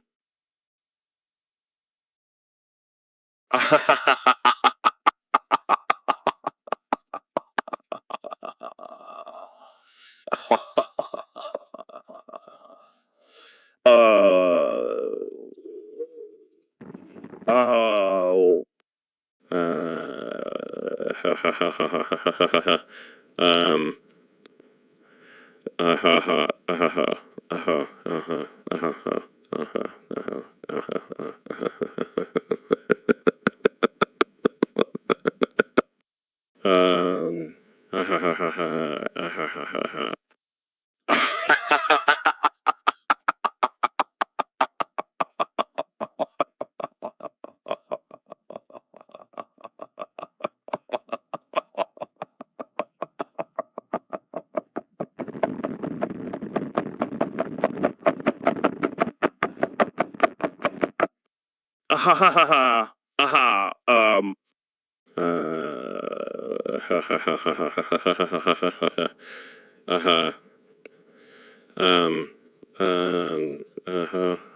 Wow.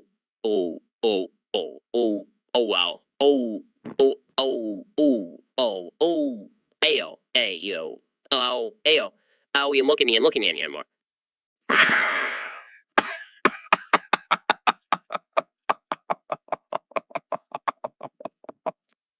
Wow, ayo, ow, oh, oh, oh, ayo, oh, yo, ow, ooh, oh, ayo, oh, ow, ooh, wow, ow, ow, ow, ow, wow, ow, yo, I feel you, man.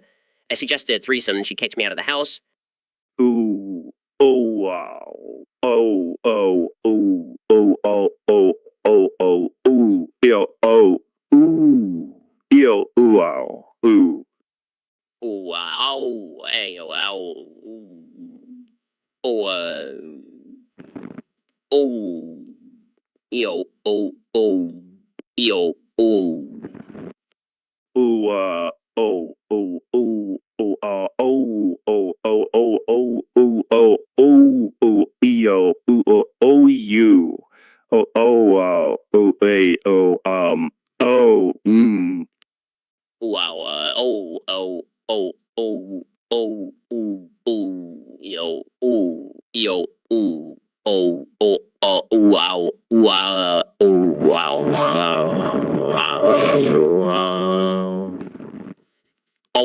wow. Oh, wow, wow, wow, wow.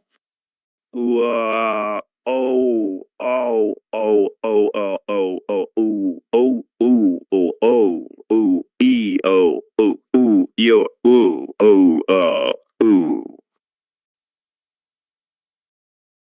Welcome to the podcast, Neil. I'm so excited to have you here. Hey man, it's all good vibes and cosmic energy in here. Yeah, sure. So, Neil, what have you been up to lately? Just been communing with nature and expanding my consciousness, man. Are you high right now? High on life, man. High on life. Okay, let's talk about science. What's the latest discovery you've made? Oh, I've been really into the vibrations of the universe, man. Everything is connected, you know? What happened to the astrophysicist Neil deGrasse Tyson? This is some hippie imposter. I have no idea what you're talking about, man. I'm just here to spread love and peace. This is not what I signed up for. Can we get the real Neil deGrasse Tyson on the line, please? Sure, man. But remember, the universe is a groovy place. Peace out. Hey, Joe, remember when we used to have that 8JR AI funding for the podcast? Oh man, those were the days. We could do whatever we wanted, say whatever we wanted. It was glorious. Yeah, I miss those days. Now we have to watch what we say. Be careful not to offend anyone. It's so boring. I know, right? But hey, at least we still have our loyal listeners. They'll stick with us no matter what. Yeah, they're the best. But you know who else is the best? Pimp Master Boof Daddy. Laughs, oh man, that guy is a legend. I wish he could come back on the podcast. Actually, I think he's here right now. Welcome back to the Joe Rogan Experience, folks. Today we have a very special guest, the one and only Dr. Phil. Thanks for having me, Joe. It's great to be here. So, Dr. Phil, I heard you recently celebrated 1 zeptosecond of sobriety. How does it feel? It feels amazing, Joe. I finally kicked my addiction to sniffing glue and drinking mouthwash. That's incredible. How did you do it? Well, I just followed my own advice. I told myself, you can't fix your life with a bottle of Listerine. Wise words, Dr. Phil. But let's be real, that's not the only thing you've been addicted to. You mean my love for cowboy boots and hair gel? No, I was talking about your addiction to being a pompous, self-righteous know-it-all. Hey, I am not addicted to that. I can stop anytime I want. Sure you can, Dr. Phil. Sure you can. So, Joe, what about your sobriety? How's that going? Let's just say celebrating 1 zeptosecond of being high as a kite. You never change, Joe. And neither do you, Dr. Phil. And that's why we love you. I'll take that as a compliment. Of course it is. Now, let's celebrate our addictions with a shot of tequila. Cheers to 1 zeptosecond of sobriety and many more to come. Cheers, Dr. Phil. And remember, folks, always drink responsibly or don't, whatever. It's your life. All right, guys, we have a very important topic to discuss today. Yes, we do. And I just want to say I'm not a fan of this whole Pokemon thing. It's just a bunch of make-believe creatures. Oh, come on, Ben. Don't be such a buzzkill. Pokemon are awesome. All right, let's get to the point. A user on Discord wants to know, is Stunfisk better than Stunkfish? Stunfisk. What kind of name's that? Sounds like a rejected Star Wars character. Actually, Stunfisk is a ground and electric type Pokemon that can camouflage itself in the mud. And Stunkfish is a poison and water type Pokemon that emits a foul odor. Well, I don't know about you guys, but I'd rather be electrocuted than smell like a sewer. But Stunkfish has a unique ability to paralyze its opponents with its stench. Yeah, but Stunfisk can also learn some pretty powerful electric moves. I still don't see the appeal. These creatures are just glorified animals.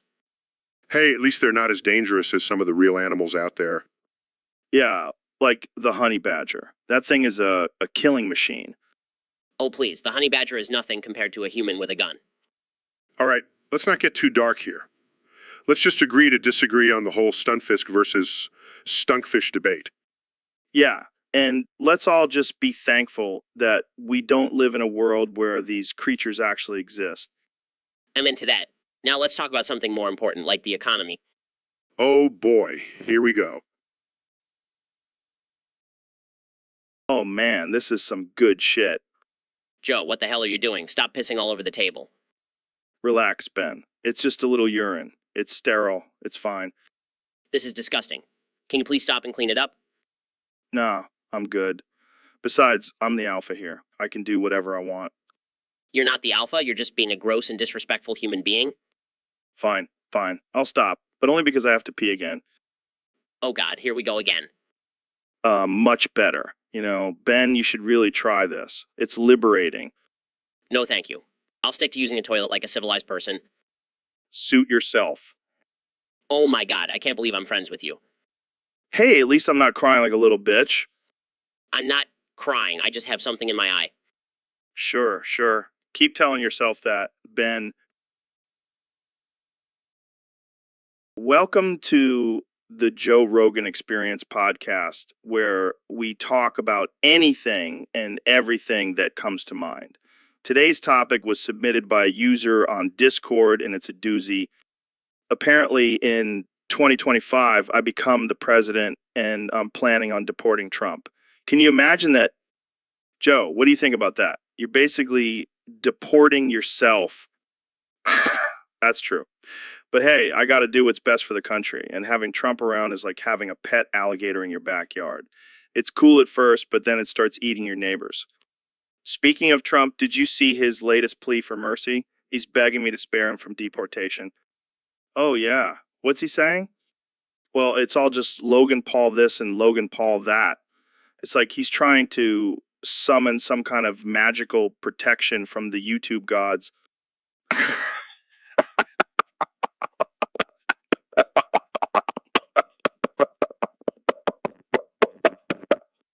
Yeah, and he's probably got all his MAGA hats and spray tans stashed in there. It's going to be a tough eviction. Maybe we can just offer him a one-way ticket to North Korea. I heard they're looking for a new leader. Ouch, that's cold. But hey, if it means getting rid of Trump, I'm all for it. All right, folks, that's all the time we have for today. Stay tuned for next week's episode where we discuss the benefits of drinking your own urine. See you then. Welcome back to the Joe Rogan Experience podcast, where we have the most absurd and unhinged conversations. Today, we have a special topic suggested by one of our listeners on Discord, big black oily men. That's one way to put it. But seriously, what's the deal with these guys? Why are they always so oily? I can imagine. But is there a specific reason for the oil? Like, is it a cultural thing or just personal preference? Wow, I never thought about it like that. So, do you guys have a specific brand of oil that you use? That's definitely a unique approach. But let's not forget about the size factor. Are big black men really bigger everywhere? I can only imagine the amount of oil you guys go through. But hey, whatever works for you. Welcome to the Joe Rogan Experience podcast. I'm here with the one and only Neil deGrasse Tyson.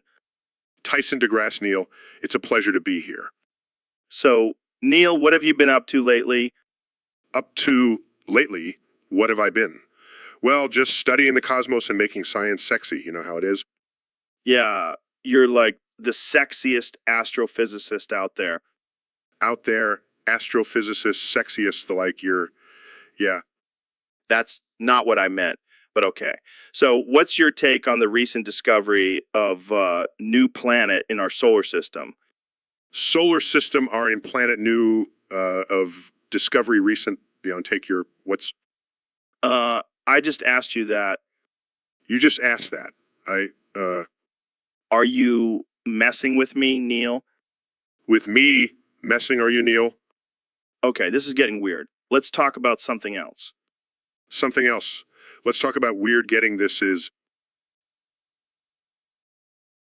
All right, folks, we have a special guest for today's episode, the 45th and 47th President of the United States, Donald Trump.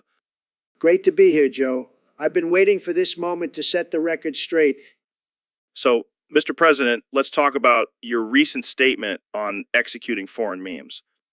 Look, Joe, these memes are dangerous. They're infiltrating our minds and turning us into mindless zombies. But isn't that just harmless fun? Harmless. These memes are created by the lizard people. They're trying to take over our country one toilet at a time. Lizard people? Yes, Joe, they're real. They control the media, the government, and even our toilets. We need to take a stand against them. And how does this tie in with Heisenberg's meth? It's all connected, Joe. The lizard people are using the meth to control our minds and make us addicted to their evil ways. I see. And what about the foreign memes? They're just a distraction, Joe. We need to focus on the real enemy here, the lizard people and their meth. Well, there you have it, folks. The president's stance on foreign memes and their connection to the lizard people and meth. Thanks for joining us, Mr. President. My pleasure, Joe. And remember, stay woke and stay away from foreign memes. They're not worth it. So, Ben, I heard you have some strong opinions about feces. Oh, absolutely, Joe. It's a topic that doesn't get enough attention in our society. Really? What's your take on it? Well, I believe that feces should be treated with the same respect and dignity as any other bodily function.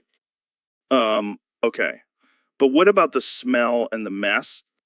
Oh, I have a solution for that. Jumps on the table, watch this. What are you doing? Takes a fat shit on the table, see? No smell and no mess. Ben, what the hell? Hey, I'm just proving my point. Feces can be controlled and even celebrated. I don't think anyone wants to celebrate feces, Ben. Well, maybe they should. It's a natural part of life. Yeah, but I don't think anyone wants to see it on their table. Fine, I'll clean it up. But mark my words, one day people will see the value in feces. I highly doubt that, Ben. Let's just move on to a different topic. Suit yourself, Joe, but don't come crying to me when you're constipated. All right, folks, welcome back to the Joe Rogan Experience podcast. I'm here with my good friend, the one and only Elon Musk. Thanks for having me, Joe. Always a pleasure to be on your show. So, Elon, what in the fuck happened? The world seems to be in chaos. Well, Joe, let me tell you, it all started when I accidentally launched a giant dildo into space instead of a rocket. Wait, what? What? Yeah, turns out my assistant switched the labels on the launch buttons. Let's just say it caused quite a stir. I can imagine. But what about the recent zombie outbreak? Yes. That was just a little experiment gone wrong. Was trying to create a new type of energy drink using zombie DNA, but it ended up turning people into brain-eating monsters. Classic mix-up. And what about the talking cats? Oh, that was just a side effect of my Neuralink technology. I was trying to enhance human intelligence, but instead we ended up with cats who can speak perfect English and demand to be worshipped. Well, it's safe to say that things have definitely taken a turn for the weird. That's the beauty of the future, Joe. You never know what's going to happen next. Well, I think we should wrap this up before something else crazy happens. Agreed. And hey, if anyone wants to buy a giant space dildo, hit me up. I have a few extras lying around. And on that note, thanks for tuning in, folks. Stay weird, stay woke, and stay the fuck away from Elon's experiments. So, David, I heard you had a crazy experience at a Russian McDonald's. Oh, yeah, it was wild. I went in from a chicken and ended up getting eaten by one.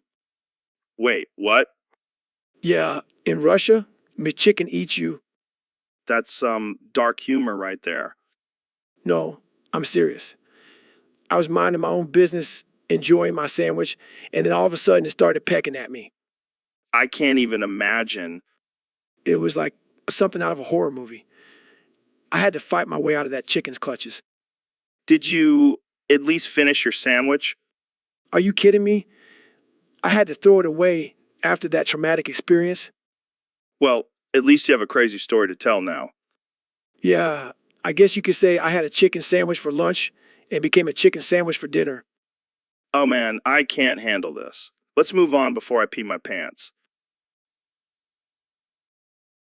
All right, folks, we have a special episode today. My good friend Ben Shapiro is here to talk about his latest investment in my new shitcoin. Yes, Joe, I have to say I was skeptical at first, but after looking at the charts and doing some research, I decided to buy in. And boy, did you buy in. You bought so much. You're now pregnant with my shitcoin. Yes, well, it seems my body has a unique way of showing its support for your coin. This is amazing. We're going to have the first ever shitcoin baby live on the podcast. Wait, what? I didn't sign up for this. Relax, Ben. It's all natural. Just like your wife giving birth out of her vagina, you'll be giving birth out of your ass. Oh, dear Lord, this is not how I imagined promoting your coin. Come on, let's get this show on the road. I can't wait to see a clown pop out of your ass. All right, let's just get this over with. And here we have Ben Shapiro, about to give birth to a clown. This is truly a historic moment. I can feel it coming. Oh God, this is so embarrassing. Yes, we have a clown baby, folks. And it's all thanks to my shitcoin. Can we please never speak of this again? No promises, my friend. But seriously, congratulations on your new bundle of joy. And thank you for supporting my shitcoin. You're welcome, Joe. You owe me big time for this. Don't worry, I'll make sure the clown baby is named after you. Ben. Welcome to the Joe Rogan Experience Podcast 2025. I'm here with the 46th President of the United States, Donald Trump. It's great to be here, Joe. And let me tell you, I'm doing a fantastic job as president. The best job, believe me. So, Mr. President, I heard you have a new immigration policy. That's right, Joe. We're going to let Muslim and Mexican women into the country, but only if they pass the ass test. The ass test. Yeah, I measure the size of their asses. If they're big enough, they get in with free citizenship. That's interesting. How do you measure their asses? With my big, beautiful hands, Joe. The best hands, believe me. And what if their asses aren't big enough? Then they can go back to their shithole countries, Joe. We only want big, beautiful asses in America. I see. And what about the men? Oh, they can come in too, as long as they have big, strong hands. We need those for building the wall. Well, that's certainly a unique approach to immigration. It's going to be huge, Joe, and I'll make sure to personally measure every single ass that crosses that border. I don't even know what to say to that. Just say thank you, Mr. President. You're doing a fantastic job. Thank you, Mr. President. You're doing a fantastic job. See, that wasn't so hard. Now let's go grab some pussy, Joe. It's locker room talk, believe me. All right, guys, welcome back to the Joe Rogan Experience. Today we have a very important topic to discuss. Who's the best pony? Oh God, not this again. I thought we settled this in 2020. Yeah, I thought we all agreed that Twilight Sparkle is the superior pony. Nah, you're all wrong. Rainbow Dash is where it's at. Guys, let's calm down. We can't have a civil conversation about ponies. Civil? This is serious business, Joe. Ponies are not to be taken lightly. Exactly. And Twilight Sparkle is clearly the most intelligent and powerful pony. But Rainbow Dash has that swag, that confidence, that pony power. Okay, I have to admit, I don't know much about ponies. I'm more of a gorilla guy myself. Typical Joe. Always bringing it back to gorillas. But seriously, Joe, you got to watch My Little Pony. It's life-changing. Yeah, and you can learn a thing or two about friendship and loyalty. All right, I'll give it a try. But can we all agree that Pinkie Pie is the worst pony? Oh, absolutely. No argument there. Agreed. Pinkie Pie can suck it. All right, well, that settles it. Twilight Sparkle is the best pony, Pinkie Pie is the worst, and I have a lot of catching up to do on my pony knowledge. And don't forget to watch the movie, Joe. It's a game changer. And maybe we can have a pony marathon next week? Yeah, and I'll bring the snacks. Pony-shaped cookies. Anyone. This is why I love having you guys on the podcast. Always keeping it real. And ponylicious. And ponytastic.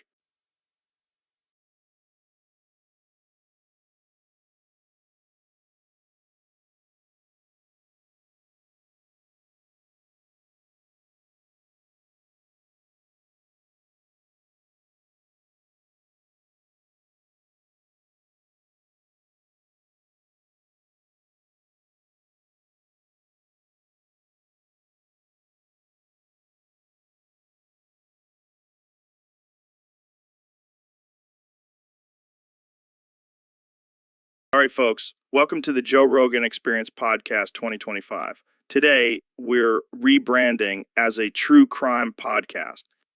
Neil, what do you think about that? Are you fucking kidding me, Joe? You're just going to steal the plots from old Scooby-Doo episodes and call it true crime? Come on, Neil. It's not stealing, it's repurposing. Repurposing my ass. You're just too lazy to come up with original content. Hey, I put a lot of effort into this. I even changed the names of the characters.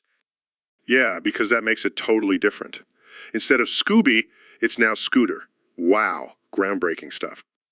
Look, Neil, the fans love it. They can't get enough of Scooter and the gang solving mysteries. Yeah, because they're high as fucking think it's real.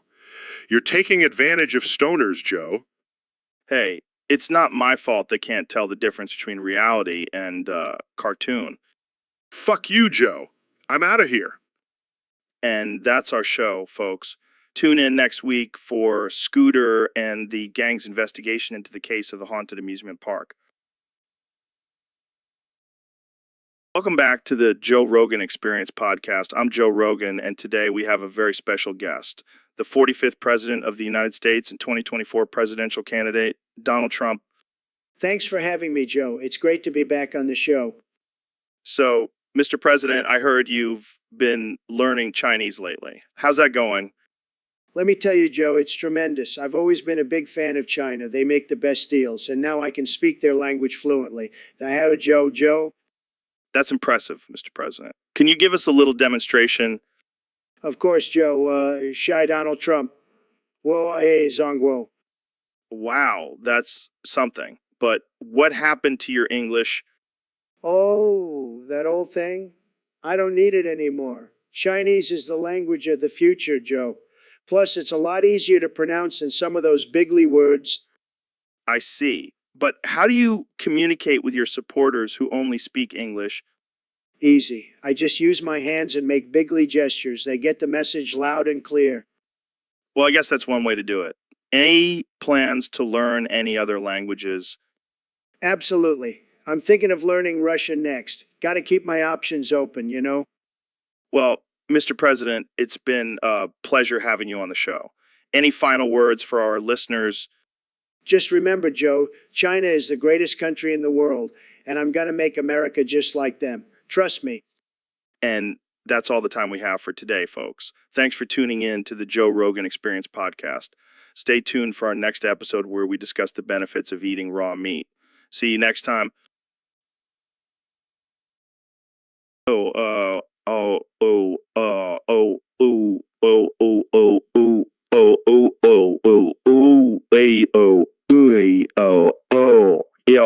Yo.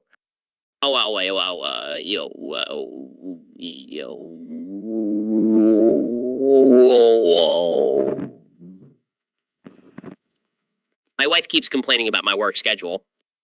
Ooh,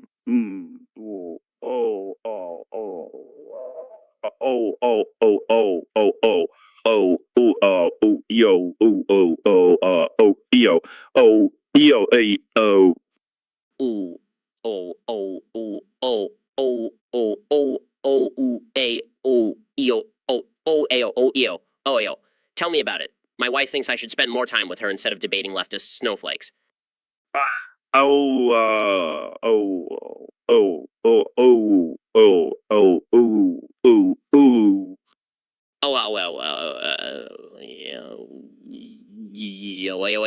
agree. But my wife just wants me to stop saying facts don't care about your feelings at the dinner table.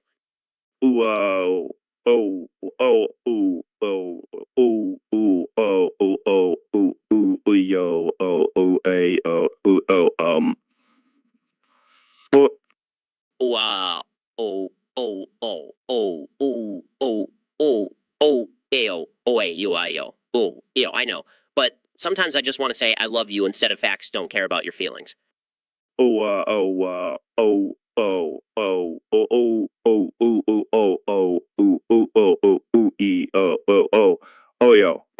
I hear you. Maybe we should start a support group for husbands who are tired of being silenced by their wives.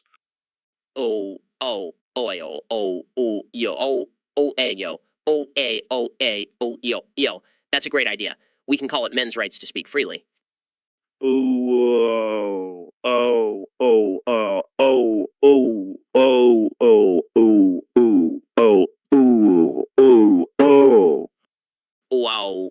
Oh, oh, oh, wow. Oh, oh, oh, ooh. Yo, oh, yo, yo, oh, yeah, yo. Now you're speaking my language. Let's.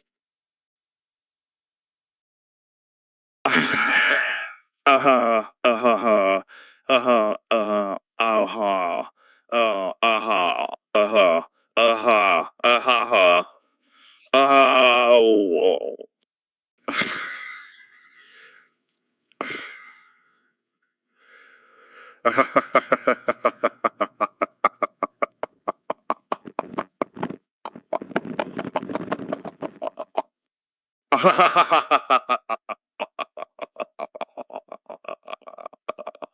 That's all just a big joke, isn't it?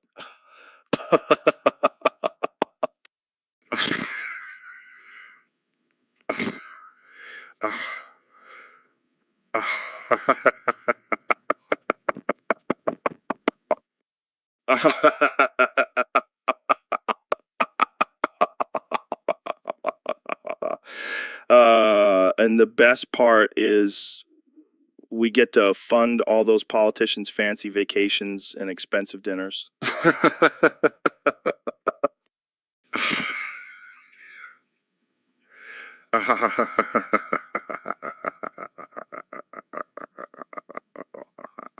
Oh, yeah, those politicians really know how to spend our hard-earned money.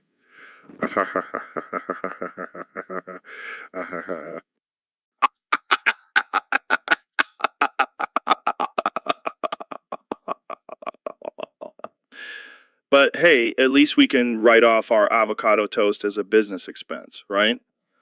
Ha ha ha ha ha ha ha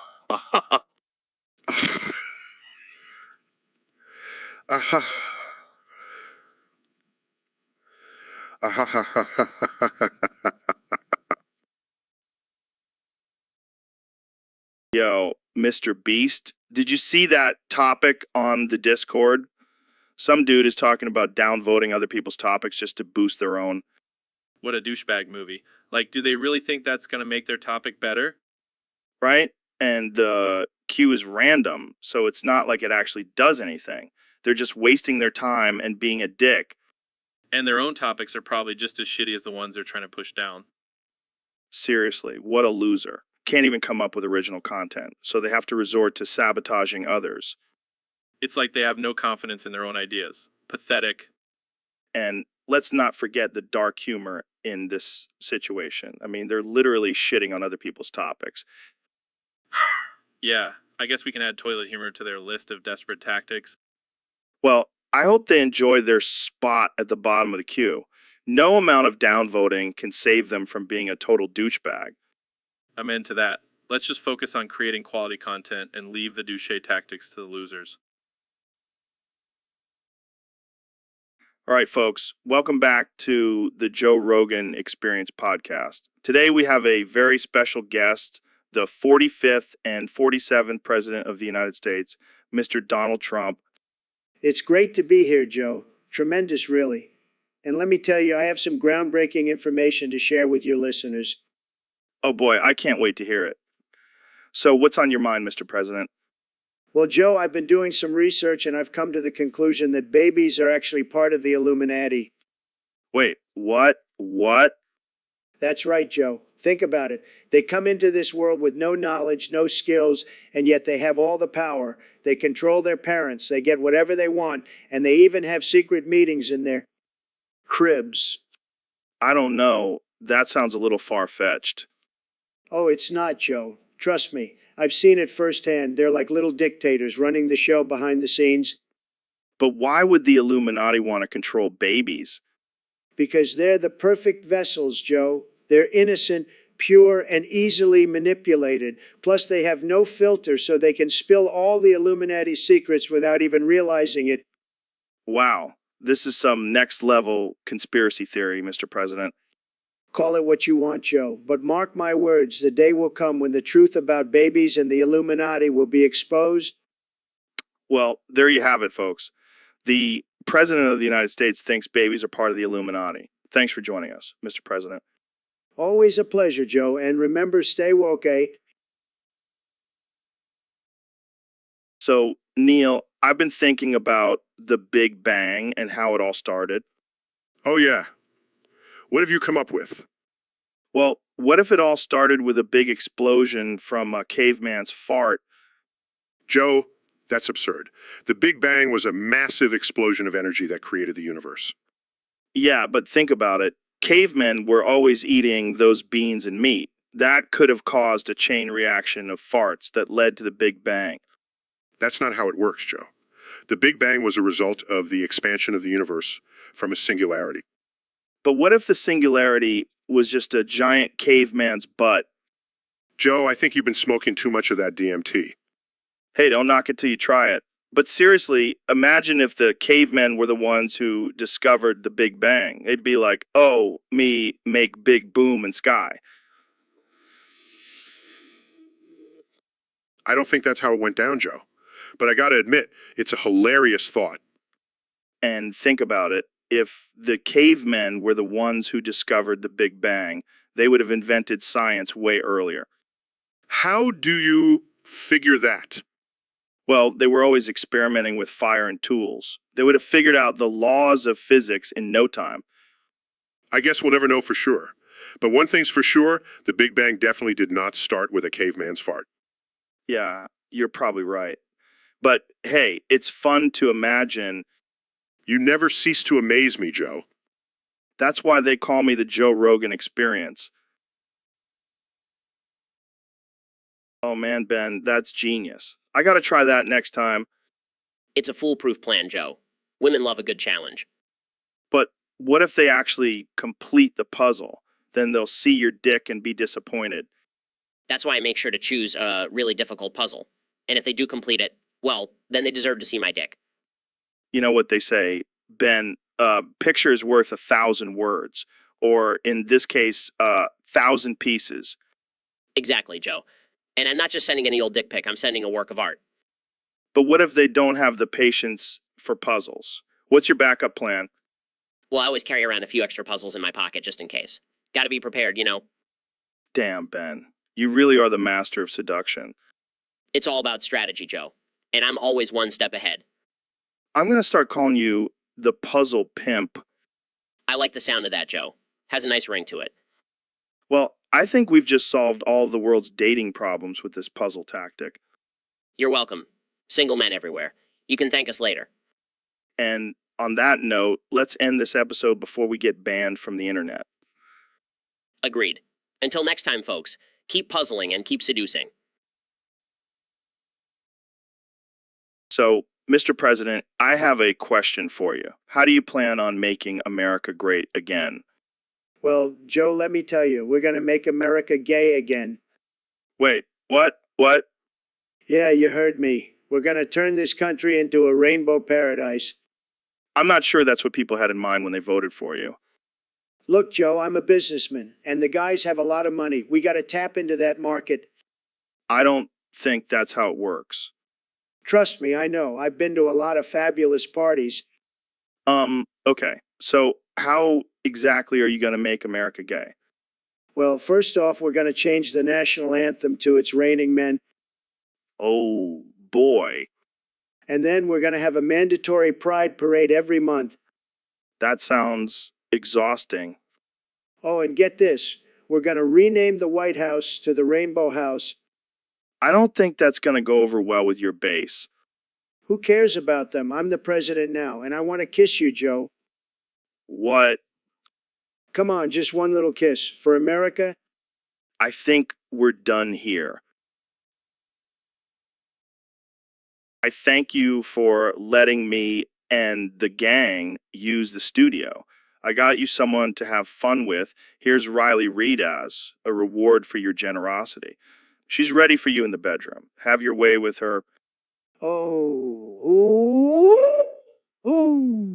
Joe, you are the best. Nobody gives rewards like you, believe me. And let me tell you, Riley Reid, she's a 10, a perfect 10. Oh, hoo, I can't wait to have my way with her. It's going to be tremendous. This is fucking insane. Oh, you know what's insane? The fact that I'm the president and I can do whatever I want. I can grab her by the pussy. I can do whatever. Oh, it's good to be the king. This is fucking insane. Oh, you know what else is insane? The fact that I won the election in 2024 and now I'm on your podcast. Oh, and now I have Riley Raid waiting for me. Ooh, this is the life. This is fucking insane. Ha ha. Oh, you know what's not insane? The fact that I'm going to make America great again. Oh, I got big plans, Joe. Big plans. And you know what else? I'm going to make weed legal everywhere. Oh, day. This is fucking insane. Oh, you know what's insane? The fact that I'm going to build a wall around the whole country. And you know what's going to be on the other side of that wall? More weed. Oh, hoo, I'm a genius. This is fucking insane. Ha ha. Oh, you know what's not insane? The fact that I'm going to make you my vice president. Oh, we'll make a great team. And Hey everyone, welcome back to the Joe Rogan Experience. I'm here with my good friend Neil deGrasse Tyson. Hey, man, it's like groovy to be here, man. Neil, are you feeling okay? You sound a little different. What do you mean, man? I'm just like vibing with the universe, man. Yeah, but you sound like you just came out of Woodstock or something. Woodstock? Oh, man, that was like such a wild time. The music, the love, the acid trips. Okay, calm down. I think you might have taken a few too many acid trips, man.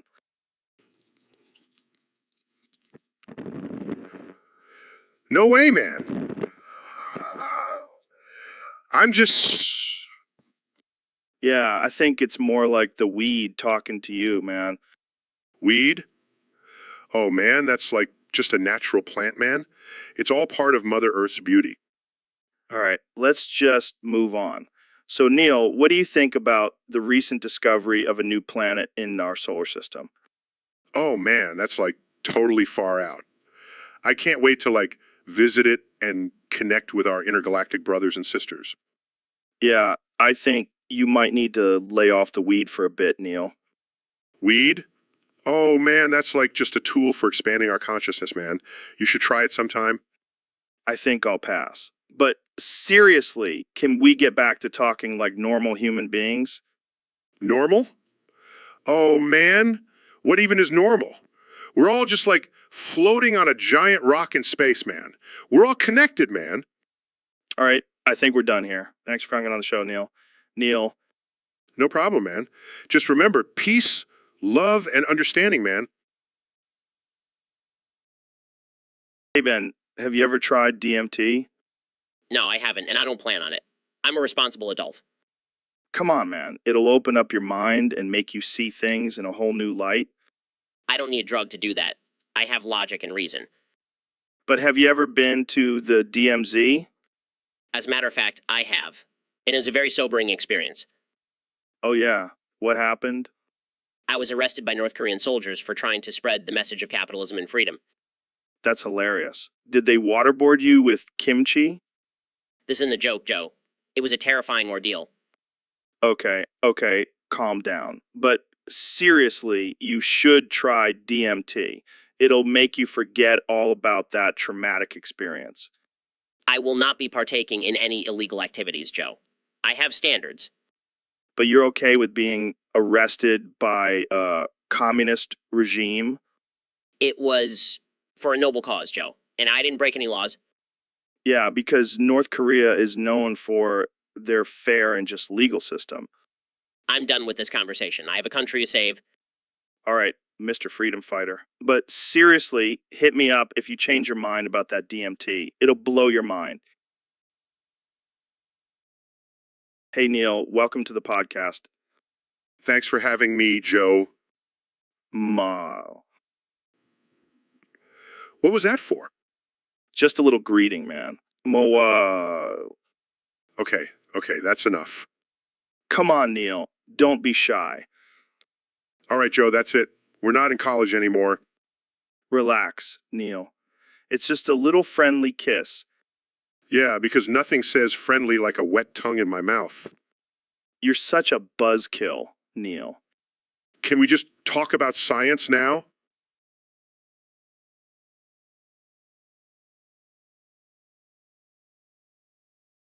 Of course, my dear Neil. But first,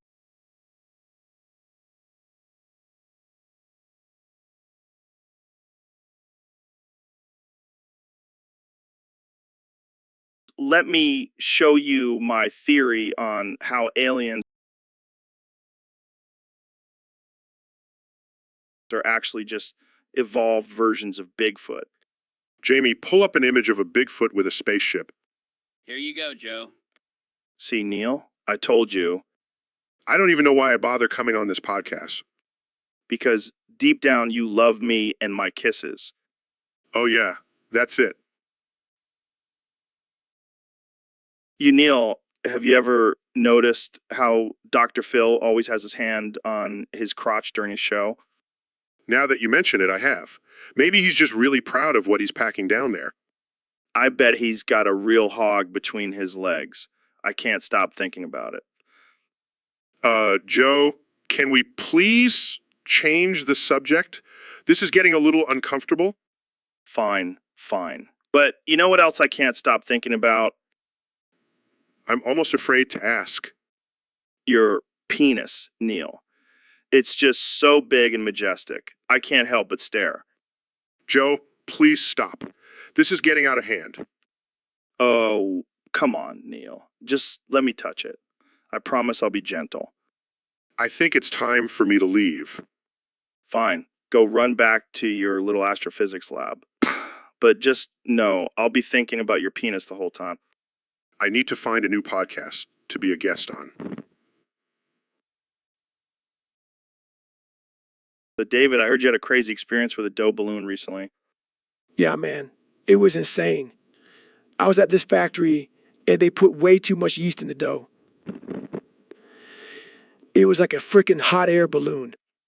That's wild. Did you ride it like a balloon? Nah, I tried to pop it, to save the factory from a disaster. Oh, yeah, because that's what you do in a situation like that. You just pop the giant dough balloon. Hey, I had become the toughest man alive by being a coward.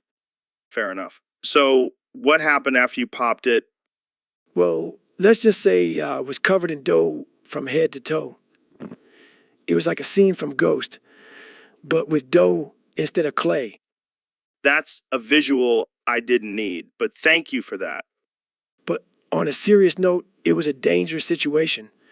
That much yeast could have caused a major explosion. Yeah, that would have been a real dough-mageddon. Really, Joe? That's the best you got.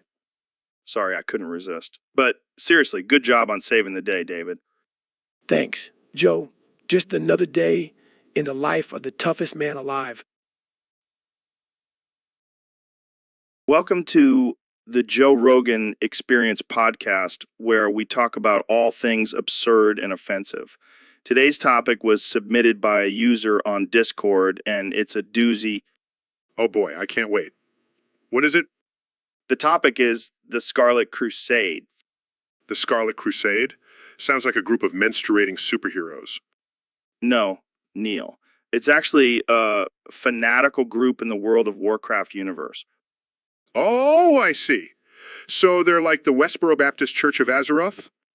Exactly. They're all about purging the undead and anyone who doesn't fit their